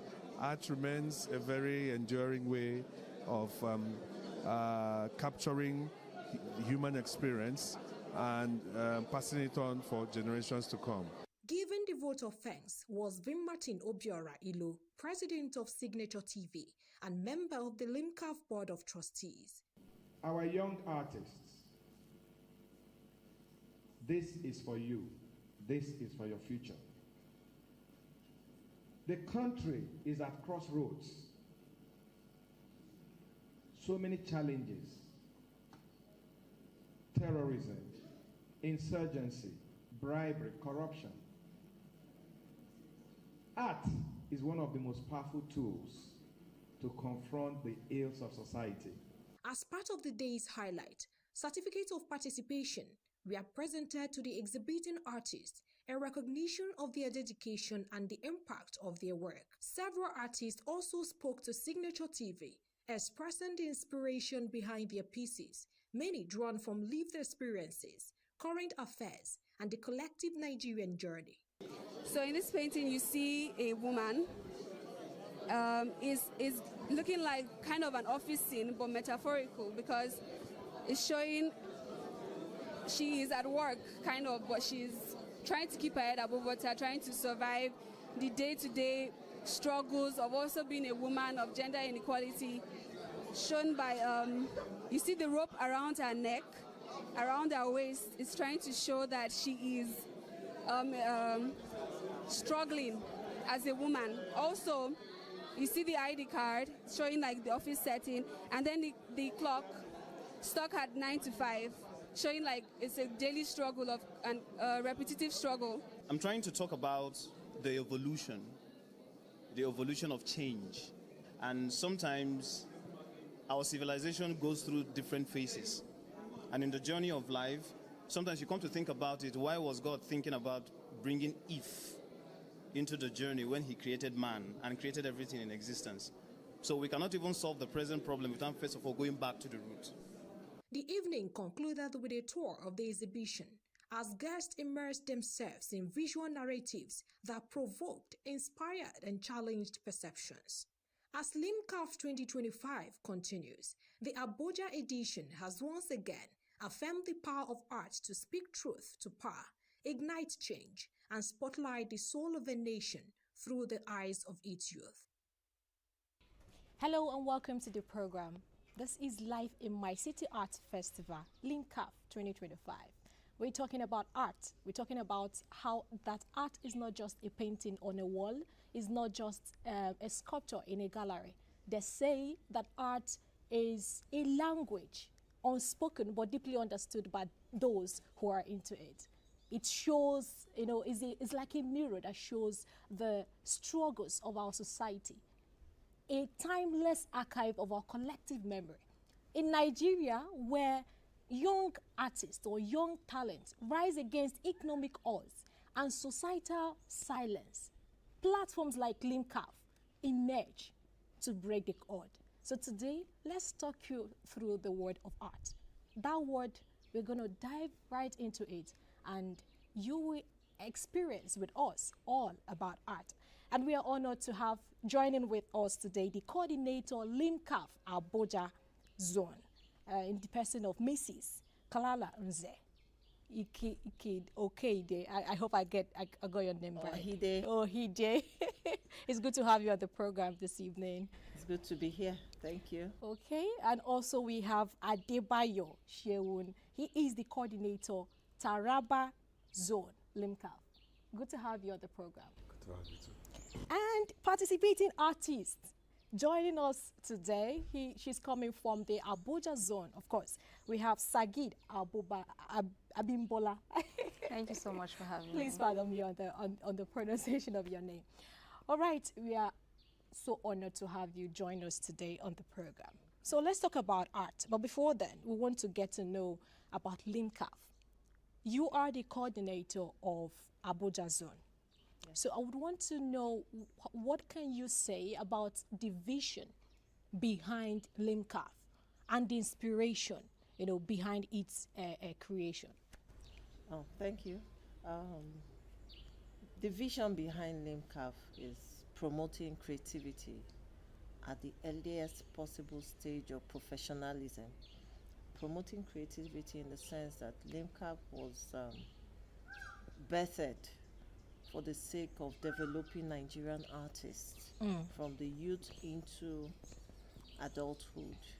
Now, the platform is open for all those creatives from 35 downwards So when you check the span it covers, you know, is for young people. And that's the time of their life that you engage them in creativity, you engage them in productivity. So LIMCAF is there for the youth. It's an avenue for not just expression, but an enterprising one for those that are creatively inclined. So for how long has LIMCAF been into existence? LIMCAF should be 17 years right now. We started in 2007, you know, and from there they started as Life in My City, art, you know, then art competition, and then it developed into Life in My City Art Initiative, and then what we now have as Life in My City Art Festival. LIMCAF itself. Taking place nationwide every year. Okay, it's a competition, and then you have other events supporting the festival that comes to a grand finale at ENUGU in October every year. Yes. So 17 years down the line, would you say the vision has been actualized to some extent, looking at the 17 years? Yes, and it's still developing, still expanding. Right now we have Jalingo zone, which was not there. Even Abuja zone was not there from the onset. It was just ENUGU. You have the works collected at various points, okay, and then sent to ENUGU. But now we have how many zones? Like 15, right, Adebayo? Yes, 15. We have about 15 zones nationwide. So both of us from Jalingo and Abuja were just 2 out of 15 coordinators in the country. We've just had a powerful exhibition of this Abuja's own under the theme "Can We Breathe?" Yes, that particular theme is the one that's spies for conversation on online. When you put the theme "Can We Breathe?" So I want to ask you personally, what do you think that event has caused? You know, in the what vision is it behind the theme of "Can you breathe? Can we breathe?" I was born in the 70s, late 70s, right? And then the little I know from how I was trained formally, I went to a public school all through to university. You know, that was the setting I was brought up in. And then you could travel around the country. I could travel. I've gone to Uyo, I've gone to Maiduguri, I've gone to Sokoto, I've gone virtually everywhere. And we didn't have a problem locking doors. But that may not be the narrative of the younger generation. That may not be their story. So having all this diverse negativity, negative air, negative news going around social media in their face, day in, day out, there's now cause to ask that question, that fundamental question. Can this generation really breathe? Can they strive with all these variables? They are growing in it. They don't have any other story outside what they have seen. They don't know that, okay, you could have gone to Sokoto and live with your doors open. You could have slept somewhere in Niger Delta and moved about at night. You could be in somewhere in the east and not speak the language, and you have helpers, you know. So what is their narrative in this time and age? Hence the theme, can we breathe? So this calls for reflection. How can they possibly breathe? So the art exhibition is an opportunity for them to express themselves and tell their own story, their own narration, how this country is affecting them. If it's negative, put it down that way. If it's positive, fine. If there's a way out of the choking situation some of them expressed from the exhibition we saw 2 days ago, fine. They are allowed and at will to express themselves. Right. So Abuja is, we've got to know that Abuja is one of the regions, several other regions, you know, where we have LIMCAF. Do we have other regions that are also participating, and this LIMCAF is also going on in those regions? Yes, the festival is on in 15 other regions. 15 regions inclusive of Jalingo, where Adebayo is from, and Abuja, where we are right now. We have Jos region, we have Zaria, we have Oshun, we have Lagos, we have Benin, we have Auchi, Enugu, yes. Okay. So how is the turnover? How is are people actually, young artists, are they actually turning up, to get involved into coming out to showcase their talent through art? Okay, for the last 5 years, so LIMCAF have not recorded anything less than 700 entry across Nigeria at the group stage. 700? Yes, nothing less than that. This year it would be more, I'm very sure.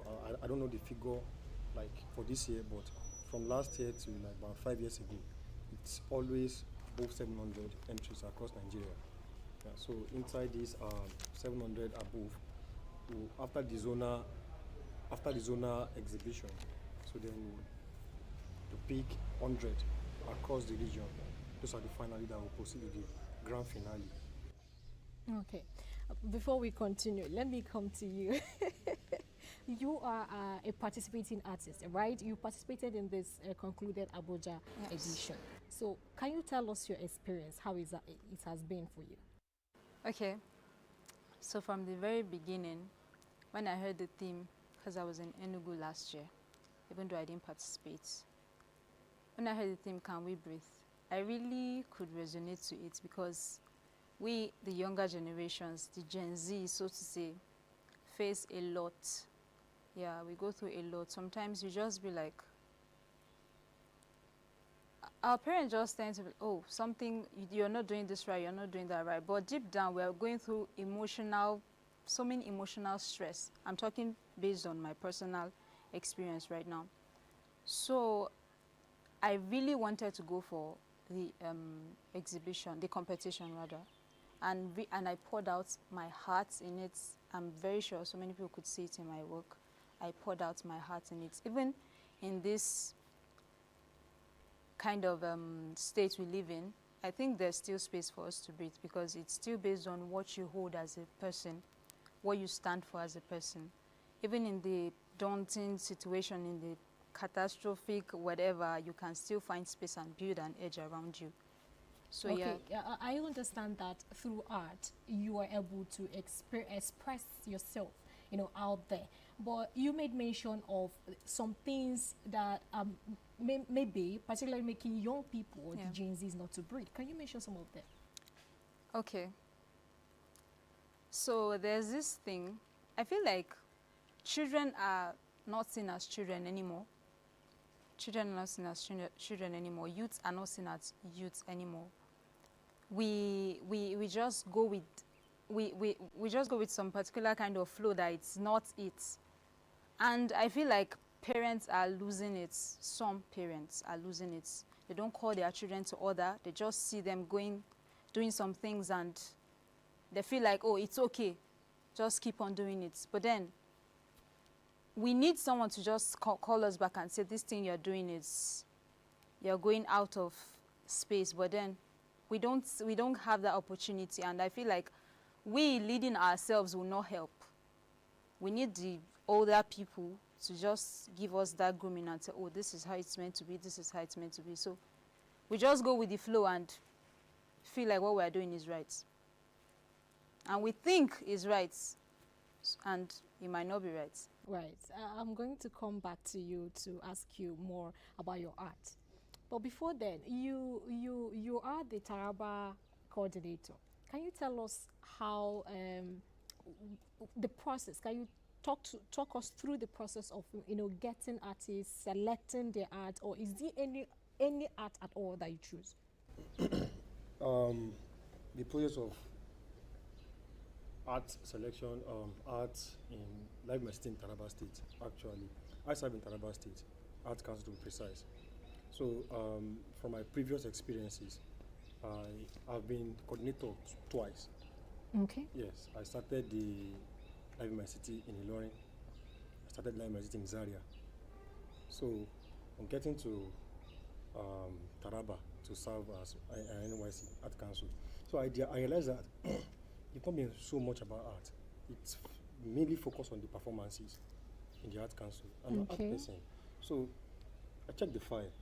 What's happening? No exhibition, no training, nothing. So I got to realize that most of we don't have art teachers in the secondary schools.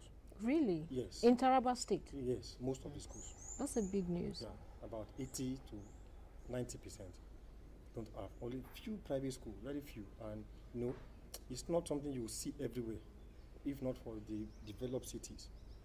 So Taraba is not like, it's not like maybe it's not a local place.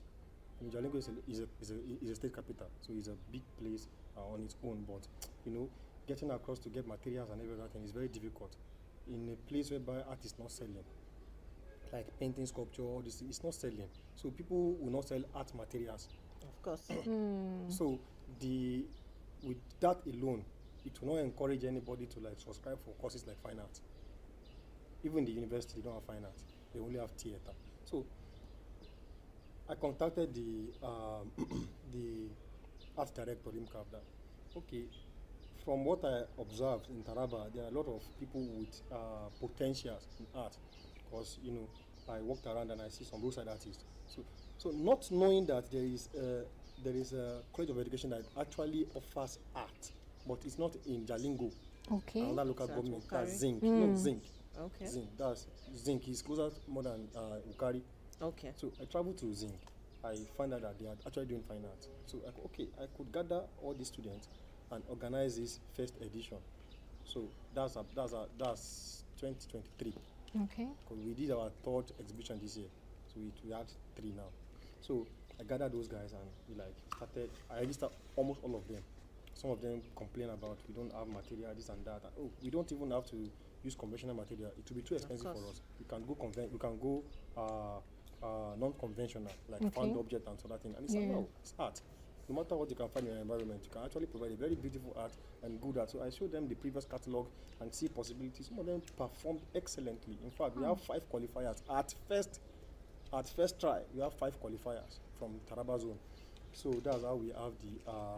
So now, the HOD that actually served as my upliner then retired. So I did not have direct link to the students. So started training. We set up a training center in Jalingo Art Council. Okay.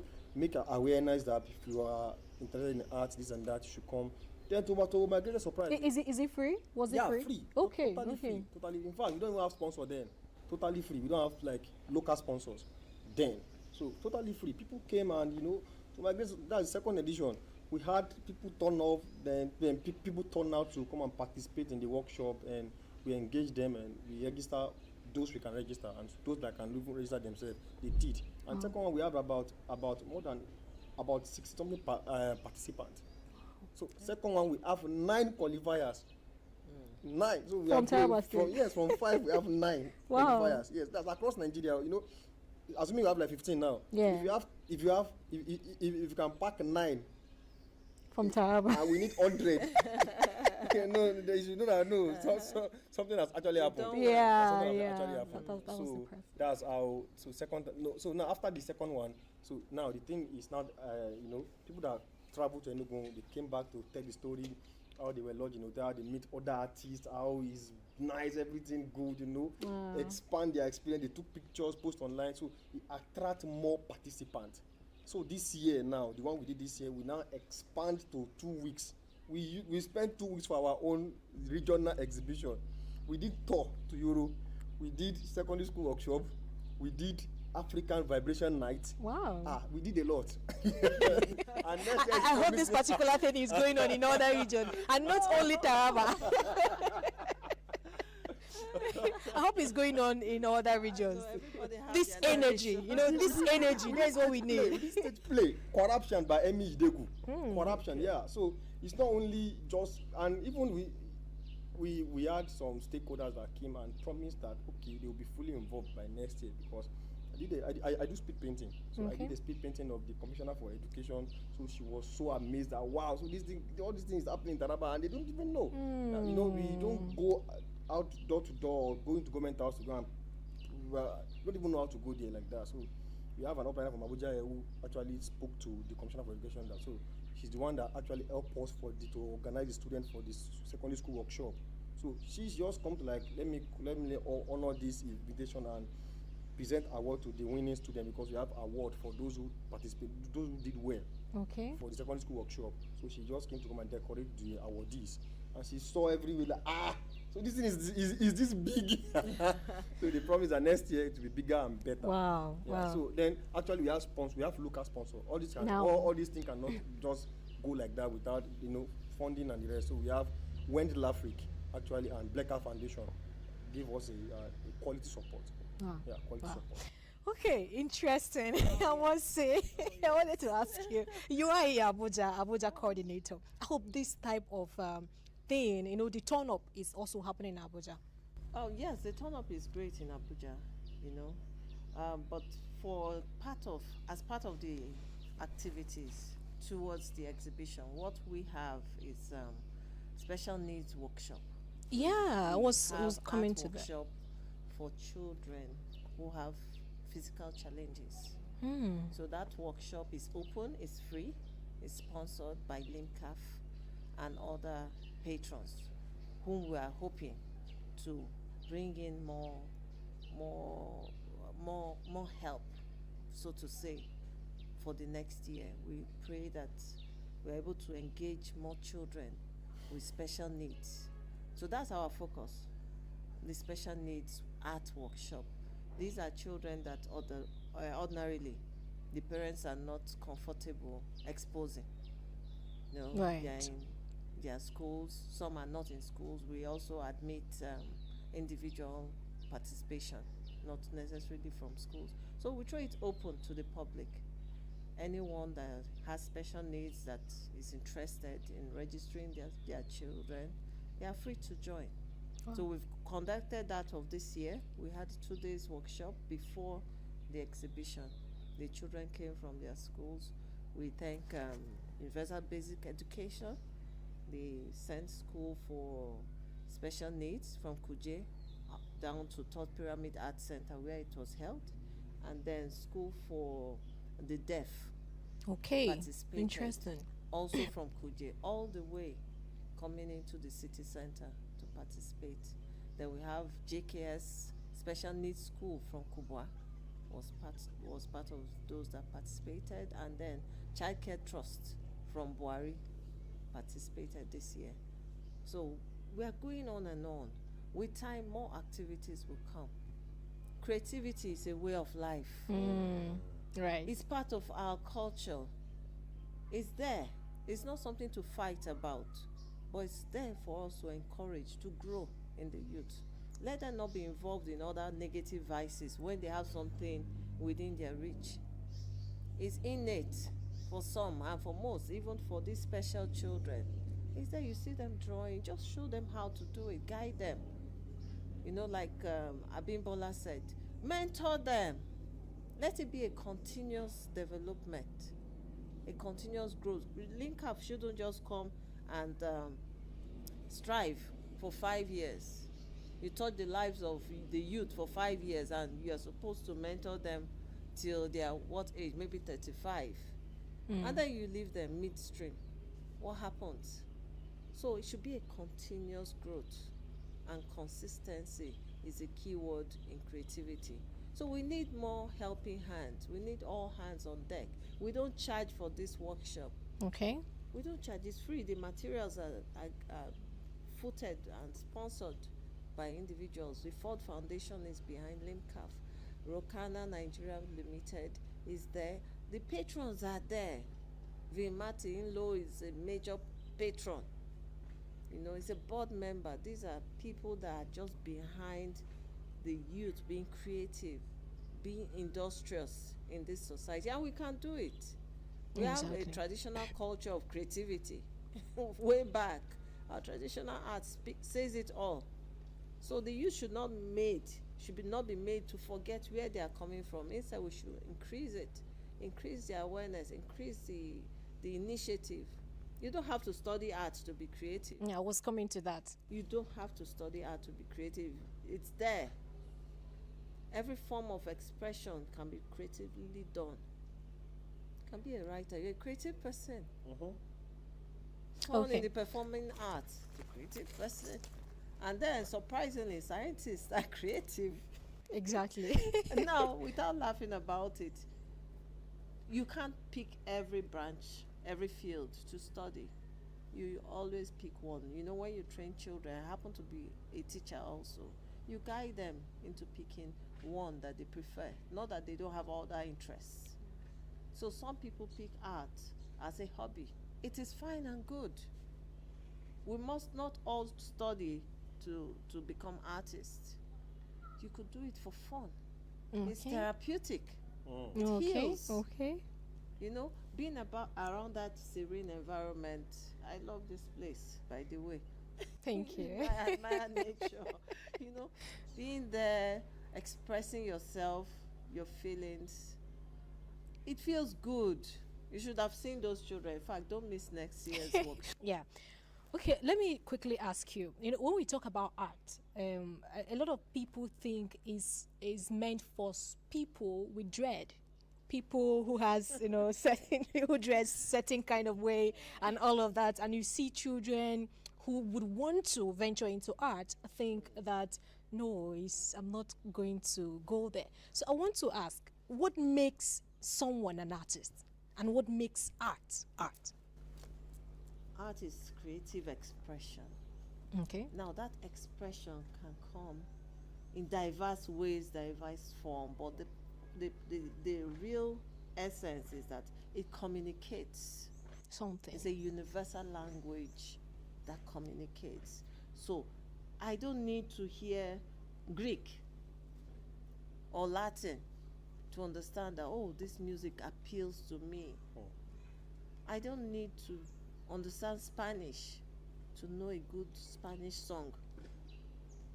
So it's an expression that communicates to the soul of the people that listen to it or that come in contact with it. So the same way, the visual art has the same appeal to whoever sees it or comes in contact with it. So that's why you can have public art and you just see people around it sitting amazed at the details, at the intricacies, at the concept. You see people visiting museums, galleries. What are they going there to do? They are going there to be entertained. So that is what art is. If you're someone that has the desire from within to do something creative, please do it. It's innate sometimes. So I can produce something too, like. Oh, if only you let yourself, you'll be amazed. See, from another angle. Okay. Art. If I would define art can be defined as a means of self-expression. But for the expression to be truly artistic, it must create a placing form. Yeah. So that's first angle of it. The placing form. You know, some people will be like, what you do is not fine. I don't even like the art. That placing form. But the other side of it is art can be defined as a general name given to all skillful activity.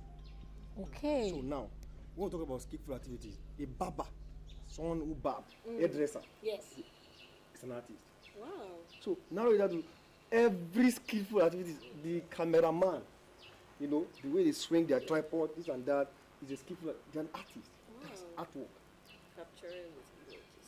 So, but now when we now narrow it down to art as a subject, yeah, it's cool that actually gave it that kind of specialization. You are a sculptor, you are a this, you are a that, but so far God is the greatest artist that created heaven and earth. Everyone who God have created, that person is an artist. So I am an artist. If you can think of, let me match white and black. Creative. I am creative, and I am an artist. And I know that you listening, you are an artist. Everybody is an artist, one way or the other. So the difference then will now be, how do you differentiate? Like you said, those with dread tend to appear Exactly, to be like the artists, yes. No, it's their own way of expression. Okay. Of expressing themselves. Now, for the longest time, I've been on low cut. You know, I wanted peace. I'm engaged in so many activities during the day. I didn't have to dread my hair. Now, that is my own form. Someone else can do anything else. You know? So, but the main thing is, do you consistently feel like creating something from within, or doing something creative, a creative activity? When you key into that drive that is coming from within consistently, the art will grow. So the difference between the ordinary man and those who take it professionally, that's just a consistency. Keep developing what they get from their spirit man. They keep driving towards it and exploring it. That's just the difference.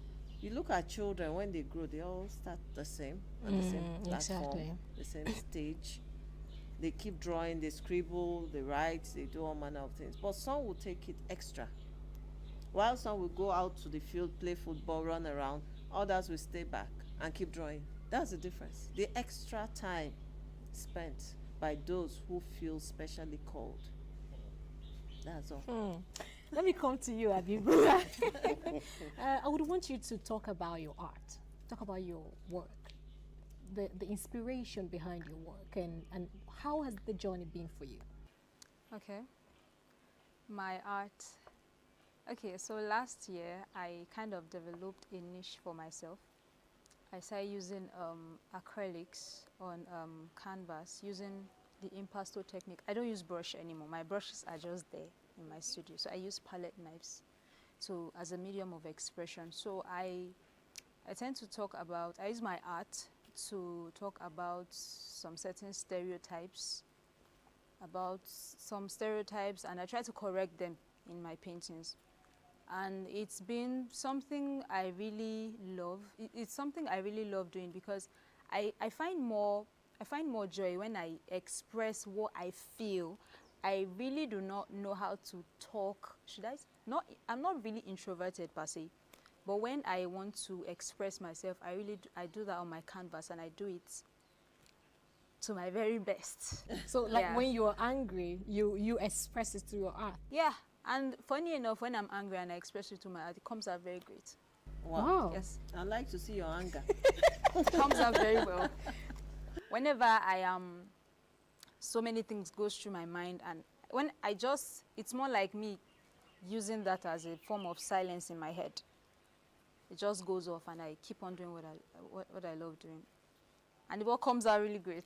Okay. So it's been working for me. All right. So participating in this last edition of LIMCAF exhibition, how was it for you? The last one, you mean? Just concluded one. Okay, this one. Yes. Ongoing. Ongoing. The ongoing one. It was good.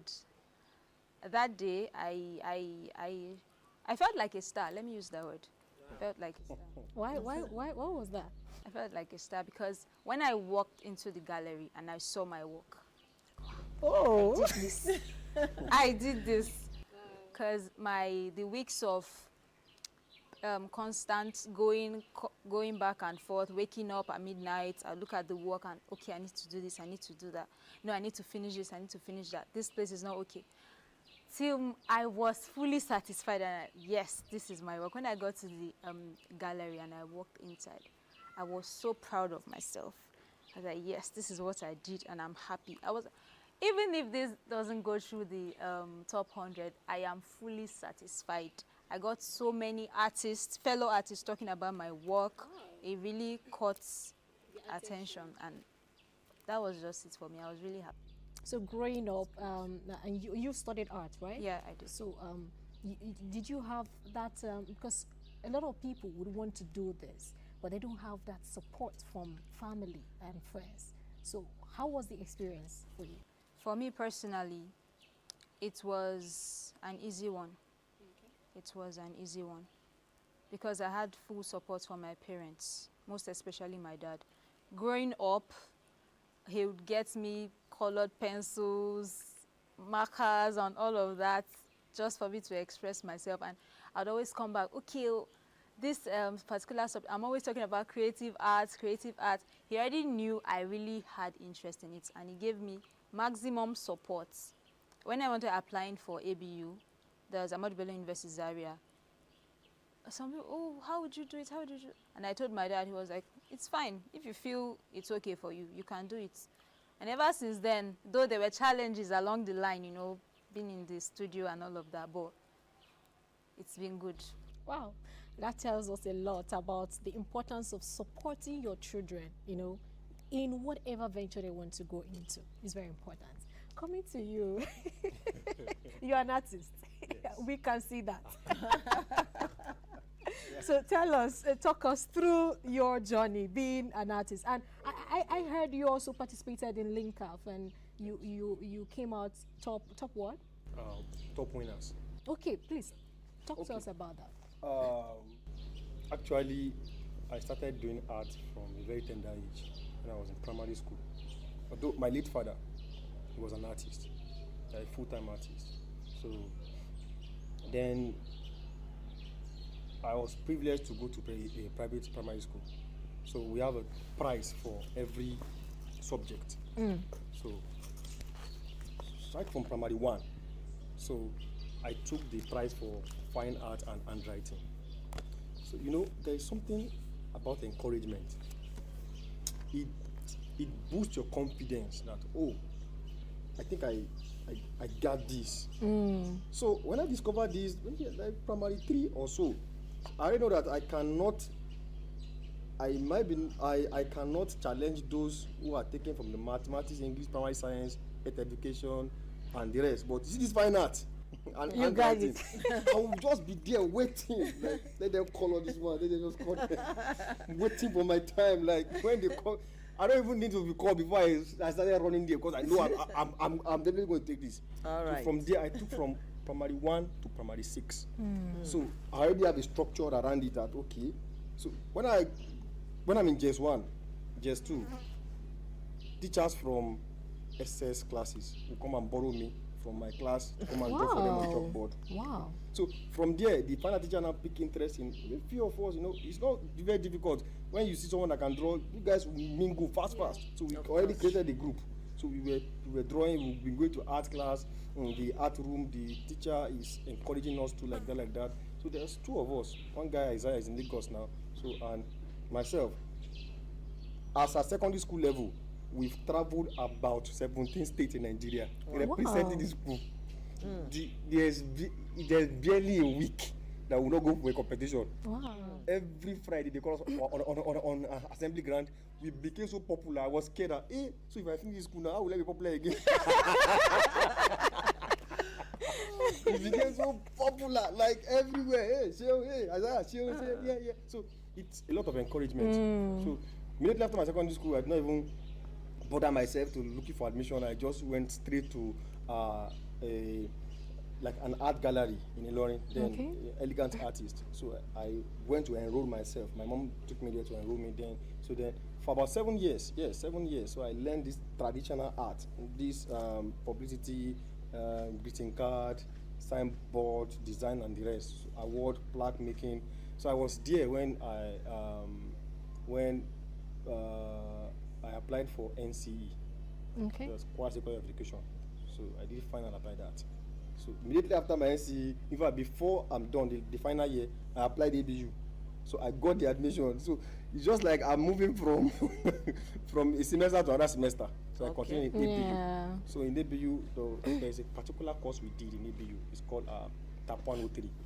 So the man who took the course, the Auguste Daniel, is the one who took the course. So it's more like it's a core course for final students. So he said, if there's anything you can do that is special, like this and that, we want to incorporate it in our play, because it's a theater course. So then I do speed painting right from NCE, like mostly like it's like a prophetic art, like art evangelism, moving from one church to the other, painting Jesus Christ, Mary, and that, just to create like art impression whereby it has this sharp wow factor. It's painting upside down in 2 minutes. So I told this August that I can do this. He said, wow, this is very nice. We can actually put this in our play. Then from there, the VC was there. Every Senate people, they were there. Then from there, they've been throughout my stay in ABU. There is no month the school will not invite me for a show. They have any special somebody that's coming to the school, they will bring me to come and paint to go and do speed painting. Get big represent the school here and there and there and there. So then I started getting grant working with the UNICEF, US Embassy, Chinese Embassy, this and that and that. Wow. From ABU, I'll be traveling, like I'll be on the road, like I'm in school. I didn't know that art can really take someone that far. Yes, you know? this is. Yes, she said something that time. She did something in consistency. We over time underestimate the power of consistency. You don't even know how far you can go.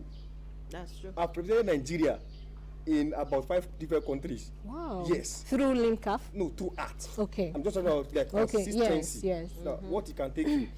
Those who did not really practice or did not believe in what they are doing, we're talking about art in general now, like my art story in general. Exactly. So it's a journey of, it's not that very smooth the way I'm saying it, but in a way, when you love what you are doing, it becomes smooth. Even the up and down, everything is still like, it's in the process. So it has been my journey so far. And on LIMCAF, when I started, my first application was, that was 2014, during my NCE. Someone brought the flyer from Ibadan, yes, because they send the flyer through all this transportation that, okay, all art institution, let them see what we're doing. So, and we tried, me and our president then, Bras Mai, we were picked from NCE. So we went to experience in Ibadan. Then they don't sponsor the top 100 then, unlike in town is recent then. So we went to Ibadan, then we see that, wow. So from there, we actually see another dimension of art, the one we are not doing our own NC. So we stole 1 or 2 ideas. Wow. So you can also see. Yes, very important. Inspired. Let's not use the word steal. Yeah, you can.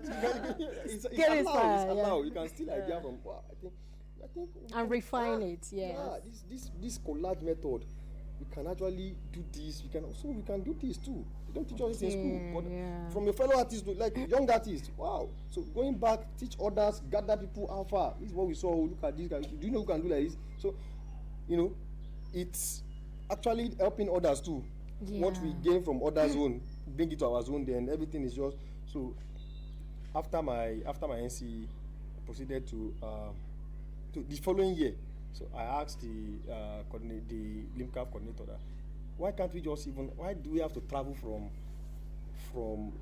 Ilorin to Ibadan before we can go and exhibit for LIMCAF? I said, if you can mobilize for people that will participate, we will give you a zone. Just like that. Oh wow, that's how I started calling my friends. Everybody come this next year we're having a zone here, and the following year, that's 2015, we have a zone in Ilorin. Okay. So when I leave Ilorin, when I'm out of Ilorin, I don't think the zone did not actually sustain. But the zone is back now. So and functional. Yeah, and functional. So back to Zaria now. I asked, can we do this thing again in Zaria? Since we have art university, since we have a art district, why not? I mobilize everybody too. Yeah, there's LIMCAF here next year. That's how we have the LIMCAF. So how many? Sorry to cut you there. How many times have you participated in LIMCAF as an artist? I've participated 10 times. 10. Yes. And do you know what must funny be given an award. Do you know what funny thing is that all this time I've been gingering people come and participate. Hey, come this and I did not win. And you're also participating, or calling other people to participate. Yes. Wow. A friend of mine won top 6, like that. Another one won top 6. All about how many years? I'm serious. Like for the first 7 for the first 7 years. Yes, I'm participating. No winning. Not even top 25. Just but top 100, top 100. Yeah, I'll still be going. This thing go. Some people do twice. Like, this now Joro. They're not picking us. This thing, they have their people they are picking. It's not like that too. If you actually go there, you will see that this thing is very transparent. If you meet up the requirement, everything, because there is there are some unique criteria like the wow factor, the provision in terms of media control. So neatness, your work have to be well presented. The message. All these things come together. Yeah. Yes, now that's how you get the winning. So you can be good and your work doesn't have any message, or even if it might have a message, you are not speaking the message. Because you be allowed to speak the message. You are competing against 99 others. Exactly. So you can't, because you are good now, say that I have to win. No, you don't have to win. In fact, you might do 20 years, you still don't win. Wow. Yes. So how do you feel at times when you don't get picked? We go again next year. I love your spirit. I must commend you. I think you're one of the inspiration for young people. Don't give up. If you're into art, I think you have to look at him. Keep trying. Consistency. Until that day, I was there like this. They just go best in videography, photography. Taraba, Adebayo. Hey, finally. Finally! Finally, Jesus! Finally! I love the spirit. Oh my goodness! Wow. So, and honestly, it's like I said, it's a process. So I've learned a lot of things over the years. So the experience of this, that, this. So I now sit down and say, how will I even win this thing? So from shared experience and of everything I've gathered together, exactly. So I put them in place and I pray. Not competition. You need grace too. You need grace. Yeah. I also heard before we started this interview, you said you talked about your appearance in Dakar. Yes.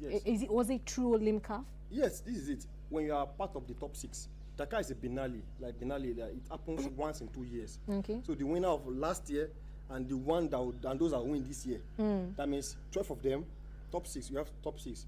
The best in video photography, mixed media painting, drawing category, sculpture installation category, the textile fashion art, and the graphics and digital art. So that's 6 categories.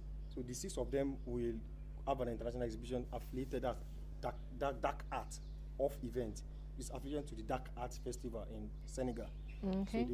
So the Limcaf will sponsor the 12 of them to go and exhibit in Senegal. A lot of exposition. Because I qualify, because I was able to make top 6, so I was privileged to be part of those that went to Dakar last year. That's the last edition of the Dark Art Festival. Okay, a lot of exposure and exposition. Yeah. Let me come to you. Okay. It's been an awesome time, really. Yes, I also understand that you won. You've won in what category was that?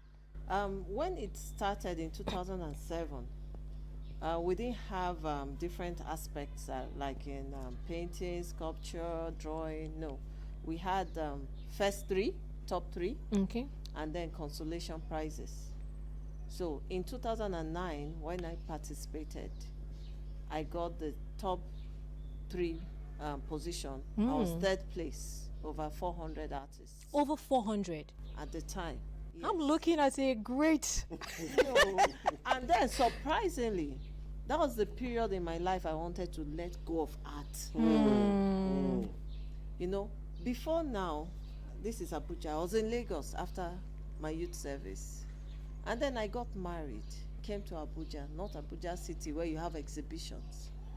I was in one of the suburbs in Abuja. Coming to town, going back at night was a bit dicey for me. And then not just that, as a young lady, you have to contend with marriage. You have to contend with being pregnant, having a child. And then I was having my 2nd child. So how was I supposed to manage all these things happening so fast and then add art into it? Yeah. At that point in my life, I was traumatized because I didn't see any way forward.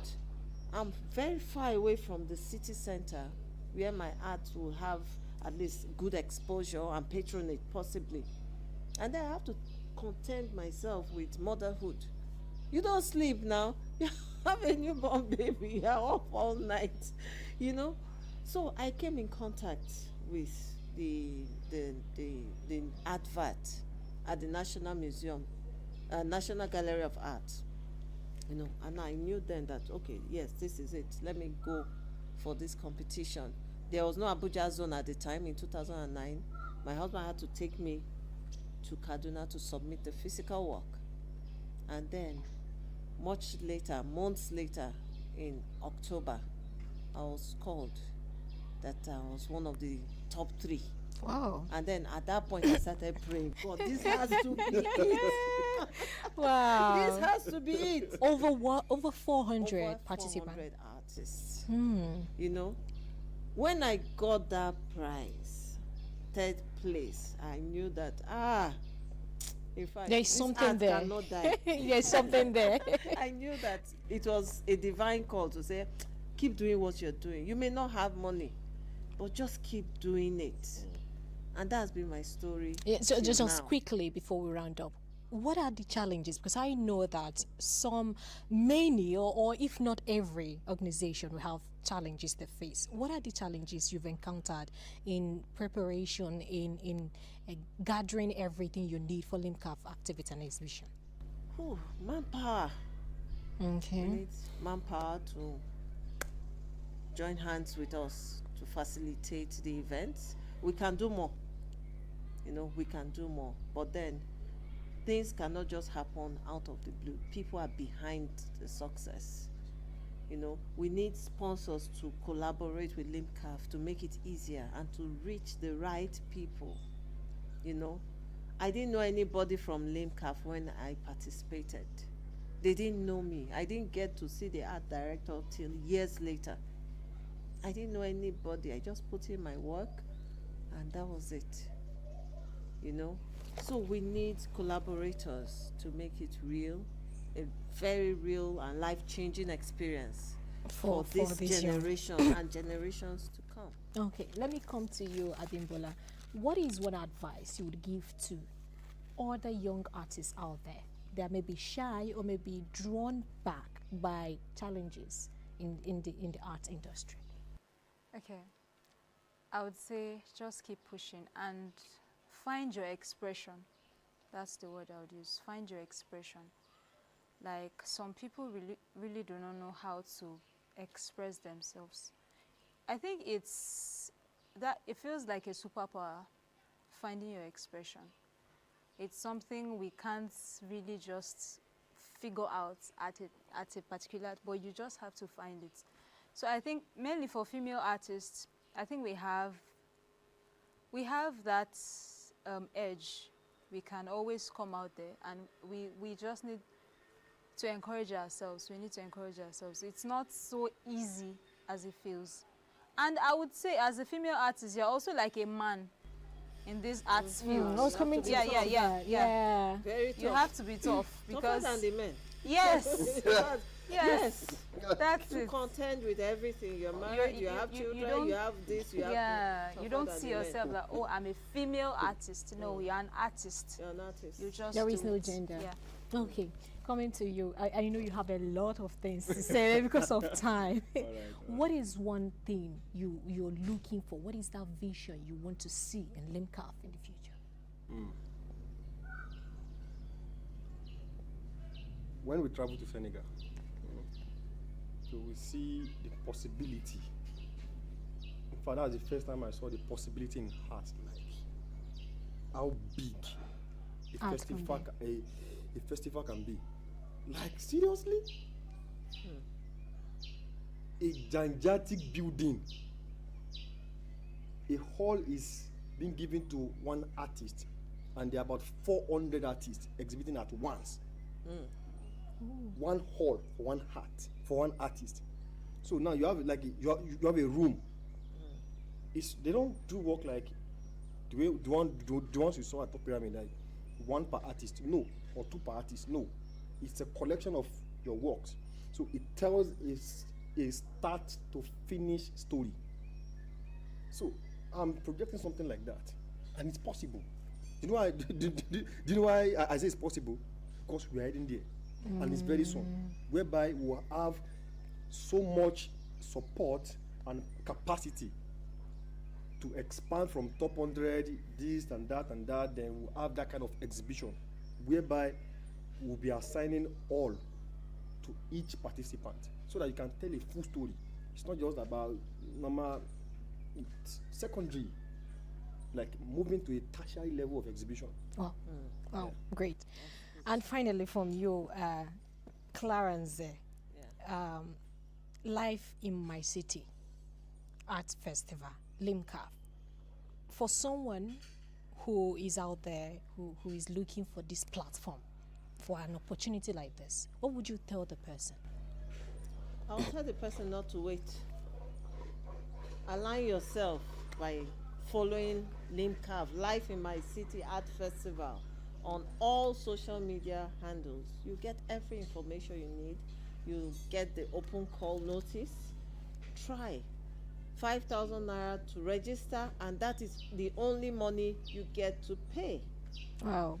Get yourself involved. Do what your mates are doing. Now is the time. I met someone yesterday and he was saying he's going to be 35 next year. I said, then you have one more chance to try and win it. You have 1 year to prepare for that competition. Make it worth their while. Right. Okay, thank you very much. I think this is the most we can take for the interview. It's been an awesome moment with you, LIMCAF. And of course, I can see she has more to say. I think we have to do a second edition of this. Thank you very much. Thank you for your time, Mrs. Clarence Ohide, the coordinator of LIMCAF Abuja Zone. And we also had Adebayo Shewun, coordinator Taraba Zone LIMCAF, and Sadiq Abibola, participating artist Abuja Zone. Thank you very much for your time this moment. And thank you very much, dear watcher. Thank you very much for your time. This is always about art. This is the Life in My City. For more information, you can get that on your screen. My name is Belinda Mwobodo. Bye for now.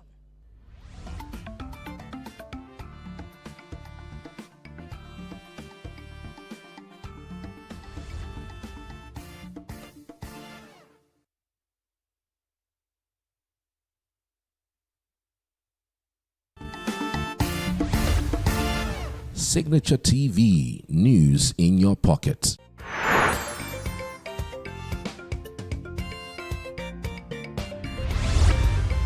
Signature TV, news in your pocket.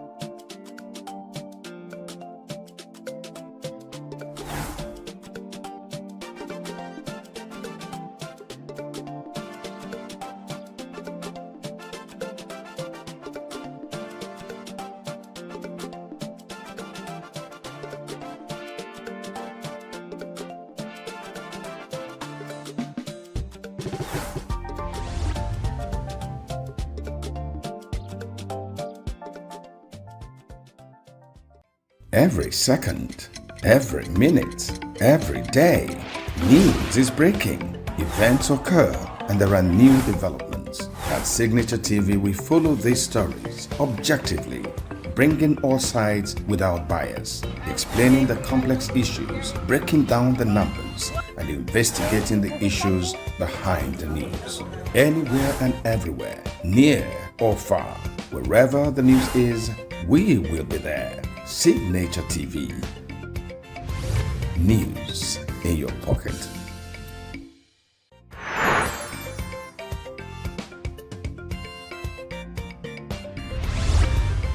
Signature TV, news in your pocket.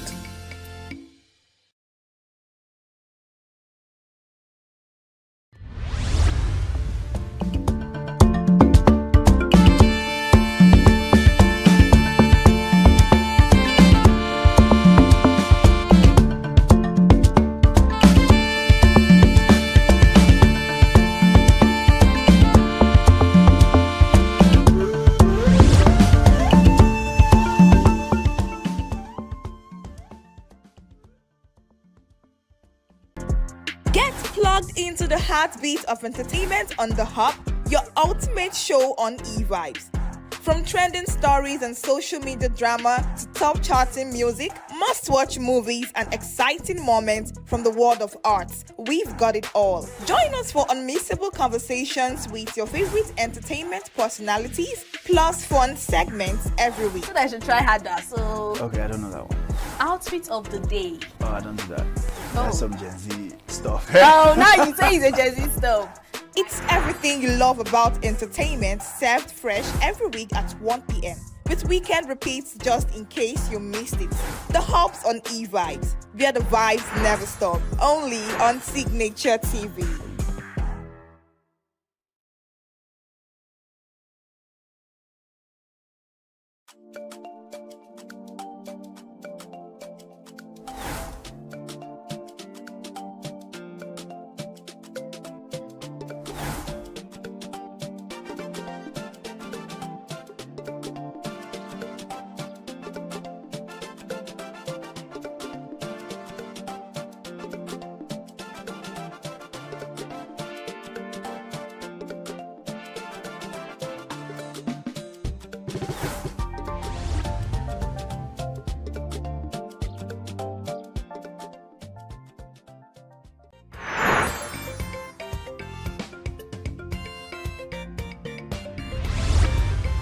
Signature TV, news in your pocket.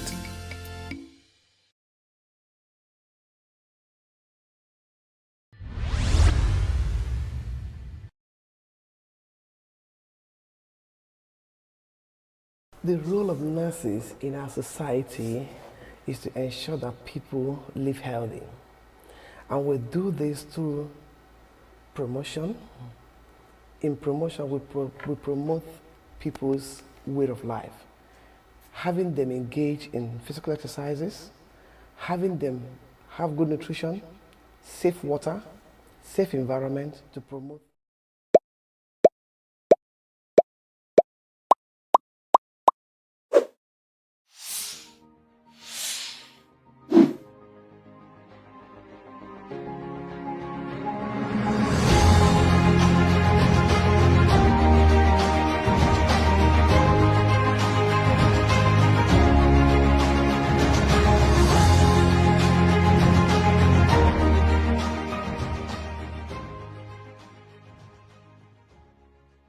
Ladies and gentlemen, welcome to Development Discourse, where we ideate for Africa's development. My name is Patrick Okibo, founding partner at Next Year. Next Year is a multi-competency advisory firm that's focused on solving Africa's complex development challenges. Nigeria's security landscape is increasingly fragile, with various violent conflicts, converging to threaten national stability. I mean, these challenges strain security forces, they exacerbate socioeconomic hardships and erode public trust in governance. Without urgent and sustained interventions, Nigeria risks escalating instability and worsening economic conditions. My guest today will help us chart a path to peace. Professor Darren Q is the Dean of the Kroc School of Peace Studies at University of San Diego. He studies the relationship between conflict resolution methods, particularly interfaith and inter-ethnic peace building and democratic development in Africa, Northern Ireland, and the United States. Much of his work focuses on the role of civil society groups. He has consulted on peace and democracy initiatives for the United Nations, USAID, U.S. Institute of Peace, the U.S. State Department, and several non-governmental organizations, including the Carter Center. Darren is well known to us in Nigeria. He's monitored the last 7 Nigerian elections and the 2007 elections in Sierra Leone. In 2023 to 24, he co-facilitated a working group of religious leaders focusing on religion and peace building in Belfast, Northern Ireland. He's the author of numerous works on Nigeria and conflict resolution, including civil society, conflict resolution, and democracy in Nigeria, and his articles have appeared in several prestigious journals. Darren, welcome. Thank you so much for having me, and thank you for that very kind introduction. It's good to see you. Same. I mean, if we go back to, say, 2009, right, at the very start of Boko Haram, It seemed like a very fringe distraction that Nigeria's military could very easily contain. A decade and a half later, it has morphed into different kinds of conflict that covers, every facet of Nigeria. From your studies, how do you understand these violent conflicts in Nigeria? What are, in your view, the root causes and some of the key drivers of these seemingly intractable challenges we face? Thank you for that. I think there's a number of different root drivers that we could talk about. Let's start with the one, of course, that I think many Nigerians themselves like to begin the conversation with, which is the imposed nature of the Nigerian state.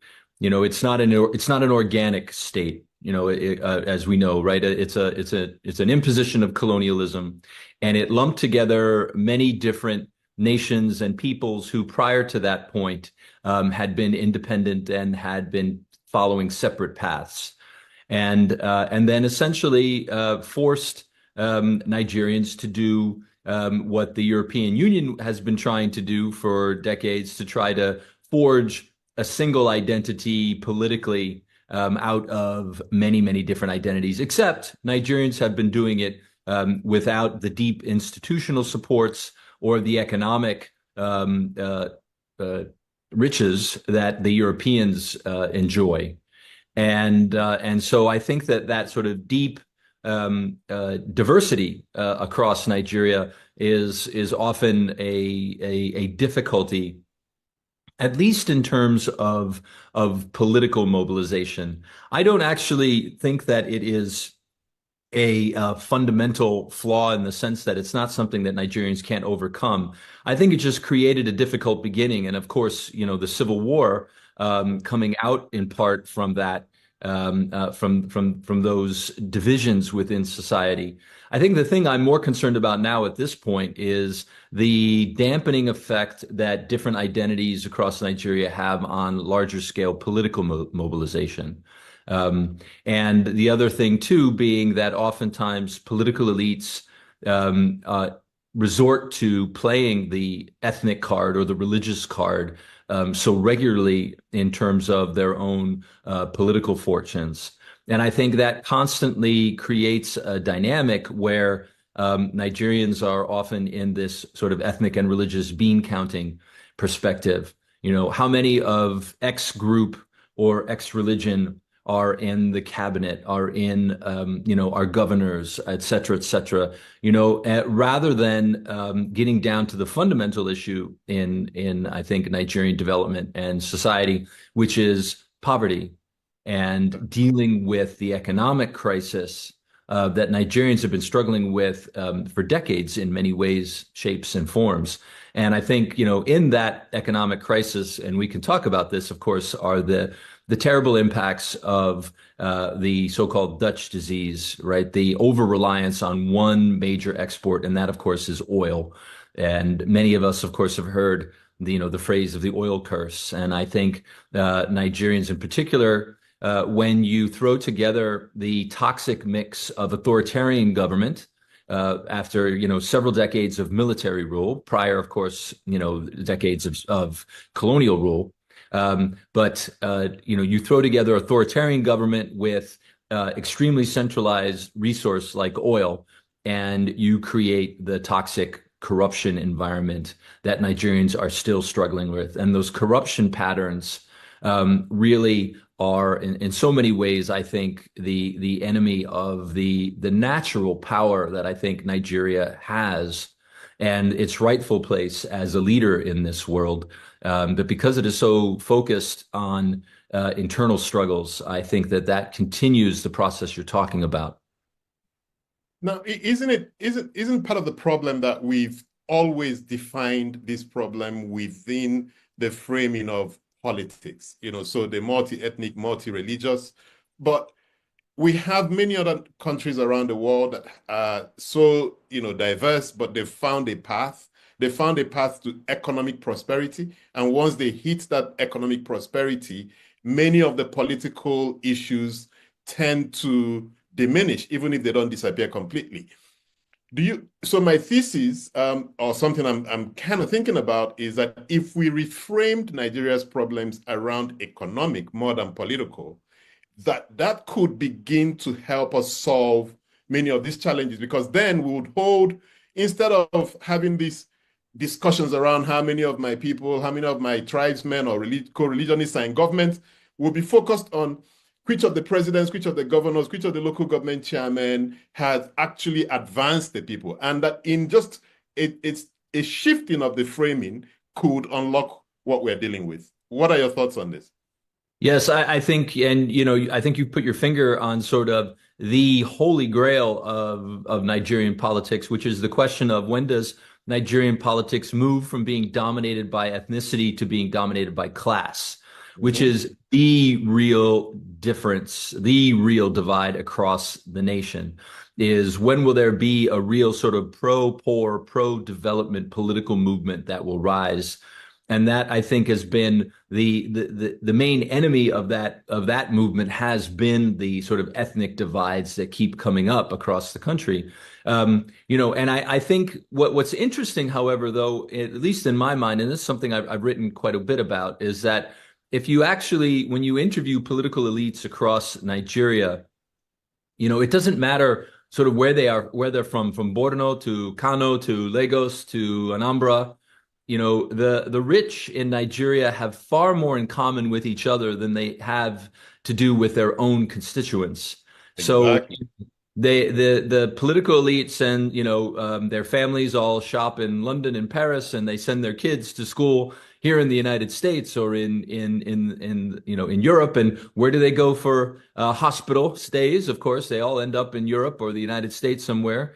And they live the fabulous life together, but more fundamentally, their values are very, very similar, which is interesting at the political level because you find this sort of interesting esprit de corps among legislators, among political elites, even though they fight, in a verbal sense, and there's a lot of brinkmanship among these various political elites. But at the end of the day, they come together and they settle each other, right? And they find ways to work around their problems because Nigeria over, the last 60 years has developed a political culture.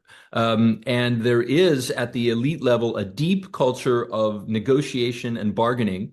Now, the flip side of negotiation and bargaining is corruption, and we can talk about that. But it provides an incredible glue that holds the country together in ways that are not apparent to many outsiders. So I think so long as we have this kind of quiet consensus among the political elite to sort of keep the status quo, which they are benefiting from tremendously, and not really focusing on a deeply grassroots development policy that really tries to enrich Nigerians, and in doing so, enrich the entire nation. This is the mind-boggling thing, of course, is that those elites would be fabulously more rich if they actually developed the country. Exactly.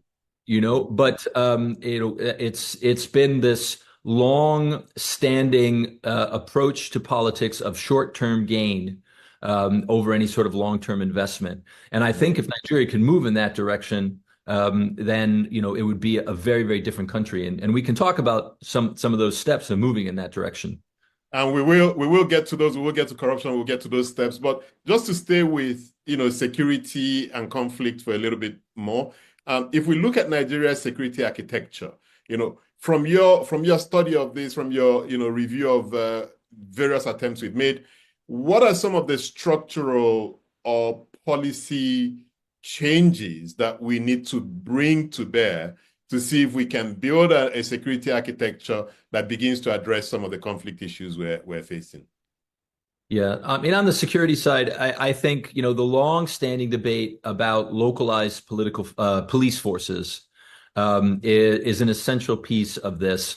When we're in a situation where the Nigerian military is deployed in 33 to 36 of the states of the Federation, that is just not a sustainable model, even though, of course, that's been the model for a long time. But just to say that's a true sign that the fundamental issues of security are just not being addressed, and the Nigerian military itself is just simply not strong enough to be able to put out all of these fires at once all across the Federation. No military could manage that many challenges at once, and nor is the military is the bluntest instrument in your tool chest. It's you're using a sledgehammer to go after to go after bugs on the floor, and it's just it's not going to it's not going to improve things in a long-term sense. You really need to have a micro policing approach that deals with security problems immediately at the source. So many of security problems that we're looking at across Nigeria started with simple local divisions, and more fundamentally, particularly impoverished, particularly younger men who are disengaged from the economy and who do not have a sense of hope, and more so than that, are pushed often into these sorts of more violent groups because of the injustices that they face in their own local world. Which brings us to not simply just the police force, but of course the judiciary. And the failure of the Nigerian judicial system to provide simple justice solutions for everyday Nigerians in their everyday neighborhood life. How many of you in Nigeria, turn to the courts to solve the disputes that you face in your daily life when it comes to anything from divorce to a contract problem? You have to have a lot of money, and even then, there are all sorts of problems in the legal system, and I would throw the bar and lawyers into this mix that make the situation difficult. There are a lot of solutions that local government and state government can take to try to deal with this problem in terms of local mediation systems, creating local police forces, creating local investigation units that deal with issues of corruptions in the police force, and then of course there are civil society dimensions of this that we can talk about. And I want to, of course, acknowledge that the constitutional problems that Nigeria faces in terms of a localized police force. I think this is something that Nigerians across the country are ready to see a shift, because you see these vigilante groups that the different governors have been setting up are nothing more than gubernatorial efforts to try to set up a local police force, essentially. You just took that question off my chart, because we've seen so many state governors set up these vigilante groups and make the argument that they want police forces, but we know from the way they've handled the vigilante groups that you can't really equip these incumbent governors with the law setting up police forces. However, another angle to that is, are we not going to be multiplying the problems we have with the Nigeria police force if we allow the different states to set up their own institutions when we haven't been able to solve many of the challenges that that the Nigeria police force faces today?